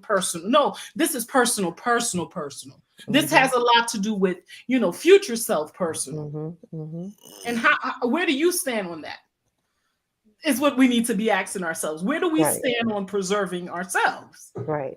So for me, what happened in Ukraine was like icing on a cake that I've been baking, and it brought it to head for me. Like, this was about self-preservation. I was angry. I was, of course, it was something that affected us all because we looked at it and it made us feel powerless. But in that powerless, I found power to understand that that's what we're lacking is power, y'all. Yeah. I disagree only in this respect, Gina. I wasn't angry so much. It just showed I respected the Ukrainians for that self-preservation that you brought to mind. So you had respect. I have respect because I understand it was about them fighting for themselves. Yeah. As we should be doing. And making sure every other does. And everybody else is fine first. Yeah, and we should not be ashamed to do that. And I think anytime that we have had the unction to do it, we were denigrated for doing so. When our ancestors, when they came out of Reconstruction and they had the wherewithal to unite on some level and forge ahead and create communities in which they bartered and they self-educated and they came together and united and formed and fashioned a Rosewood, a Greenwood, a Black Wall Street, and other communities, or Martha's Vineyard, all throughout Seneca Village in New York, which is now today Central Park, which that was also usurped land from freed Africans and whites, poor whites. The Irish lived amongst them. But my point is that we have to see this as an aha moment that we better pay attention to right now. And if we don't, the fault would be our own. And use this as momentum to move us towards power. Don't take this to digress towards what do you call it, weakness and fear. No, be empowered and understand and with the realization that self-preservation is what we need to be focusing on, researching on, understanding what that means. This is a teachable moment. Yeah. And these teachable moments don't continue to happen over and over again. Yeah. These moments are just it's a flicker in time. You see, I think the deeper lesson that, the teachable moment, what they should learn from it is that there's now another country on the list of the countries, I've been talking about, Iraq, they gave up weapons, they were decimated. Libya gave up weapons, they were decimated. Now, Ukraine gave up weapons. Look at what is happening to them. But while Iran didn't give up weapons, is still standing. North Korea didn't give up weapons, they are still standing. So that we should learn these lessons because it's really pointing a path to our communities specifically.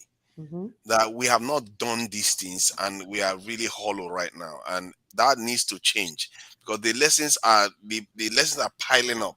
And let's hope there's not a fourth country that gave up weapons again. It's funny that the list of these countries that have been hit are the countries that gave up this technology, weapons technology. How weird is that? We can't even talk about technology. We need to give up our tribalism, which is the weapon being used against us now. And one other aspect, I talked about this before.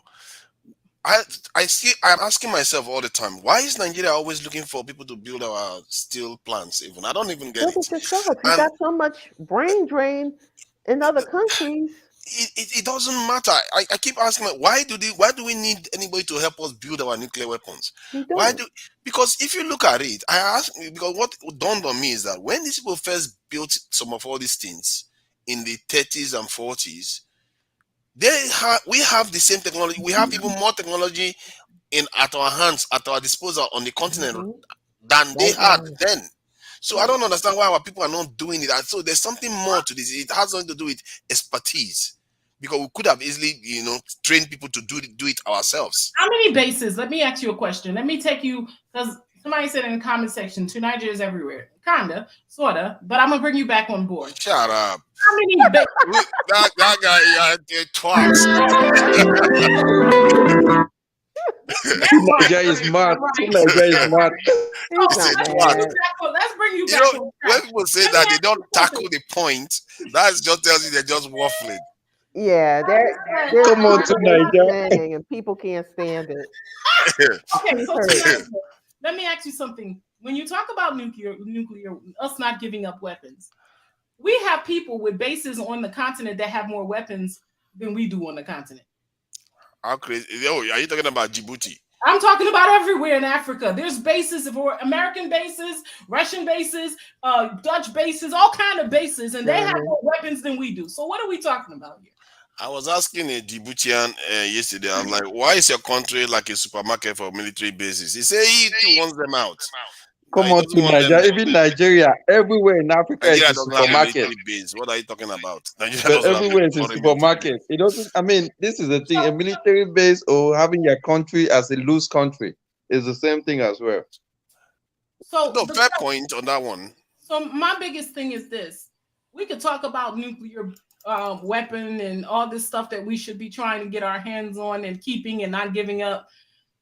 We can't even get to that place until we could see ourselves as one, because you see, we don't see anything. We're not protecting anything now because we're just sitting here fighting for our little baskets. We're not seeing ourselves as a whole. As a whole, we would become powerful. Right.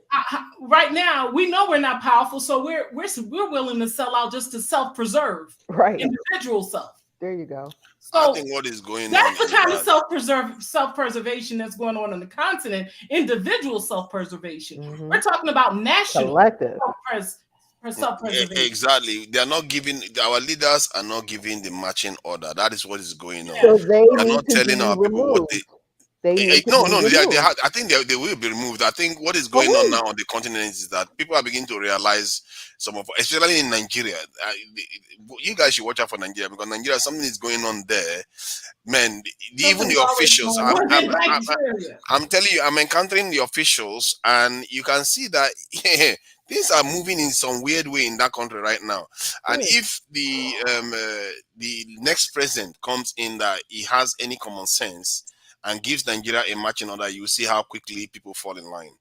And I just feel like, something is brewing. And if I have the chance, I will get involved. I will join the debate to encourage them to discuss the right things. Because I know our leaders in Nigeria, they talk about it all the time. Even the River State governor was talking about it just yesterday. Like, without security, there's nothing. And he was commissioning about 14 ships and gunboats to be protecting the waterways from stealing of oil and polluting the waters and all kinds of rubbish that they are doing there. So, but the term he was using, he was saying without security, nothing will work. They too are beginning to understand, because they didn't give their people any marching order at all. They didn't tell our people that, you know what, all this is we are looking for overseas, we can do it ourselves. I ask myself all the time, when the Russians started building steel plants, that was 40s or so. What technology were they using that we don't have now? Not. It's crazy. It's just our leaders are not telling our people what to do. Nigeria is not only our leaders. We are the problem. But that's we are the problem. It's not our leaders. Come on to Nigeria. Why you keep blaming them? I don't know. It's partly them too. Because it's weird for me when I hear Africans or continentals say the leaders, because it's like, do we not understand that we're raising these leaders? They are a part of. But they're not educated enough to even know how to negotiate for themselves and think that they deserve the best. These leaders are coming out of our households on the continent. We're sending them to other places to be educated by people that are diseducating them from self-preservation. Exactly. So why do we think something? When you plant a seed, that seed that you plant, that's the kind of plant that you're going to get. We're planting seeds of the seed that we're planting is a seed of not ignorance, powerlessness. We're telling our children, for you to make it, you got to go somewhere else. Well, that's part of the problem. For you to have power, you have to go somewhere else. For you to have money, you have to go somewhere else. For you to have status, you have to have somebody else's money in your pocket. We're telling them that. And then we expect for these leaders, these people that go and get educated by other people to become leaders in a place where they feel they don't have a sense of power in. First of all, you have old men who have been heads of state for 20, 30 years. They are not equipped intellectually or in any other capacity. They are nothing but puppets of the West and of Asia, or the highest bidder. Tell them they don't make it until they go into the States or to Europe. We tell them that, you're not dressing until you put on these designers. You're not riding a car until you have this car. And it's all outside of Africa. You're not wearing the best watch until you have this watch. And that watch is made of everything that is prosperous, everything that makes us fly come from everywhere else. But then you want them to see to have some pride and respect and appreciation for and care for a place where we're not raising them to see the value of it. So what you're saying, a big conversation. I want to close out. So everybody give me your close out. I don't even we not gonna lie to ourselves. It's not gonna happen until we start changing the minds of our children. It's not going to happen until we uncondition ourselves and change, just stop trying to get and achieve what other people are throwing at us. That is the thing. Our weakness is the fact that we buy into Yes. The conditioning. We buy Yes. into it. We Yes. buy it. We pay for it. Yes. We're going out there trying to get it. Yeah. You know, trying to get visas to get to it. Yes. So that being said, self-preservation is really seeing the beauty and the resource and the ability in Africa. Yes. Yeah. And that would be the beginning of it. Like we can't go nowhere until we could see that. And I see a lot of it happening. I'm happy to say that, but we needed to move forward, because guess what? Everybody else is eyeing Africa because they see it. Yeah. Right. So I agree. Man, this has been a wonderful conversation for me, but like all for Sundays, and I don't know why I waited till Sunday. Is it Sunday? Yeah. Yep. To do this. It's been such a hectic going back. I mean, to be honest with you, man, work has been something. But that being said, I'm gonna try to be here more. I love it here with you guys. This is really where I find peace. And I look forward to talking to you guys, because I know that, you know, we need that space to talk about these things, because, you know, these things, they may not be a lot of people listening today, but I'm thinking that one day, you know, somebody's going to tune into this channel and see these amazing conversations and comments in the comment section. I think we have some really good talks here. So for me, it's everything. So thank you. I want to ask Jude how he felt about the conversation. I know you guys didn't let him speak much. He's going to bring that up real quick. Jude, are you still there, or did you go to sleep? I'm here. Okay. So give me a close out, Jude. I know this was you didn't really get much of an input today, but I really appreciate what you did come and say. I appreciate the contract. Oh yeah.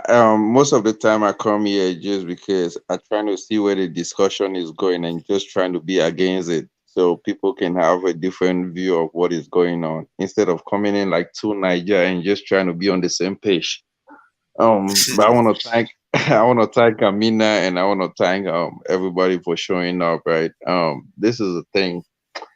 I wish one day people should be running to Africa to study medicine, like what us are doing to go study medicine in other people's country. We consider their own level of education as more valued than that of Africa. And instead of, you know, and this is what is making us backward, in the sense that when these people go and study, they don't come back. Take for instance, two Nigerians in UK. You know, if you tell two Niger to go back to Nigeria, he will not as for now. Seriously, you have to bring that up. So I'm just saying, and this is the thing that is keeping Africa backward, right? We keep blaming our leaders, but come to think of it, it seems like all of us in general that are in the diaspora are the problem, not our leaders. Self-preservation should be self-preservation comes with Black power. You know, if Africans around the continent and around the world have to be stronger, and if we are not united, we cannot do face-to-face communication with Russia, because even Nigeria is in front of Russia. They consider Nigeria as an underdog. Nigeria will always be a zebra. If Africa as a whole is in front of Russia, and there will be a predator. But this is never, I can't say it's never gonna happen, but the way things are going, it's gonna take us a long way to go. But thank you, Gina, and thank everybody on the panel, and thank Amina, and I think everyone should have a good night. To Niger, thank you so much. Good night, Jude. Love you. Be well. No problem. Thanks. How do you like your new city, Jude, before you go? Oh man, Raleigh is pretty good. Like Salt Lake City was cold, but now in Raleigh, North Carolina, is beautiful. I'm a lot happy of to trees. know that. I thought it would be a big change for you now, as far as the Oh weather. yeah, I'm just trying to get things back together. That's why you see I don't really talk that much. So it's okay. It's okay. I liked it. I wish I can get an African American wife to get married soon. If you play your game right, you might succeed in that, Vincent. If you promise you don't have to marry your brother if you die. No, I was thinking two Niger can give me one in UK, but two Niger is so busy in such a way that How do you know? it's How do you know? 1 minute you are saying I don't want to go back to Nigeria. Now you are looking for wives in America. Now he wants you to get involve yourself in the matchmaking. Yeah. Oh no, come on, Amina. But it's okay. I mean, Gina, thank you so much. North Carolina has been good to me, so I can Be say no. humble, Be humble, my brother. You'll get I'm her. always humble, Amina. Come on. I've No, been you're here not. you should know me by now. That's why I'm saying what I'm We saying. do, babe. We love you. You have a good evening. I know follow you Love you, guys too. brother. Thanks. I know problem, Amina. Thanks. Bye. Amina, my rider, Yeah. thank you for coming through for me, sis. I know this was short of notice. I've been ducking you guys a couple of times. It's all good. I'll tell you guys something. This for me is not just a small talk. These talks mean a lot to me. I kept looking at the conversation and I didn't want to come incorrect. I was hoping you guys would see it the way I see it. I don't know if you all do, but if you don't, that's fine. I'm here to talk to you guys, just like you're here to talk to me. I learned so much, and when I come on here, sometimes I sit here and I'm ready to log in, and when I feel like I'm in a negative place, I don't want to come in here and log in. So a lot of times when I don't, trust me, it's a good thing. So what we talked about today was important. And I have to say, Amina, you put in a lot of work into this conversation. You, Wendy, Dr. Kazo was here earlier. We had, Jack, Tunija, Jude, Be Better. We've had so many great people. Wow, Bakari, so many people. Even those two brothers that was lambing, and that first one that said he liked white women. I don't know what that was about. Got married to a black woman, huh? But it was a great conversation. What did you take away? What was one of the things that stood out for you, for you, Amina? Tunija. What Tunija has been saying, actually, and that clip of Brother Malcolm. Oh, I got to hit home for me. Yes, I love him. And he, to me, was a very. I love him all the more because he's undervalued. And it's funny, if people are the same people who hated and despised Dr. King have the temerity to quote him. It's a joke. It is. It's a joke. And people, I just believe that, and I love Dr. King with all of my heart. Me too. Because his life, he was robbed of his life and the ability to live past the age of 70, that he get to see his children grow and his grandchildren to be born. And that's something to say for the fight that he did do on the behalf of us who look like him. And but also I also love Brother Malcolm because he spoke the truth on every opportunity, and his words are like a crystal ball that keeps reminding us we have so many gems left in our midst, and I think we're not taking advantage of the foresight of our ancestors and their voices. And I'm a firm believer that we have everything. I think we are power. Yeah. Unrealized. I agree. I think we have everything that we need to do what we need to do in the midst of our own self-preservation. And I don't see us, the only deficit I believe is that we can't see our own innate power. We can't see it. It's like it's like that spiritual veil that we have looming over us. And I pray every day to the Most High, to our kingdom family, that spiritual veil is destroyed over our spiritual eyes. Every day I pray that prayer. Some of my prayers are coming to fruition. Everything that's been hidden in darkness is being revealed. Yes. And that we realize who we are, not so that we can denigrate people and step on them until they pulverize dust like they try to do to us. That's not what I'm talking about. We don't have to do what other people do. We don't have to be violent in a way that they have to be violent. But if we need to be violent, we're doing it for self-preservation.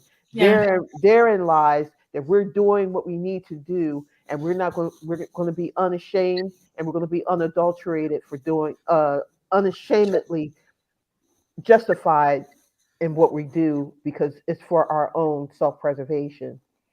And I think this is what we need to take lock and stock of right now, this pivotal moment. And everybody's doing what they need to do to protect themselves and for their own people. And I think we cannot feel unashamed for doing the same. And I think we need to stop looking at what others are doing and focus on what we need to do. For us, that is specifically for us as DNA African people, we need to do that once and for all and stop seeing that tribalism that you spoke of has to be deadened forever. We are so inextricably linked to one another in ways that we can't even fathom. That divide is what's killing us. That divide right there is killing us. And we can't afford that any longer. I agree. Thank you, Gina. I love you. I love Miss you you so much. dearly. I'm happy to be back. I needed that though. Thank you so much. Love you so much, and I will be back. Man, that was beautiful. I love it. I love it. Thank you, Amina. Okay, so Zach, I haven't really seen you on here before, sis, but maybe you have been, and I'm getting. Oh, I've seen your really long informative channels on really Oh, important subjects, and okay. I keep on clicking on them to say, okay, when I have some time, I'll deep dive and listen because it's so jam-packed with really wealth research information. So I appreciate all the time you spent on that. Thank you so much. And I've just been listening mainly because a lot of people are coming in with the fire and the heat and the passion and the eloquency. So it's good to hear, even though I haven't agreed with everything everyone's saying. Yeah. But some of the takeaways, just to wrap up, is things about unity and community, loyalty and family. I think that's super important. Yes. And self-preservation, we have to also be mindful of where is the intent? Is it coming from a place of hate and negativity, Yeah. or something to do with love and appreciation of people who don't Yeah. look like you, but they're not your number one priority? And what I was seeing was the neo-Nazis who have infiltrated the Ukrainian army are acting out in hate and negativity. And I'd have absolutely no time for that. You can still have self-preservation without being antagonistic and evil. Yeah. And I think that's I definitely agree. what us, I agree. it's definitely what us Africans and people who are, from the diaspora community need to do. They need to have self-preservation and not just be so much obsessed with, I should just survive. It's all about me, me, me, me, me, because we're all linked to each other in one way or another. Yes. And then the other thing I wanted to say is that I think it's actually okay for people to go and leave their country to have education or to further their education or to get some opportunities, financial opportunities, and support people back home with the mindset of wanting to return. I think that's perfectly fine because we have countries all over the world coming to Africa and taking our resources and our minerals. So why can't we go over to the other countries and take opportunities with the mindset of it benefiting our brothers and sisters? I don't think it should be a one-way traffic where people come to Africa and take,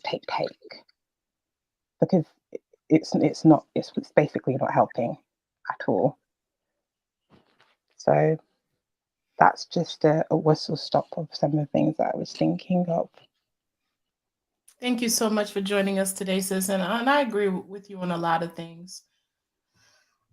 I know people are not going to stop coming to the continent and taking.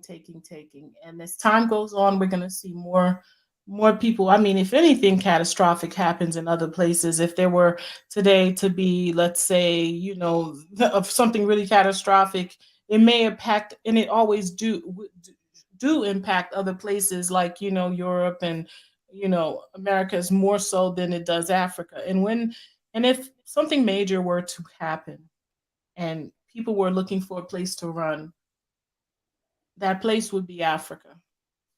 And for me, knowing that empowers me, or should empower all of us really, to um, truly understand her worth, um, and understand that if a lot of us leave, those of us that are able to do, like, they always talk about the brain drain. The more of the brain that keeps leaving Africa, and other people are coming in with their brain to take hold of Africa, I'm afraid one day we are not going to be able to look back and see Africa as ours. It's already that way now a little bit, but it can happen in a big way.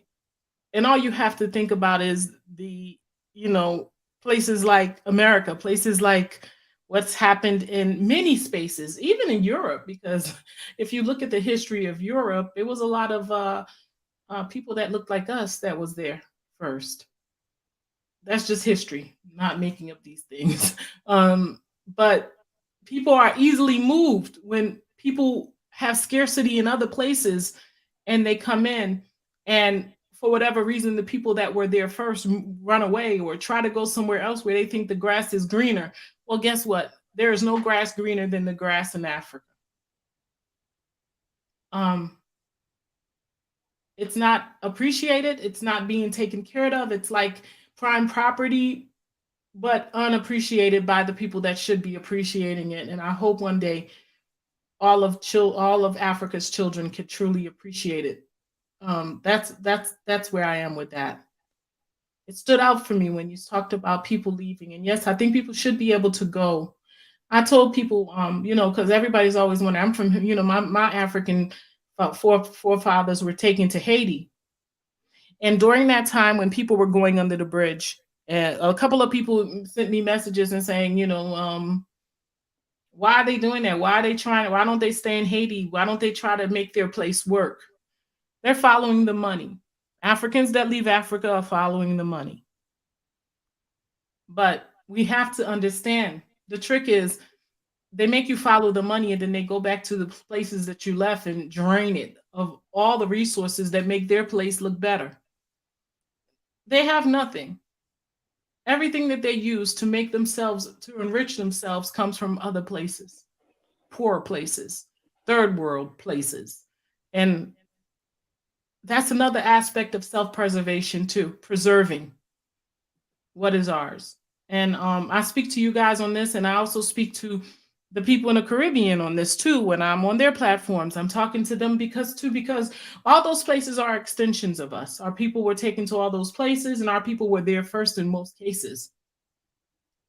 We have a thing of when people come and they colonize us or they infringe upon us, we just leave and give them the space they need to do what they need to do, and then eventually they take it over completely.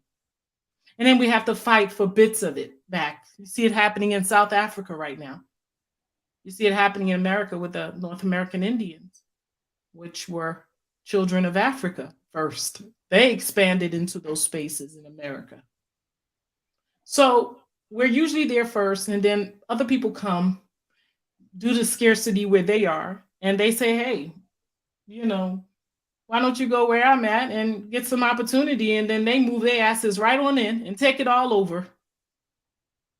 That is not the wisdom. We need to, those of us that are committing to leave those spaces, we need to find our way back home and benefit home for real. Because a lot of us leave, and then we have generation upon generation of never going back and never really truly making changes. And that's what has happened to Africa. And I'm hoping that we can turn this around real soon, because it looks like a lot of people are eyeing Africa. They've always eyed it, but right now there's a big push. So I hope we're taking this seriously. And Jacques, thank you so much. And I do appreciate you coming here with your that what you talked about earlier, how it was hard to hear how some people was responding to some of the brothers and sisters and that was dealing with all the hate and racism in Ukraine. But I would beg you to really look at it from another perspective. The fact that they're talking on it tells me that they're thinking about it. It's in their hearts, and trust me, I think it's a good thing happening. I apologize for the dogs, y'all. Okay, so thank you again, sis. To Niger.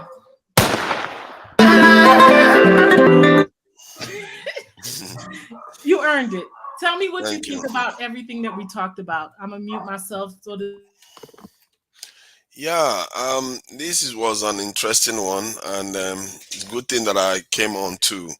Um, yeah, I take it that we'll learn our lessons from all these things because we are we are the only 1 billion size population, above 1 billion size population that hasn't got control over their destiny, and we need to change that fast. And the women need to demand more from their husbands, and the men need to demand more of themselves to do their job.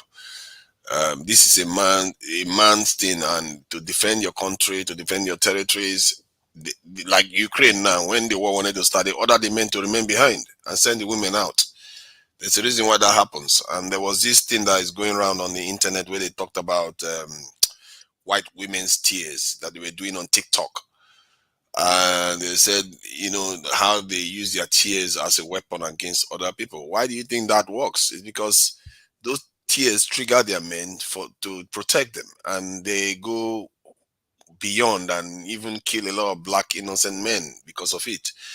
Uh, that is what our people there are very few times you see our men defending their women like that, and we need to do better than we have done.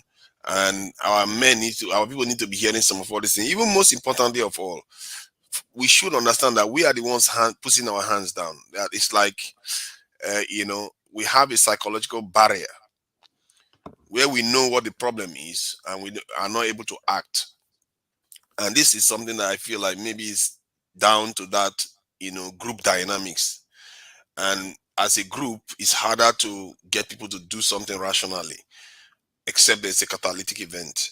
And Africans haven't had that. They don't seem to, everyday suffering, they've gotten used to it. They've not seen and most of our people don't see that. If you look at what happened with the George Floyd incident in America, it triggered a lot of things and it woke a lot of people up. And probably that's the ramifications of that is what we are still going through now. And so when something like that happens on the continent, you see that something is going to change. And this is why we really have to be brave and speak our mind, because if you don't speak your mind, your children will have to do it. If your children don't do it, the one that comes until we are gone. So sooner or later, we're talking about Malcolm X today because he was brave. He knew what he was saying, and there was going to be consequences. But he said it, and even if he didn't say it, he was still going to die. It didn't make any difference. The point, he did the right thing, and that's what you're going to be remembered for. And I feel like our people need to understand that and start embracing this mission and this idea that, the fear is an enemy for us right now. If we have that fear, we are never going to do anything. And that is a recipe for disaster, a recipe for extinction, really. Because the world doesn't owe us a living. They are going to do away with us. Like we've talked about here, it's not about, it's self-preservation for them too. It's not because they hate us. They just want to preserve themselves more than they want to preserve us. Why should they want to preserve us? We are bigger than them. We have a greater heritage than they do. We have so much, and we are asking them for help. Yeah. That seems, when you think about it, you can see why they react the way they do. And I've said it before. I've seen some powerful, people that you consider powerful European men, when they look at me sometimes, and I'm walking on my merry way, I'm like, why are you looking at me? Like, because they see something you don't see yourself. I perceive sometimes when they look at me, they are not looking down at me. They are seeing something that I don't see. Yeah. That's what I observe. And this is something that I say all the time, that when people say white people look down on them, they only do that consciously when they want to discriminate against you. But in reality, they see something else that you don't see. They're like, don't you see yourself? Don't you? You don't see it. Yeah. And I feel like we need to understand that. Even yesterday, I was involved in a debate where many, like like West Africans and Congolese and others were debating Somalis. Or like, you know what? This debate you're having, you're making it look like it's like for like. This is a population of about almost 800 million people debating against 20 million people. That doesn't sound right. They are not a threat to you. You are more of a threat to them. And this is how it is in the world too. We are so big and we act almost as if we are infantile. It's like a baby elephant. Begging everybody to be soft with us. Be soft with me. Ridiculous. Why would they be soft to you? You are a threat to them. They want to protect their children too. Yeah, feed me, make me big. Why would I want to make you big? I want to exactly make me bigger. You have to make yourself bigger, and we have all the tools. Every day now, it begins to dawn on me that we have all the tools. We may not have the tools to build the trains ourselves, but I definitely know we have the tools to make our own steel plants. I definitely know we have the tools. If we want to build a nuclear technology, we have the tools to do it. On the continent today, it's just that our people are not being told the truth of what they can do. And that needs to change. Thank you. No, you're very welcome, and thank you for coming through. Thank you for blessing me today with Thank you. Thank you. Be better, sis. Thank you for coming through today. Again, I'm very grateful. You bring that balance, and I appreciate every word that you said. Tell me what do you take from this conversation, or what would you like to contribute as you close out?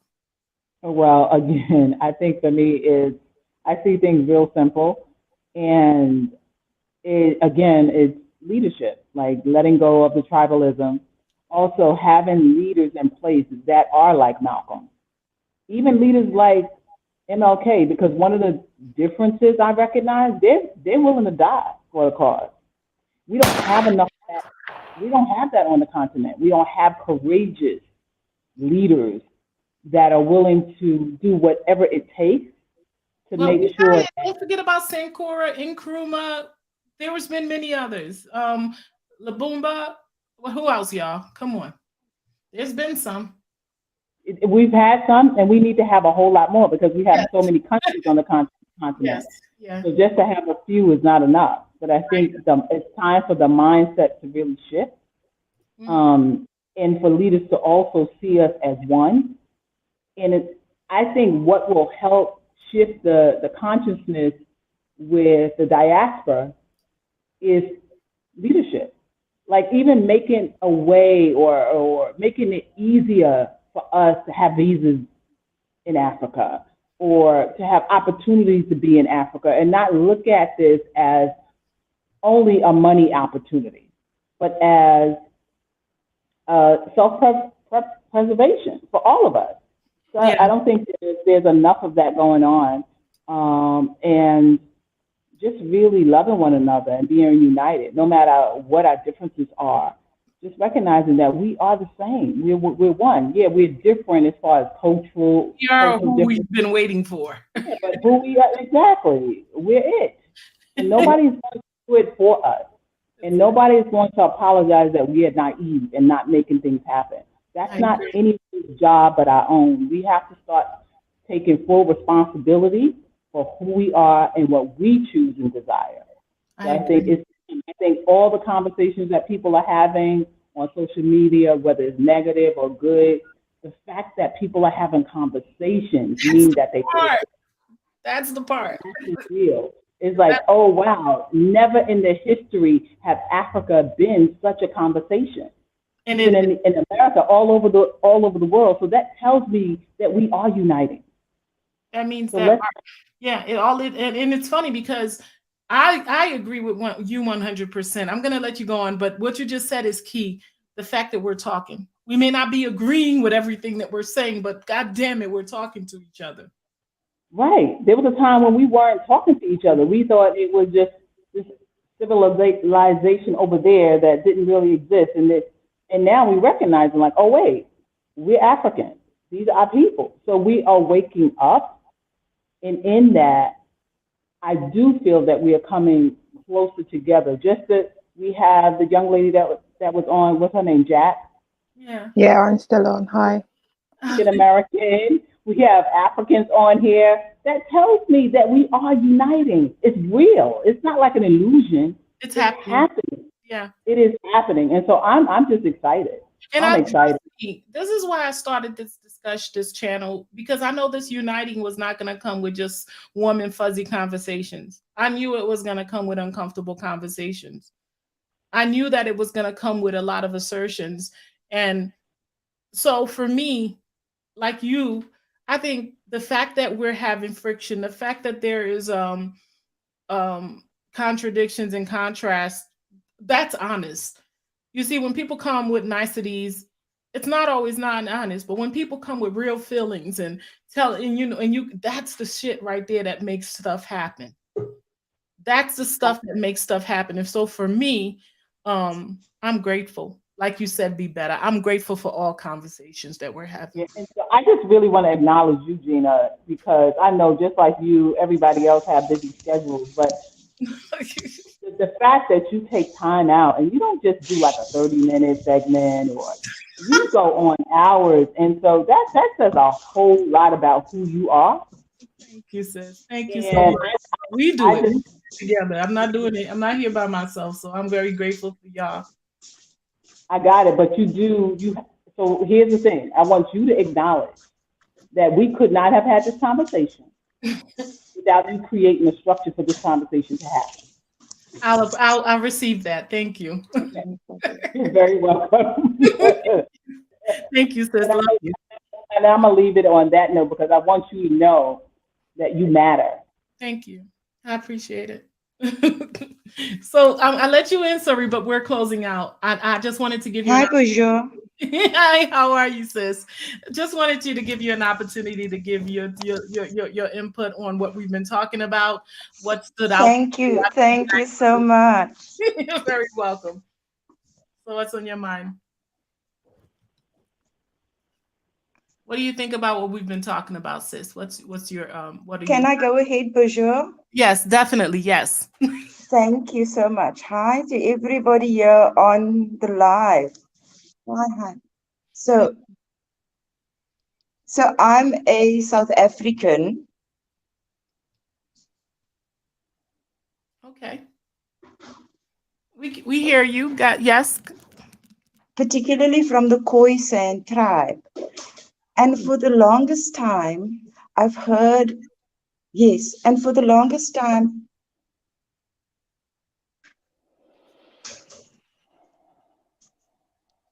it looks like you're breaking up, sis. I can hear it's breaking up. I'm just going to say this little part, and I hope you catch it. And this is for all the diaspora up wherever you are.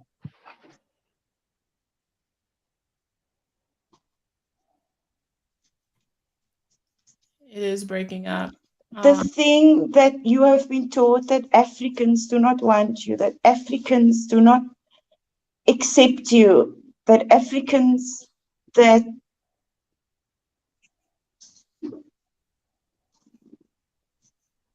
I really want to hear this. Why isn't it coming through? I think she's got a really long delay. Yeah, she does. But I get it. You love us and we love you too.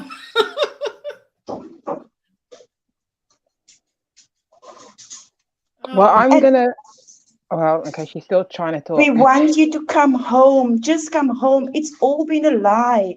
All the things that they have taught you, wherever you are, have been a lie. Come to Africa. Come learn your culture. Come learn who your nation is. As a matter of fact, if you are not sure where your nation is, come to Africa and find a nation. We have been waiting. We have been trying. We cannot wait any longer. Now is the right time for us to come home. They have been mining Africa from the north to the south, from the east to the west. Mother has been crying. When I talk about mother, I'm talking of the continent. We see what you've been through. We feel your struggle. You were ripped from our arms. Remember, you were ripped from our arms. How can they tell you that we do not want you? How can they tell you that you are not loved? How can they tell you that you don't belong?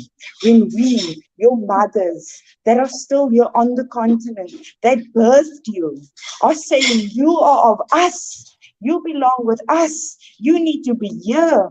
We need to bring everybody back to Africa so that we can be strong. The reason that they do not want us here, every one of us together, is because they are scared. They saw our power when we were together. They saw the strength we had when we were together. We have history in Africa of when our ancestors used to fly and they called it spaceships. They thought we were aliens. We have history here in Africa of when we started doing medicine. The things that they only discovered today. If you go up to Egypt, if you go up to the Gambia, if you go up to Ghana, you will see that these are old practices. They are not new practices. All these things that they are teaching you today is what they stole from your ancestors, from our ancestors. There is a verse in the Bible now. All these books that they stole from us, our ancestral books, and they made it Bibles, and they made it Qurans, and they made it Torahs, and they made it into the Hinduism religion. All these things are our stories, and they've twisted it. So I'm going to tell you a verse that is in the Bible. God says,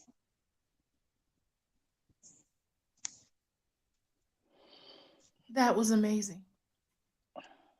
In the Bible, I have made ye gods, but ye chose to be men and die like princes. If you came around and united, this is now a little verbatim. If you came around and united, God says, you can rule all nations.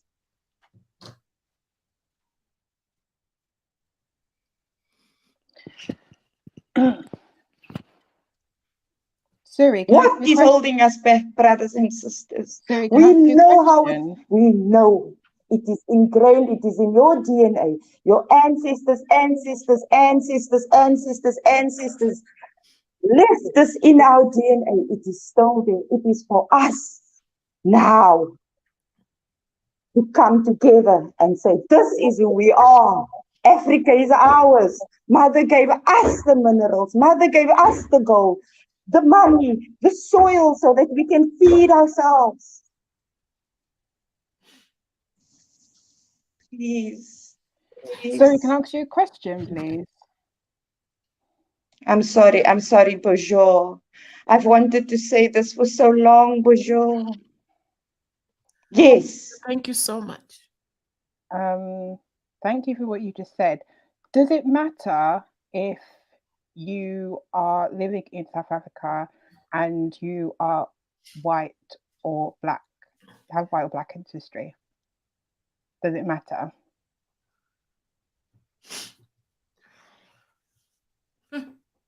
That's a big question, sis. You know, to be honest with you. For me, there is a big difference. For me, there is a big difference. We cannot heal. We cannot heal. That's a big question, and she answered it. I think the thing is that, like, I agree. While with her, they are on the continent, we have to heal as a people. We have not. Unfortunately, we cannot heal when they are on the continent.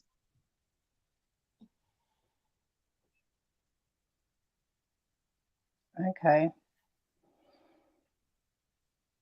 Right. It's as simple as that. My family comes from the mountains up in Cape Town. It is called Constantia. We were taken off the mountain.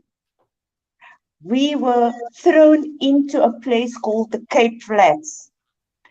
I drive up to Constantia at least 4 to 5 times a year just to reconnect with my ancestors. That place is sacred, bonjour. It is sacred. And they know it is sacred. And they have now put barricades in certain places on the mountain. We cannot go anymore. They stop us from healing. We need to be able to get into these, to our ancestral lands. We prayed to our gods, not their gods. Have no misunderstanding about this. Their gods is different to our God. This is amazing. I want you to come back. I want you to tell us as much as we need to know. Khoisan people are the first people. We need to know. The diaspora need to learn a lot about what was taken from us. Sorry, can you come back next? We call ourselves the Adam people or the Adam nation. Sorry, do you think you could come back with us next Friday and talk to us about the Khoisan people? Give us as much as we need to know. If you would have me, my dear sister, I am greatly humbled if I could. I'm blessed to have you, sis. Thank you so much. I will schedule the conversation for 5:00 p.m. next Friday. And I don't care how tired I am. I have to be here. I want to know this. I thank you so much. You don't even know what you've done for me today. I am in, like I said, I am in South Africa. Oh, rest, my love. Oh, I'm sorry. Thank you for taking my call. Thank you for bless you. I am so blessed. And I'm going to give Jacques and Be Better an opportunity to say something to you if they want to. And then I'm going to set up this conversation for next Friday. Please put your email in the private chat and I'll email you so we can have this discussion. What you said to us tonight. Thank you. So Be Better, Jacques, did you guys have anything you wanted to say to Sori before we close out, and then we're gonna have this discussion on Friday? Yeah, just 2 questions, Sori. Again, thank you for what you said. Firstly, remind me again, yes, where is your people from in South Africa? Which part? And then also, where is your accent from? Because you have a very particular accent. So our tribe, yes. It looks like there's a delay, y'all. Yes. The Khoisan tribe is quite a big tribe. It spans the whole northern hemisphere of Africa, up from Botswana, right down to the Cape Point. Wow, and you're right. The Khoisan people are everywhere.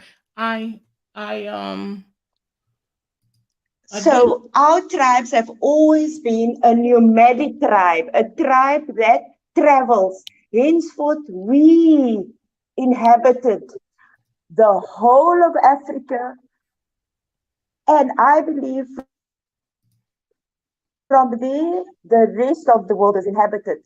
But that is not the issue right now. The issue is Africa, and those who belong in the continent must come back home. Coming back to the Khoisan tribe, when they took our DNA and tested our genealogy, they found that we were the only ones who had the sequence or the right sequence to make all other nations. It's funny because Amina said it. I was going to say it the next time we get a chance to talk to you. Mina, yes. We did our deep dive DNA, and it connects us back to the Khoisan people. And I've never gotten an opportunity to speak to anybody of the Khoisan people. So you're the first. My oldest ancestry goes back to the Khoisan people. And it's funny because I was talking to someone and I said to them, And then my accent, I have traveled a lot just for my accent. A lot of people get confused with my accent.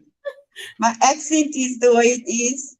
because I've traveled so much. But whereabouts is it from in South Africa? Well, she's what part of Africa are you from? No, not Africa, South Africa. Where's your accent from in South Africa? Particularly the Cape Flats. Okay. Cape Flats. Yeah.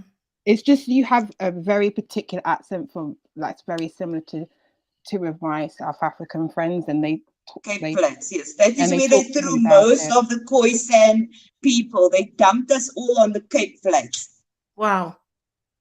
Okay, so Friday, you guys, come join us. Share the video. I'm gonna put the link out maybe tomorrow about the discussion that we're gonna have with the sister regarding the Khoisan people.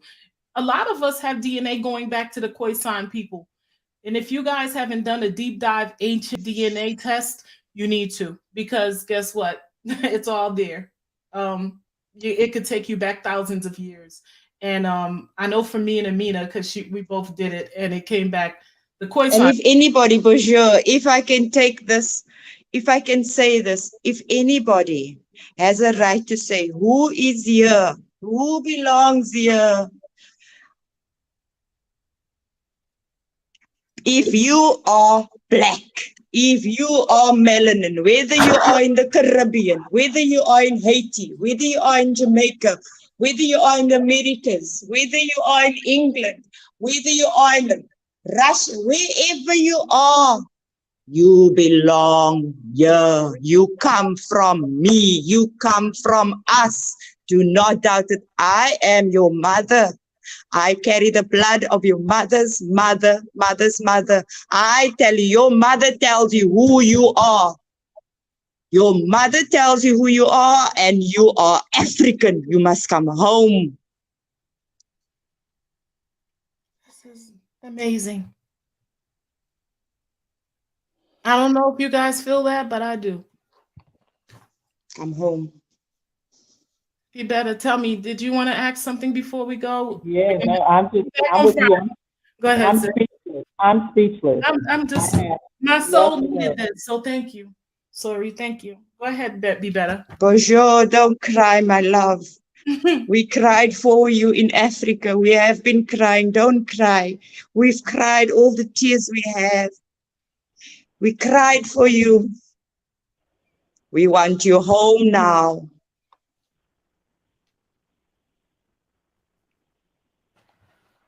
Yeah, Gina, I'm just speechless. I have no words, but I am moved, touched, and inspired.